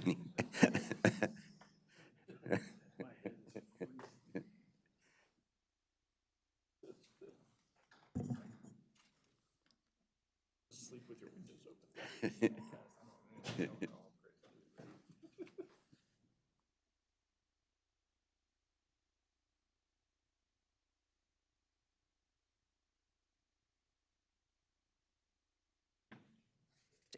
Chair, are you ready? Are you ready for us? Yes, Okay. all right. All right, thank you so much. So today, Parks will be presenting to you our proposed FY26 budget for the Park Fund. Before I hand this off to staff, I wanted to give you a little background on what you'll be hearing. You're going to hear about the increase necessary to cover our major known commitments, which of course includes salaries and benefits, OPEB, debt service, contractual and inflationary increases in our OBI, and you'll hear about our modest requested increase for program enhancements. As part of the process for developing this budget proposal, we work with all our divisions, and you can see all the representatives here today from Parks divisions, to assess their additional needs and ask them to consider them in light of our established parks priorities, which include, of course, physical activity, social connection, and environmental stewardship, with an emphasis on serving teens, seniors, and working-age adults. Of course, we know that we can't ask for everything that we'd like or need, so we refine our list of requests to include only those items that we can best justify and that we think that the planning board and the county council will ultimately support. And even then, as you know, we don't get everything we ask for. So you will be hearing at least a couple of requests that will sound familiar to you, because sometimes when we make an ask and we don't get it, and we think it's very much needed, we will come back and ask for it again. So you will hear from folks who are familiar to you and about some projects that are ongoing and some needs that we very much want to continue meeting in the community. So with that, I will hand it off to Nancy Steen, and then you will be hearing from individual division chiefs about requests and park staff. All right, thank you, Mitty. For the record, good afternoon. My name is Nancy Steen. I'm the budget manager for the Department of Parks. Okay. Today's discussion will be focusing on the Park Fund, and we will be coming back in November, and at that time we'll also address the other funds within our portfolio. Mitty did mention briefly a little bit about the process. We've been working diligently for several months on this. We generally start our budget process late June, early July, so we're essentially finishing up the process of trying to get the 25 budget in place and already starting to talk about 26. So we do go through a lengthy process. And we also do actually have a budget roundtable meeting with our staff where we bring our division chiefs in. They present the new initiatives, we vote on them, we discuss them, we have lengthy discussions, we have multiple discussions afterwards. So it is a very iterative process where we go through a lot of discussion to narrow it down to get to be our most important request. Continuing on, at the 9/26/24 Planning Board meeting, our corporate budget director, Terry Charles, did present preliminary information on the known personnel increases for salaries, benefits, retirement, the OPEB, and as well as the estimate for the debt service at that time for our CIP. Today's presentation does include significant changes in those totals. As we go through the process, we're continuing to change them. We do anticipate that most of our numbers today are final, but there are still some changes that we anticipate. So you will see slightly different numbers when we come back, but hopefully not significant changes. We also have the one thing that we have to remind you too is that the one number that is not finalized are the pension and the OPEB. So the number that we have right now is merely an estimate using data from last year. We will be getting updated data numbers for that hopefully soon. Compensation is our largest overall cost in our budget. And based on our current personnel complement, the base cost for compensation is increasing by just over $1 million. This personnel change does not include the compensation marker of just over $4.4 million that's included in our proposed budget for our cost for the COLA and the merit. And as already said, the pension increases will be coming soon, and we'll see some changes from that. In addition to the compensation and our debt service, we have multiple other known commitments that are included in our base budget. We have them grouped, obviously, for ease of presentation. And on this particular slide, you'll see the different categories that we have for these different groupings within our base budget. Now, if we look at that detail in a little bit more detail and trying to get down into the numbers, we've got a slide here that shows some of the different categories. In addition to the base budget increases that are related to personnel cost, we have increases that are related to various known commitments, and these total just over $3.6 million. The amounts are summarized by category on this slide, and they're also summarized on page 4 of our Planning Board memo. Our largest cost impact for FY26 is for an increase of $816,500 in our risk management contribution. Note that our total risk management cost is revised each year. It's based on both a review of historical data and also projected cost. We also have a significant increase in the FY26 OBI cost as we have 2 new parks under construction, along with multiple park refreshers in various stages of design and construction. With the compensation cost and the CIP debt service added, the combined overall total for these known commitments is $3,539,088, which is a 2.6% increase over the FY25 adopted budget total. In the next few slides, we'll present more detail on these major known commitments. The major known commitments include costs associated with OBI, or operating budget impacts. OBI cost is associated with the cost of operating and maintaining the new and expanded parks or added amenities. If we do not get the additional funding to care for these additions, then essentially it would be considered a reduction in service, since our existing staff and resources must be spread over a larger work program. Our total FY26 OBI funding request is for $827,213. The map on this slide shows that the park locations with projects that are included in our OBI budget request. As you can see, these projects include sites that are dispersed throughout the county.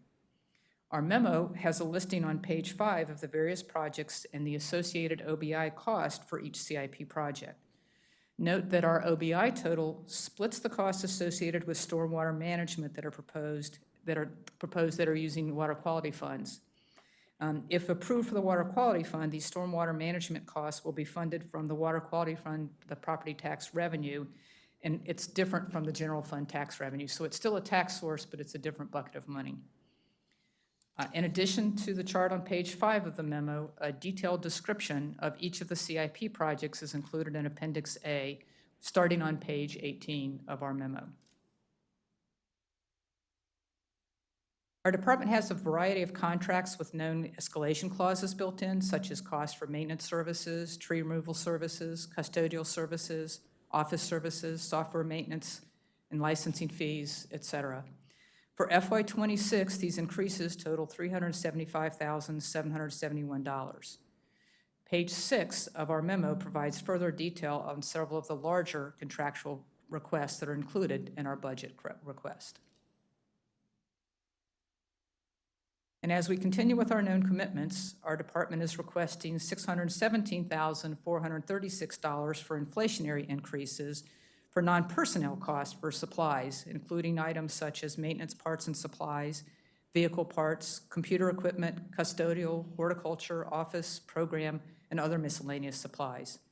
Also included in this category is our request for increased capital outlay funding. Although the inflation rate has been steadily decreasing over the past year, costs are still rising for many of our basic supply needs. We are requesting approval for $2.2 million of funding for the Capital Equipment Internal Service Fund. Since the cost is financed, costs are spread over time. The debt service is paid from the Park Fund. For FY26, the increase in the Capital Equipment ISF debt service is $575,300.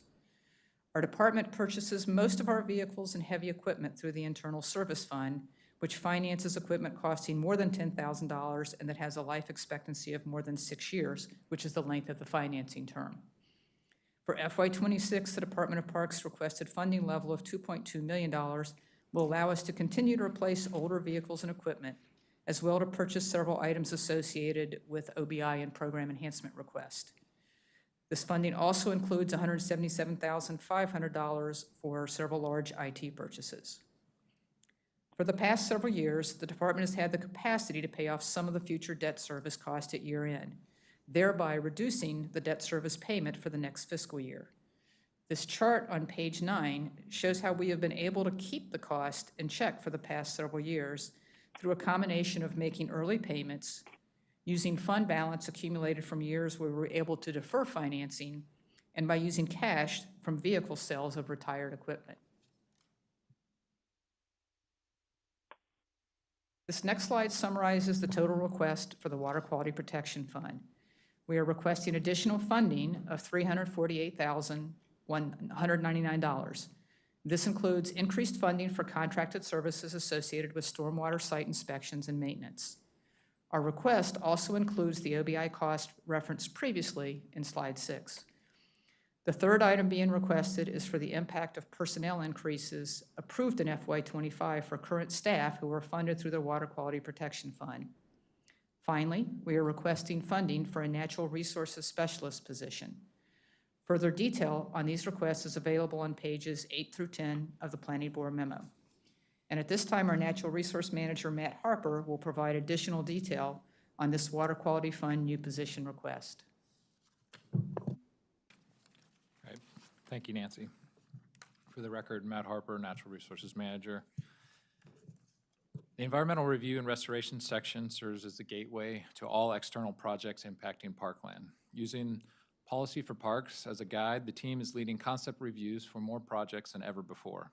This group has a broad and comprehensive understanding of the resources that make up our park system, and through this lens, they help guide the department through decision-making processes that ensure impacts to parkland that cannot be avoided are minimized to the greatest extent practicable, and that parks is made whole, if not enhanced, at the end of the day. The Environmental Review and Restoration section also guides the project selection, approach, and goals for aquatic resources management on parkland. Montgomery Parks' critical role in ensuring environmental resiliency, and the county has applied increased pressure to implement solar arrays and electric vehicle charging stations, plant stream buffers, create and enhance wetlands, promote carbon sequestration in natural areas, upgrade existing park infrastructure and county infrastructure that relies upon parkland, improve stream function and water quality, and protect public drinking water sources, just to name a few. To do this effectively, the section must grow to meet these elevated demands and pressures. The Environmental Review and Restoration section requests in FY26 a Natural Resources Specialist 2 to implement concept reviews in coordination with our external partners to ensure seamless review and response for projects submitted to the department. The role would support work across the entire department through resource reviews, site selection analyses, and prioritization of projects to mitigate for stormwater impacts.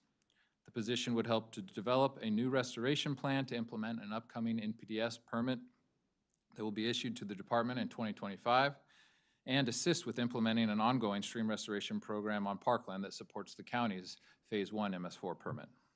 Finally, a recent increase in public interest around stream restoration practices has resulted in a number of proposed legislative changes, including the Whole Watershed Act, which was passed in the most recent state legislative session. Stream projects permitted by MDE will now require enhanced levels of outreach, monitoring, documentation, and reporting to execute the same projects that our Stream Valley parks have come to rely upon. At the end of the day, this new position will allow us to continue to provide consistent, holistic, data-driven decisions to steward a growing inventory of park resources and promote public enjoyment of a park system through a thoughtful balance of recreation and natural resource protection. Unless you have any questions for Matt, we'll move on to the program enhancements. Good? All right. I have a question regarding risk management. Why did it increase by $860,000? We have some money in our base. This is the increase, correct? I'm not sure I understand the question. Well, the risk management as part of your major new commitment, the first line, you said that it has increased by $860,000. I just don't know what is the reason for the increase. Is it because of the Greenbrier Park that was burned? So to answer your question, yes. Two things happened with the risk management. One, I guess you can say we kind of rolled the dice a little bit. We did decrease our budget significantly for FY25. We made some prepayments with the hope that the outlook would look better going forward. We do have some fund balance. To be honest, our number would be even higher on the increase if we didn't have some fund balance.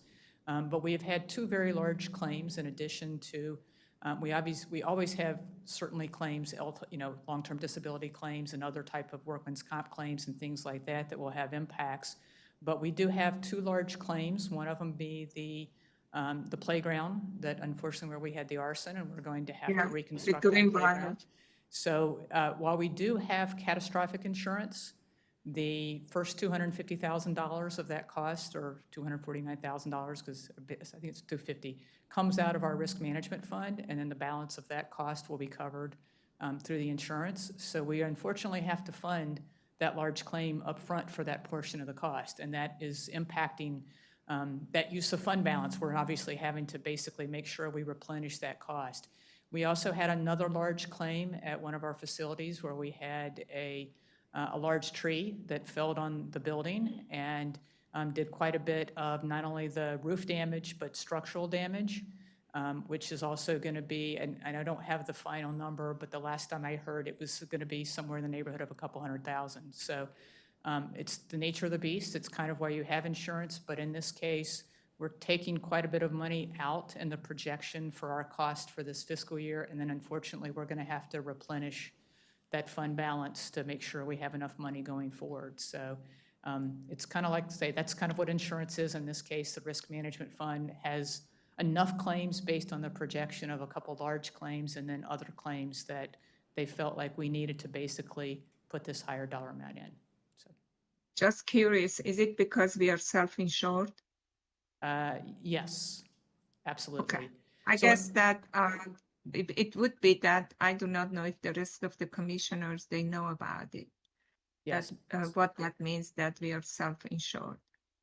So it does mean by being self-insured, and we do have catastrophic, but for most claims, so for example, by being self-insured, if we it's like a savings bucket. We put money into a savings account and we take it out as needed to pay claims. And some years the level of claims are higher, some years the level is less. They essentially, like I said, if we have a damage to whether it's a building, fence, backstop, other property, if we have a vehicle that is, in an automobile accident or things like that, essentially we take money out of that bucket. So as we're spending money, they're asking us to replenish it, and they're obviously making sure that we maintain some level of balance for the future. So it's a complex thing, and a lot of these workman's comp claims that become LTD claims end up taking years to settle. So in some cases, it may look like we have a significant balance, but we also know we have future payments. One of our large settlements last year actually had payments that were spread over a couple of years. So although we haven't paid it, we have an obligation to pay over the next several years. Okay, thank you very much. Thank you. No other questions? We'll move on to the program enhancements.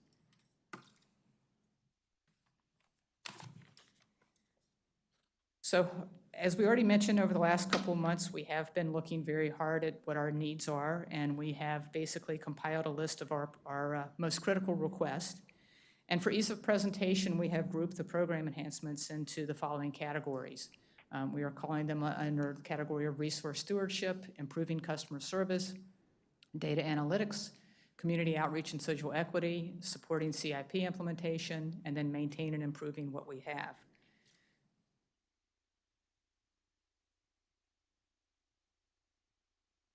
The chart on this page summarizes the cost and the associated work years for each of these program enhancement categories.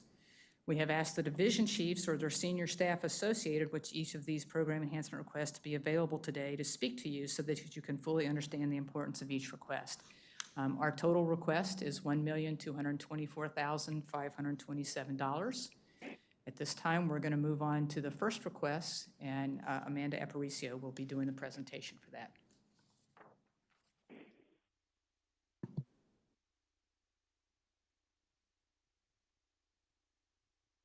Good afternoon. For the record, my name is Amanda Aparicio. I'm the Horticulture and Urban Forestry Manager in the Horticulture, Forestry, and Environmental Education Division. I'm here to present on a request to convert seasonal and services funding into a full-time position supporting the sawmill operation within our green waste recycling program. This program is part of our arboriculture section. It's physically housed at Pope Farm Nursery. Just to provide you a little bit of background, each year the Green Waste Recycling Program intakes about 3,500 tons of organic material from park maintenance operations. This material is processed to its highest order of value and includes products like compost, wood chips, mulch, and milled wood. These products are then able to be returned to park uses, representing a closed-loop model of resource management. The sawmill operation is a year-round program and requires specialized work to maintain a clean, safe, and efficient operation. It's currently being primarily staffed with seasonal support, but we've had to periodically reassign career staff from other duties to help support the increasing demand for in-house lumber requests.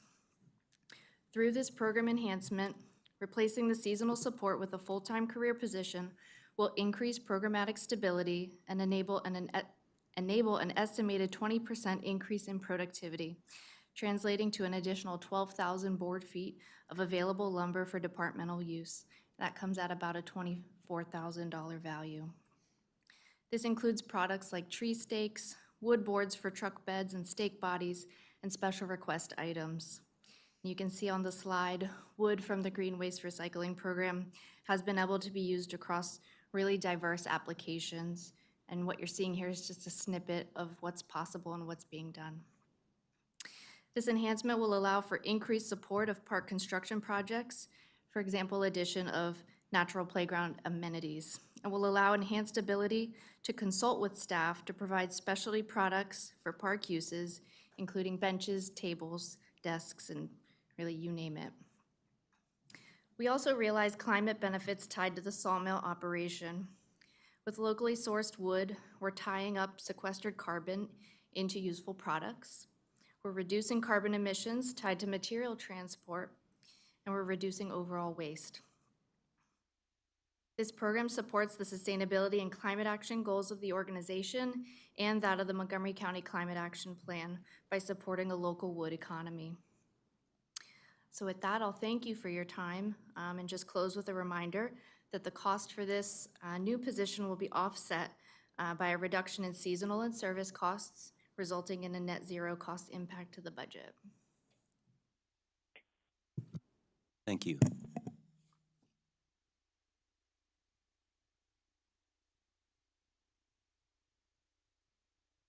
I again ask the question, if it is zero net to budget, is there any way that we could change the position from seasonal to permanent within the base budget, that not to be under the new enhancement, and you be able just to get approval?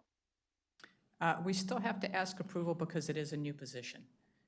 Even though we have seasonal funding is budgeted as a dollar amount and as opposed to positions, so we still have to put it forth as a request for a position. So, however, we anticipate with being a zero cost, we generally don't have any issues getting zero cost positions.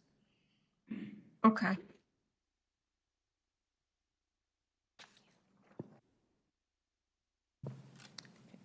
Next up, we have Molly Gallant.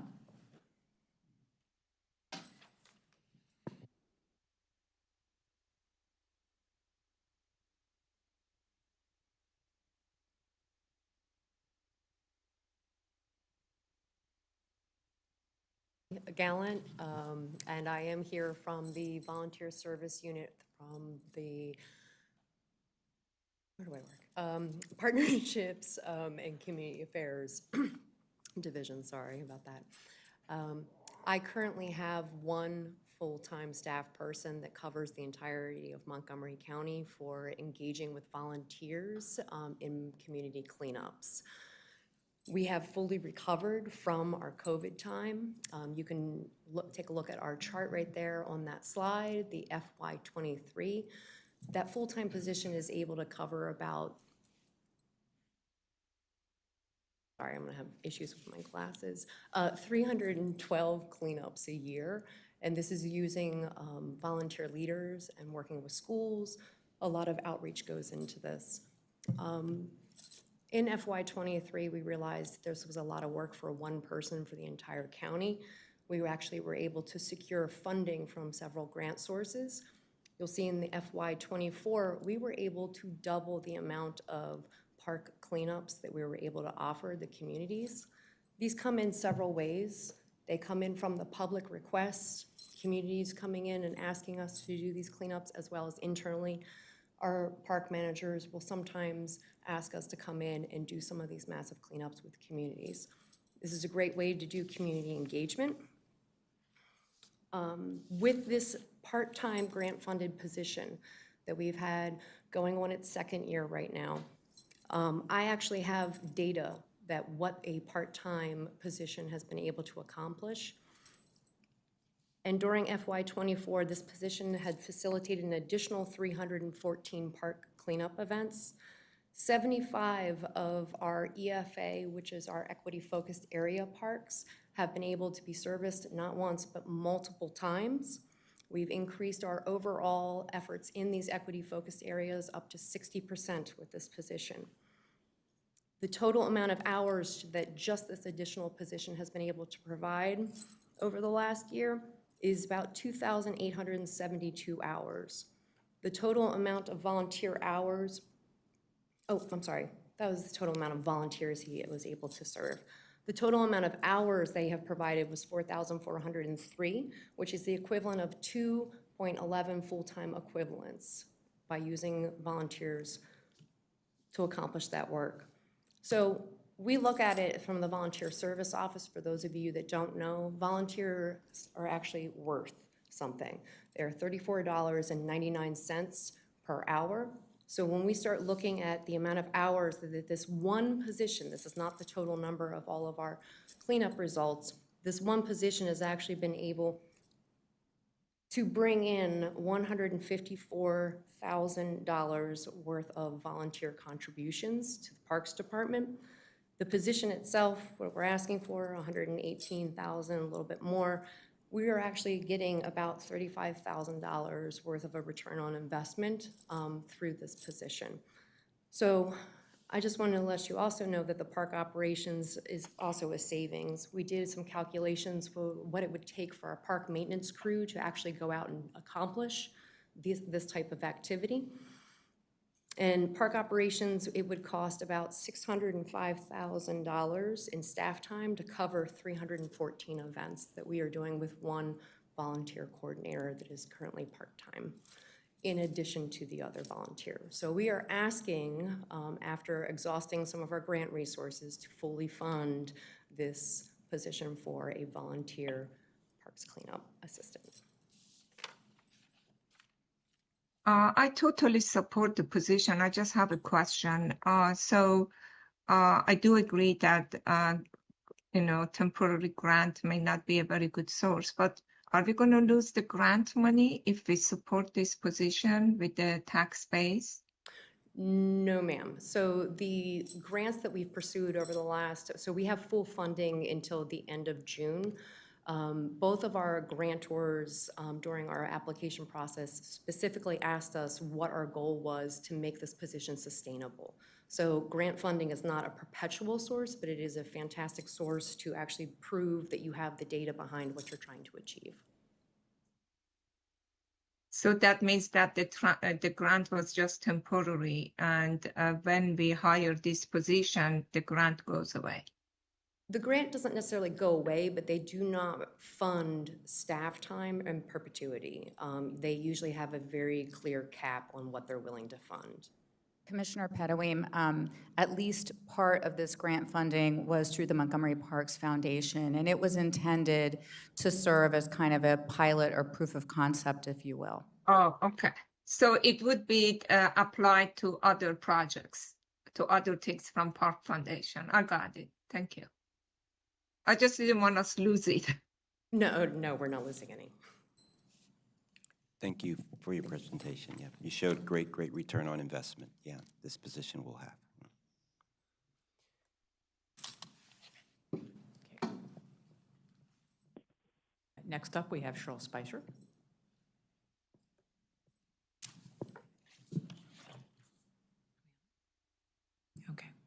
Good afternoon, Cheryl Spicer. I am the supervisor for the Cultural Resources Museum section.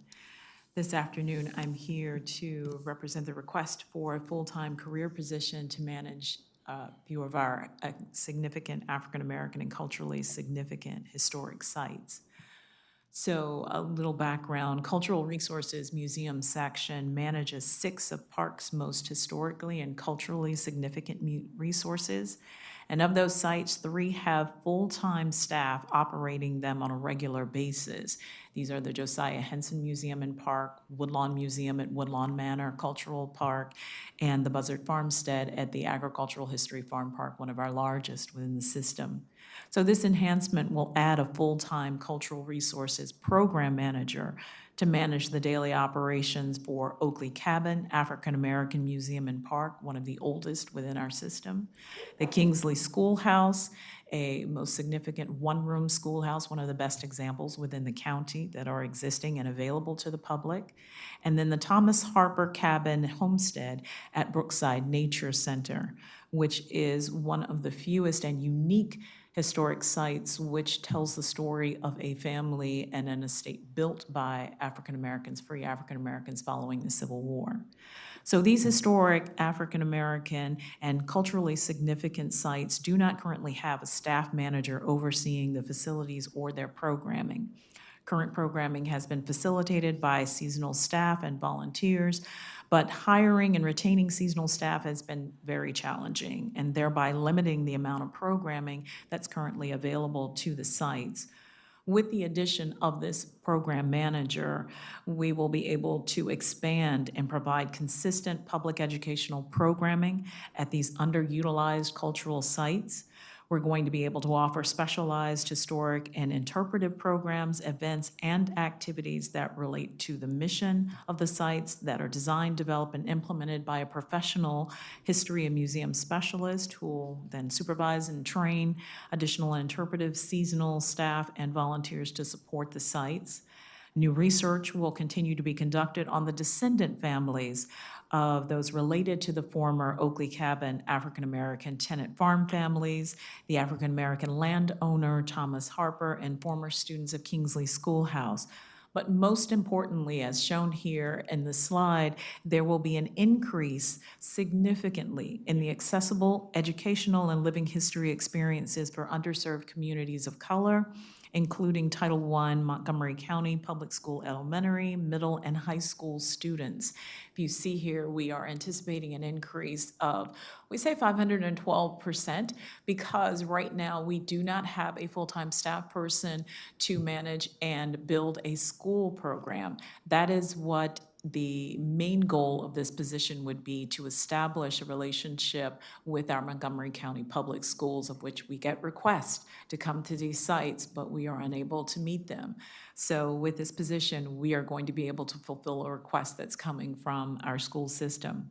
So this program manager will lastly plan improvements, exhibitions, specialized projects for each of the sites, coordinating with department staff and outside contractors. They'll also be able to sit upon advisory committees such as the new Freedman State Historical Park in Montgomery County, as well as functioning as a liaison to the Henson Museum and Parks Advisory Committee for the department. Lastly, the cost for the new position will be offset by a reduction in seasonal and services costs, resulting in a net zero cost impact to the budget. I thank you for your time. Thank you so much. Yeah, I appreciate it. All right. Next up, we have Steve Vankovic.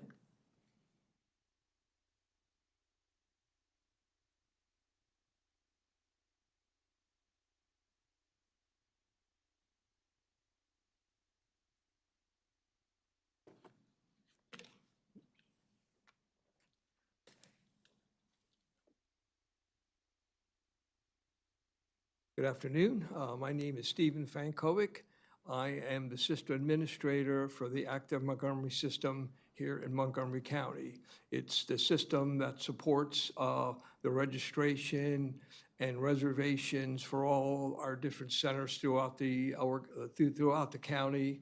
And we are looking to add another position, a training and support analyst. As we continue to grow, we're seeing that we need more training, so we want to get someone who come in and handle that on a specialty situation. Also, they would be doing our outreach to our various centers, because what we find is there's a lot of difficulties that some of the folks have at our front desk positions, and we feel if we can get someone out there, say once a year, to visit and work with those people, we can help them streamline their programs. We can alter the way some of our system stuff is set up and make things much better for them to go forward. And as you just saw from Ms. Spicer and other slides you'll see today, the programming requesting is growing within the system. As you can see on our slide here, We increased the number of programs by 263 in FY '24, and we anticipate with the additional programming that's coming, that will continue to increase at a rate similar to that. This position also would be the main contact for all Acton Montgomery system reports. This is currently a position that's being filled by a contractor, so we want to get someone in to take over this position full-time. And again, as you see on the slide, the reports increased from 50 to 118 in FY '24. Besides reports for our various centers to see how their programming and stuff like that is working, we also provide a lot of reports on a weekly basis for both the park managers and the park police, so that in advance they are aware of what's going on rental-wise at the various shelters, PABs, and things like that that they support throughout the park system. So we're asking for one full-time position, and the full cost of the position would be split between the park fund and the enterprise fund. Any questions? Oh, I just want to, where is this position held? It will be housed here and where? Yes, it would be here in the building, yes, sir. Oh, great. We have a staff now, and that would be just an additional member to work with that, yes. So this 68,556, that's the split, I mean, that cost will be split between two funds, or that's the half of? The 68,556 would be the park fund portion of the cost. Okay.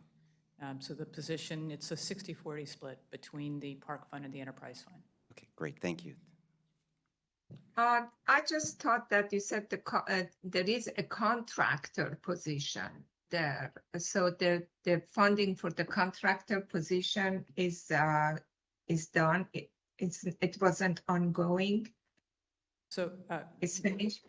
So we actually have been paying for a contractor. However, it's basically an unbudgeted cost. So essentially what's happening is that the group has had to find money in their budget, and we've used a combination of year-end funding and scraping together funding to pay for the contractor. And while this contractor is very effective, it's also very expensive. So we're spending far more on an hourly basis for the contractor than what we'd pay for our employees. So we've been using, like I said, money we're scraping together mainly from year-end funding, and that's not sustainable.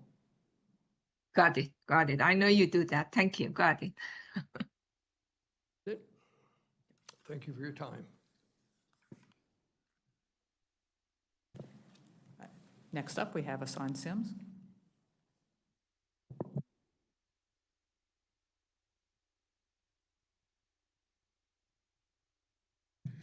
Good afternoon. My name is Hassan Sims. I'm the Data Analytics Manager in the Management Services Division. We are requesting a full-time GIS specialist position to help improve the data analysis and expand our mapping efforts across the department. Last week, we spoke about the GI Strategic Action Plan, and we had about 116 projects. Of those 116 projects, 40% of those are understaffed.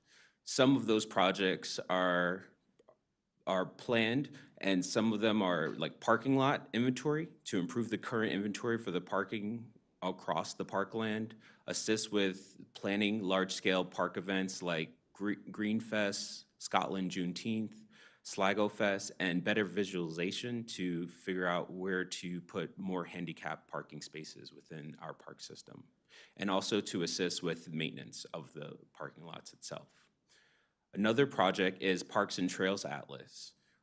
We are in the midst of trying to recreate our Parks and Trails Atlas tool that is on our website. It's a one-stop shop for park amenities like dog parks, courts, playgrounds, athletic fields, so park patrons can plan their park visits before they enter our parks. And the new upgrade will also ensure the application meets the current ADA requirements, so it will be accessible for all. Another project that's on that GI strategic plan is to update the trail inventory for its accuracy. This will help us improve the connectivity of our trails and also identify which trails are most physically accessible.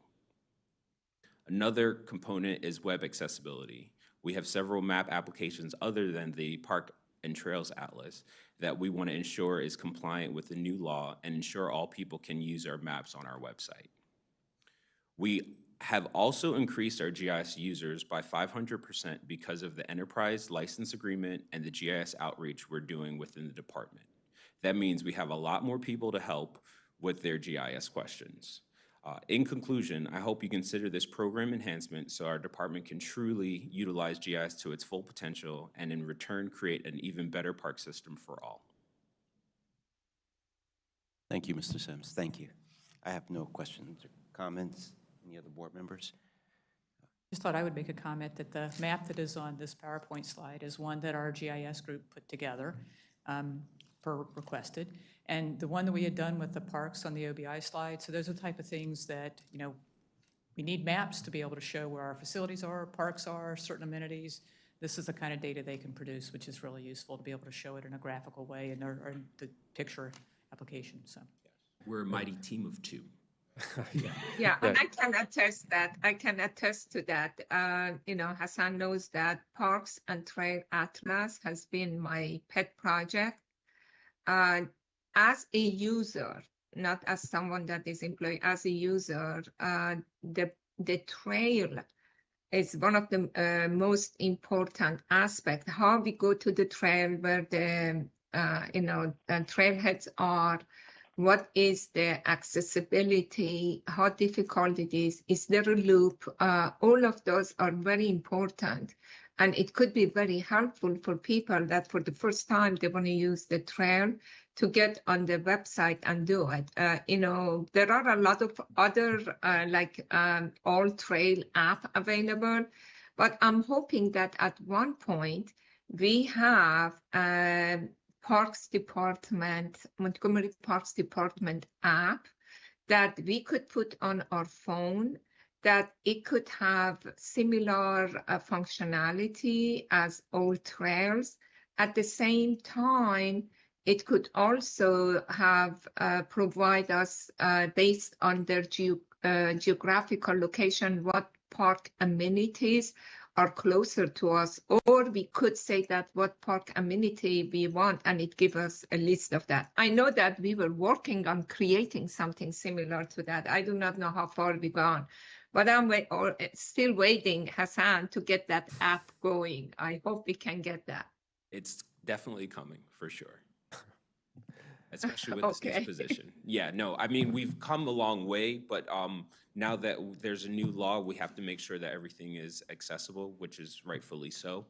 So it just takes a little bit more work for us on the front end to ensure everything is good to go before we put it on the website. Yeah, and I think that it would be good that still we work with the IT to create the app to get people to use what we have available now, and then we keep more adding to it or more getting it accessible. The app would be updated to include the new features. I think it is good at one point we get that app going. Noted, for sure. I would agree. I just also wanted to say I love the Trail Atlas and really appreciate all of the map work that you all do, and also on the planning side. You know, there's such talented analysts here in the two departments, so just appreciate and the small but mighty team, and hopefully it can grow. But yeah, lots of good map work being done. So thanks. All right, thank you so much.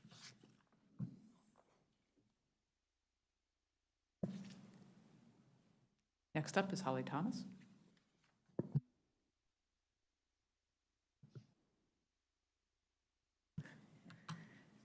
Hello, my name is Holly Thomas, and I'm the Chief of the Horticulture, Forestry, and Environmental Education Division. And I'm here to speak to you about the nature and outdoor programming for the 55-plus community program enhancement. With the expected growth in this age group, a more coordinated and intentional level of effort is warranted. From the PROS plan, we see that residents over 65 were the only age group to get larger as a share of the county's total population between 2010 and 2019. And the proportion of senior residents is projected to continue growing for the next 20 years. So our programs will need to adapt to effectively serve this population. This program will focus on being proactive and anticipating the needs of this age group, providing health and wellness through outdoor and nature recreation, building community and social connections, providing access to parks and natural areas, and making outdoor physical activity irresistible. Montgomery Park's nature centers currently offer a few programs for 55 plus, but we would like to be able to offer more through dedicated resources.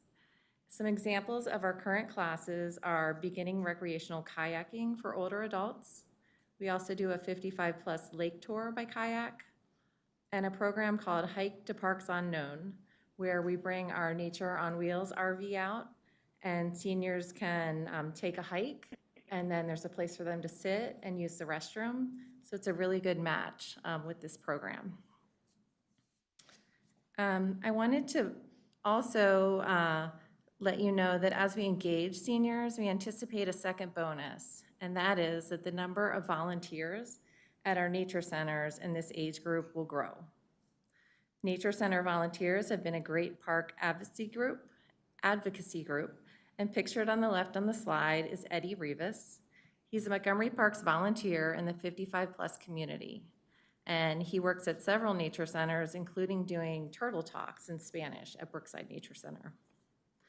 So your support of this program enhancement will provide additional social structures for the 55 plus community to remain engaged in society and with parks.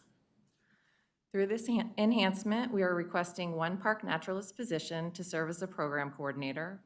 This position will teach classes, lead programs, develop an engagement strategy, and ensure a balance of programs that are equitable out of all 5 nature centers, or equitable access out of the nature centers. Also a seasonal position to provide program support and ensure programs are accessible and inclusive, and then service funds to support transportation for day trips to park sites. This will be a fee-based program, and the program costs will be offset by an increased revenue of about $31,000. Thank you, and I'm happy to answer any questions you have today. Great. So the increased revenue is above the cost of the position, or increased revenue up whatever revenue you get now? So it'll be a partial offset. It won't offset the entire ask, but it will offset by about $31,000. So it will cover some of the services funding and seasonal. Okay, great, thank you. So it would be, to your point, it would be increased revenue above what we are already producing from other programming. Have you, just out of curiosity, have you had any, having some of the seniors involved over time, are they also giving to some of the foundation, or if you ever gotten any bequests for, some of the That's an excellent idea. Thank you. Yeah. So we did recently at Meadowside Nature Center have a volunteer contribute to the Parks Foundation towards our exhibit there, right. which was really a bonus for us that we have someone engaged and willing to provide. Yeah. Great, thank you. Thanks.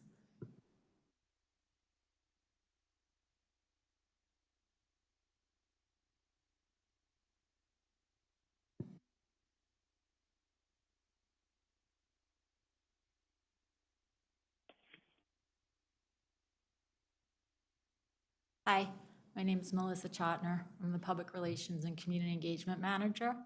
I'm here to request a full-time merit position for an outreach specialist, preferably bilingual. Montgomery Parks is committed to engaging the public about the many different projects, programs, and initiatives taking place in our parks. Our extensive outreach efforts help to ensure that projects can move through the process smoothly, enabling communities to provide their input, be involved, and get stakeholder buy-in. We currently have one full-time outreach specialist, Michelle Ramirez. She's in the room today. You may remember Michelle, you met her a few weeks ago during the Long Branch Parks Initiative presentation where she described the outreach efforts for that project. That one initiative involved 21 different events that we did outreach at. Michelle handles outreach and engagement for hundreds of projects for a variety of divisions spanning different time frames and involving different levels of engagement. Michelle's ability to speak Spanish is a great benefit to the department and the public, and has enhanced our efforts in communities with significant populations of people who speak Spanish as their first language. This new position could bring a second bilingual outreach specialist to the Parks Department to help manage the overwhelming workload and further our equitable engagement efforts across the county. Some examples of projects that require outreach include everything from construction work in our parks, like the upcoming renovation to the Ellsworth Dog Park, new facility plans for parks, such as the future Wheaton Action Sports Park, educational initiatives, such as our deer management program, and there's many, many more. So with that, I'd like to thank you for your time and consideration, and I hope that you'll please grant me this position. Thank you. Thank you. The adorable kid pictures are almost unfair with that one, though. It's just adorable.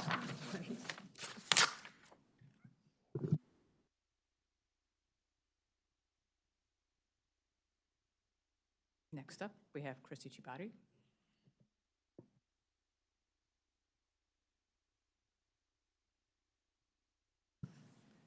Hi, good afternoon. I'm Christy Kabadi, Division Chief for Park Planning and Stewardship. I'm here to talk with you today about a strategic planner position that would be a full-time staff member managing research, studies, and data analysis in our park planning section of Park Planning and Stewardship. You probably are aware, when we did our outreach for PROS 2022, we learned a lot about what the community was interested in, and important aspects influencing where people live that our citizens told us about were crime and safety, public schools, and public parks. Interestingly, public schools and public parks scored almost exactly the same in the survey. And so, you know, PROS tells us that we'd like to increase opportunities for active recreation, social connectivity, and environmental stewardship with a focus on seniors, teens, working age adults, and a focus on doing these things in urban and urbanizing areas. And how do we do that? We plan for parks.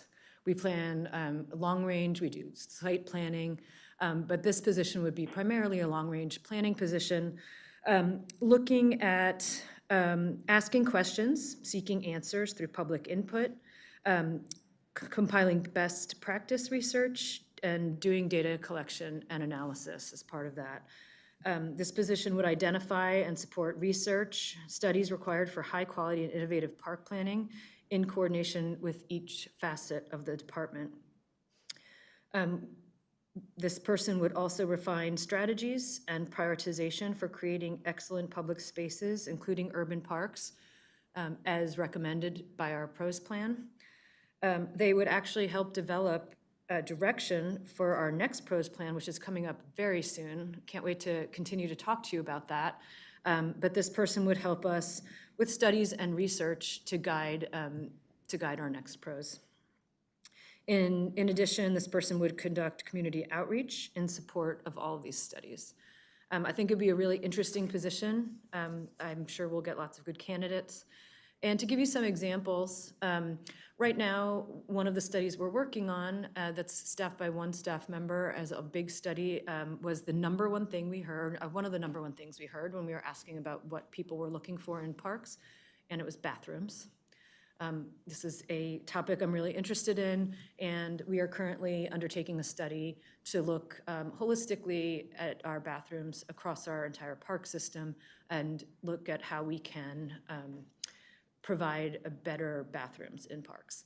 This is a very comprehensive study and requires a lot of research and data collection, and we have a backlog of these kinds of studies that we're interested in doing, including looking at environmental technologies in parks, including electric vehicle charging, solar energy, and Wi-Fi, and how we can use those things to better serve our public in our parks.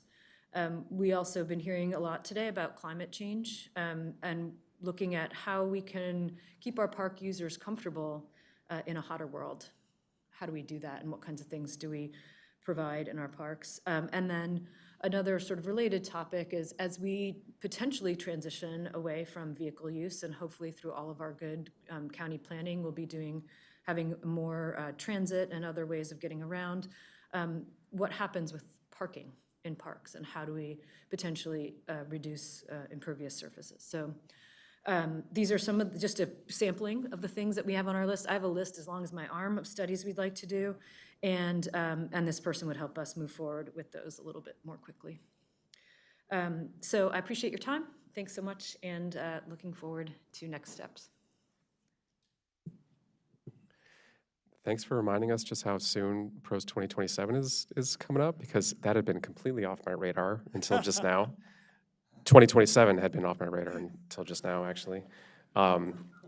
So, I know these processes typically take, a year and a half, couple years. So does that mean that the funding request for PROS 2027 would come in relatively soon as well? Was that something we should watch out for like next year? Or kind of what does the process look like for getting PROS 2027 started? That's a really good question. Nancy, do you know how we funded this last time? It's a combination. We have some funding that's in our base budget. Obviously, a lot of the work is done by our own staff. We also typically get some funding from the state, from Program Open Space. I believe it's Program Open Space, it's the funding. So it's cobbled together from several different sources. So there is some funding in the base, and there are times we have to add small amounts, but we do already have some funding for that. And this would be part of it as well, add to staff to help us. Thank you. Can I ask a question that I believe that we could use POS money to do the PROS. Could that some money also be used for the study? I don't remember if it could be done or not. I know we want to use it for our park construction that we have. I was just wondering. Commissioner Pettit, so I think we have been using some of the Program Open Space money to help fund PROS when we've had to use consultants. So I think there is a portion of that funding that is kind of set aside for the group to use. And I think one of the, and I probably have to do a little bit more research because I think it's sitting in some of the CIP funding, but I think sometimes we have some flexibility of being able to cross fiscal years with it, which is also beneficial depending on where we are in the process. So I think we have been utilizing funding in the past and will continue to do so. Thank you. I don't know if you heard me or not. Thanks. Okay. Next up, we have Andy Frank.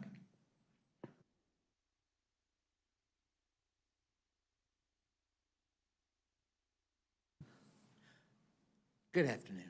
My name is Andy Frank. I head up the Park Development Division, and this year we are looking for an additional position as a hard surface trails construction inspector.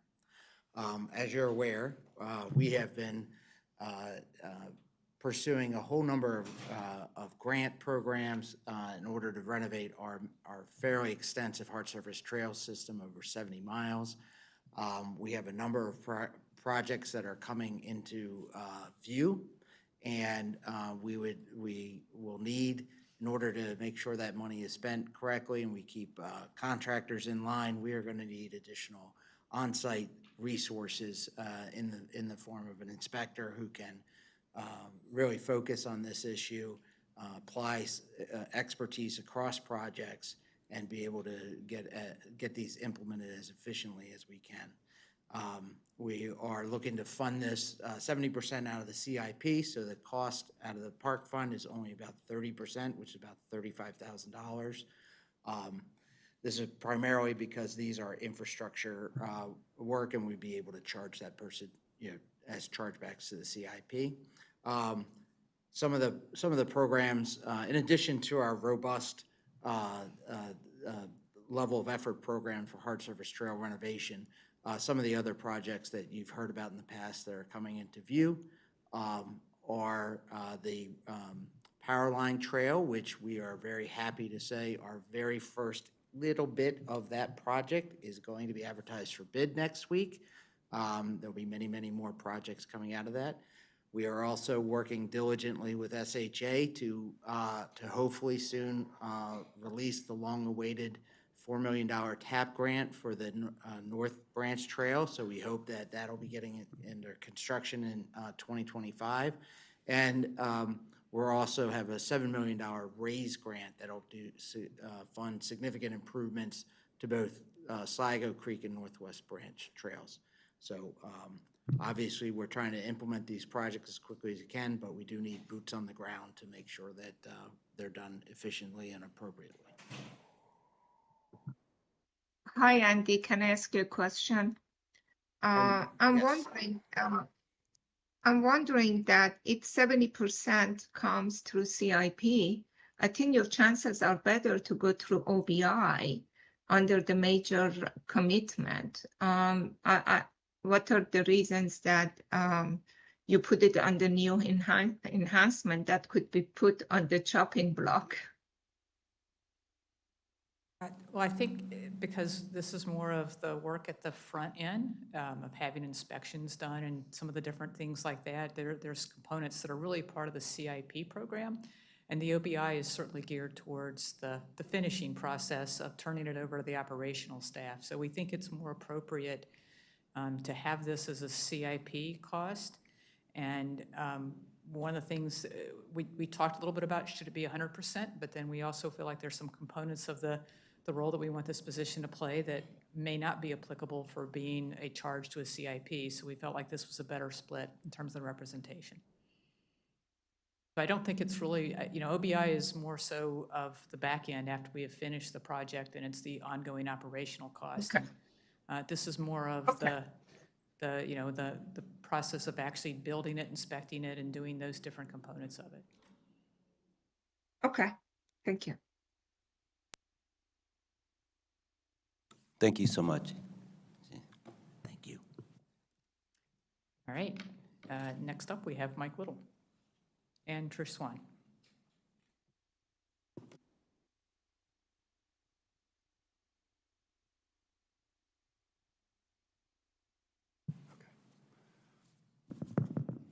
Good afternoon. For the record, Mike Little, Division Chief for Northern Parks Division.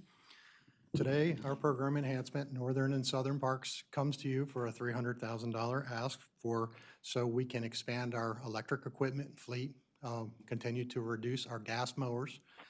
We have been able to almost 100% reduce our two-cycle equipment, the small handheld equipment. So we are almost at 100% there. So as we continue to grow and expand our fleet of aging mowers, this opportunity will allow us to expand on electric mowers, utility carts, and continue to reduce our gas emissions, continue to maintain our parks as we've been accustomed to, as well as meet the County Council's 2035 mandate. Electric mowers are 2.5 times the cost of gas mowers. So it's certainly super expensive. So I know it seems like a big ask, but it is something that, we feel important as a department to continue to push forward this effort. We maintain 5 regional parks, 11 recreational parks, and over 300 local neighborhood, special, and urban parks on a weekly basis throughout the year. We were very early adopters in jumping into this process so we could get ahead of the County Council mandate, and we would ask for your consideration, support to continue this effort moving forward. So how many more could 300,000 get you? They're roughly like 24 to 25,000. The cost is starting to come down. So with this, if we equally split it, it would be about 12 mowers, 6 for Southern Parks, 6 for Northern Parks. And we can continue to reduce those aging gas mowers. I know last year we had asked for some money to do this pilot rental program. That is completely a separate program. Yeah, I wonder whether there's some lessons learned from there, or have we started that yet? And I can give you an update on that. Okay. The process was more involved than we understood. We are in the process of getting approval from our treasurer up at CAS, and we needed to send a proposal, which we just completed and we're going to send out. So we need permission to lease and a proposal with a lot of documentation on why we're going with leasing as opposed to purchasing. So And Trish, I believe those were different kinds of mowers. they were also large volume mowers. They're the 190 inch, really huge mowers, and these are the 60 inch deck width. So yes, these were different. Thank you.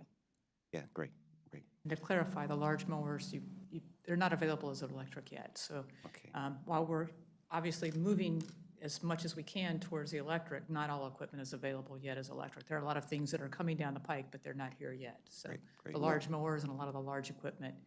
We even tried to buy some of the trucks, and the time frame for example, starting to buy some of the, like the Ford F-150s, we waited a lengthy time trying to get electric trucks, and the delivery date was so far out, we said we can't wait. We will just take the gas trucks. So we're trying hard, but unfortunately, the beginning, the turnaround times was extremely long. It's getting better, the price is getting better, but as they mentioned, the cost is significantly higher to go to electric. We hope to have savings at the back end, but we're not at that point yet, and we don't have a big enough fleet. And once again, I'm trying to move forward, but it takes money to do so. Great, thank you, thank you.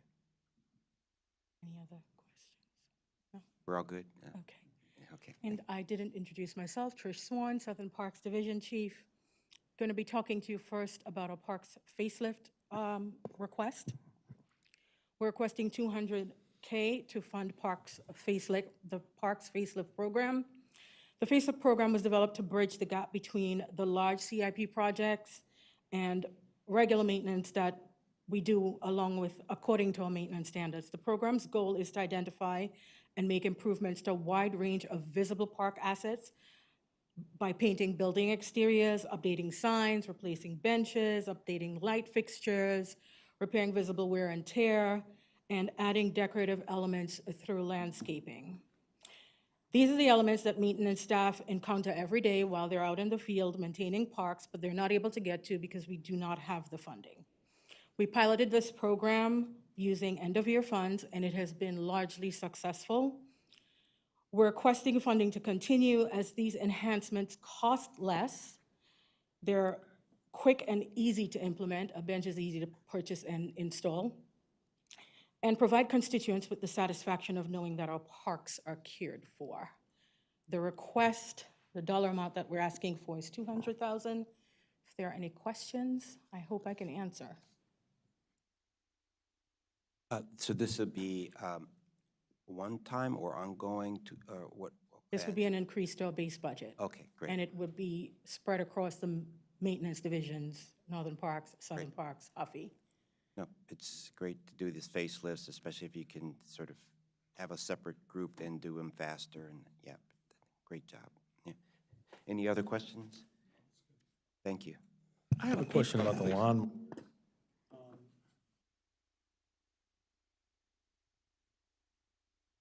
Is the replacement of the two-stroke gas mowers because of new county ordinance or change, or is it just? Two-cycle?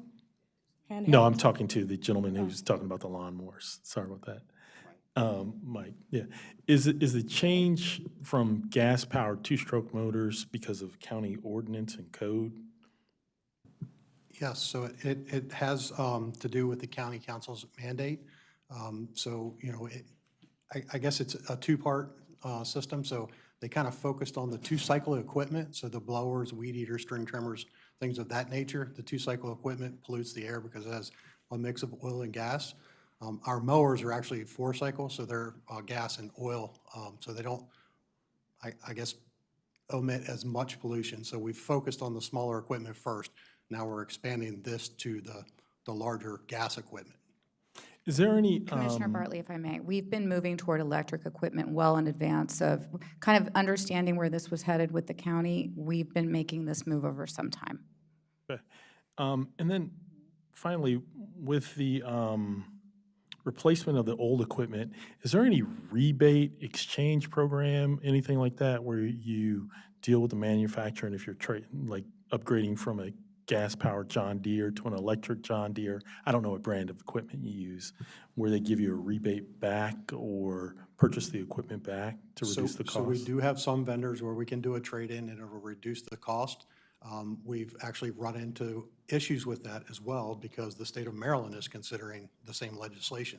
So we're running into the, where other vendors don't want to sell it because they know it may be not be available to sell for resale again. We have some vendors that continue to offer that so we can reduce our overall cost. So say if a mower is $24,000, we might get $1,500 back for an old gas zero turn. So it will reduce the cost and then we can utilize our funds better. Well, I'm hopeful that you'll get all the funds you need, especially from the county, and moving forward to go from gas to electric. Good idea. Thanks.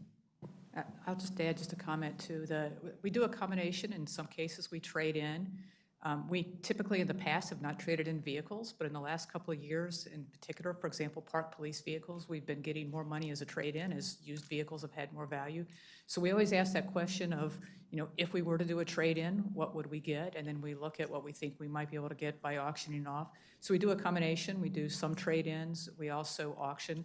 Since we do buy a lot of our vehicles and the bigger equipment through the capital equipment through the ISF fund, when we do the auctions, the money goes back into that. So it also, we do get the money back and it helps reduce that debt service.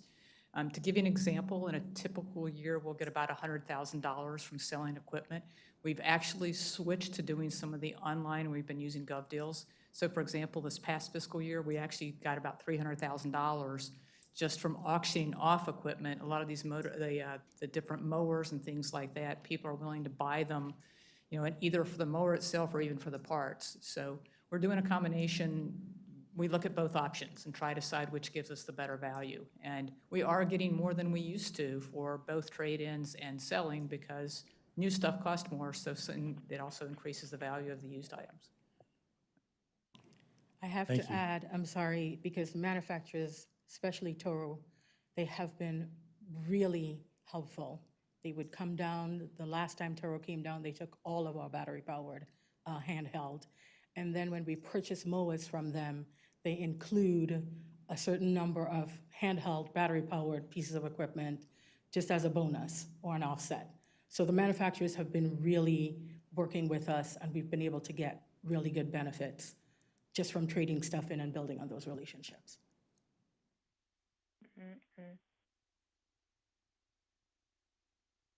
Next, okay. And so our last request is for 2 full-time positions. It's a zero-cost request as well. Southern Parks constantly receives requests for support from other divisions that are unfunded and not part of our maintenance standards. These requests have increased over time, but staffing and funding did not. Responding to these requests require us to pull entire teams off of scheduled maintenance, which causes us to fall behind. So we went ahead and created a team that we like to call the Rapid Response Team. And this team was created to fulfill the need for cross-divisional support, which, excuse me, management areas are not able to provide effectively and efficiently. What we did initially was we repurposed 2 positions. We took a manager position and a leader position, and we changed the job functions and created a team that would support parks activation, program access, support the efforts of the volunteer group that Molly just talked about, support Stream Valley cleanups, and do quick action repairs like what we mentioned previously with the facelift project and other requests from the director's office that are urgent. They will install signs, they will work directly with the permits office in special events, and they will maintain the standard of service that our permit holders are promised and should definitely receive. So we're asking for 2 park maintenance workers. We want to convert seasonal money in order to fund these 2 positions to round out our rapid response team. Any questions? No, great. It sounds like it's a zero cost, just converting seasonal to full-time. So, and being rapid response, given that you have, in your activation program, like something's needed immediately, you got to go after it, you got to take care of it. Yes. So I see the need for it, so thank you. Okay. I just have one comment for Nancy. These are really good positions that we could have with zero cost. I think while just listening to all of these positions, this is the fourth one or fifth one. I didn't count of positions that you could have with zero cost. I would categorize them as just one, item that just converting or whatever it is with the zero cost that just look like a one item, but you actually get 4 or 5 positions that is zero cost. I should easily go through. Just a comment. You are correct. There is a total, just to kind of recap that, we do have 4 of our position requests from the various program enhancements are the net zero cost. Typically, when we go to the council, there's typically either minimal or very little discussion about the net zero ones. So unless there's something unusual that happens, we would typically get them. And one of the reasons we're doing a lot of this, we obviously, that's sort of a guidance that we've gotten from the county, is trying to minimize the cost. Obviously, if it's net zero, it's sort of an easy no-brainer, and we're having trouble getting seasonal people. We can spend as much time and effort trying to hire and retain seasonal people in some cases as we do career. And, when you hire the career people, you just, the training curve is better, the longevity is better, you get more bang for your buck. So like I said, the shift has been, let's get the career people on, we can retain them better and move from that. Because like I said, we have the same challenge of getting seasonals. It's very competitive. So yes, we do have, although it looks like we have a lot of position requests, 4 of them are net zero and 2 of them are partially funded by another fund, which helps keep the cost down. This finishes up the program enhancement request. So in summary, we're near the end. Our total increase of our major known commitments in the program enhancements being proposed is a 4.5% increase for a total of $6,021,539. As a reminder, this total for our department does not include the cost of the compensation marker. Part of the reason that we segment that is when you're seeing numbers from the admin fund, they're not including the compensation marker in their numbers. That's why we kind of point out that, trying to keep that comparison. However, when we do add the COLA and the merit, because the marker does exist and it is part of the cost, our total cost comes to just over $10.4 million for the park fund. We will be returning on November 21st for approval of the funding levels for the park fund, as well as our other funds. And just wrapping it up, this concludes our presentation today. We're requesting approval to move forward with the preparation of the budget at the base budget plus the program enhancement level. And once again, we thank you for our opportunity to share our future budget needs with you. And do you have any additional questions? If not, we'll wrap it up. Yeah, thank you, as I said, as with the planning, very detailed presentation, and also that's very important to understand the why, and based on all the whys, I'm definitely supportive of your budget requests. And you also, very, very eloquently and show how in detail how you add value and how your different requests add return on investment. So it's always, and as Mitty and many of you go on to the council, you talk very eloquently about how you add value and the return on investment. So so I'm really high on supporting you for getting these budget requests.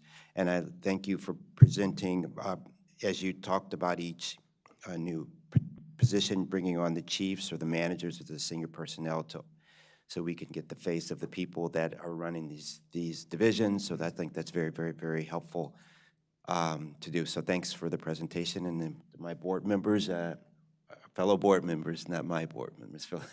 Yeah, any questions or comments or additional? I am hopeful that all the positions that are to be added are allocated for and the funding is found so that our highly efficient planning board and park staff can be at full function to better serve the citizens of Montgomery County.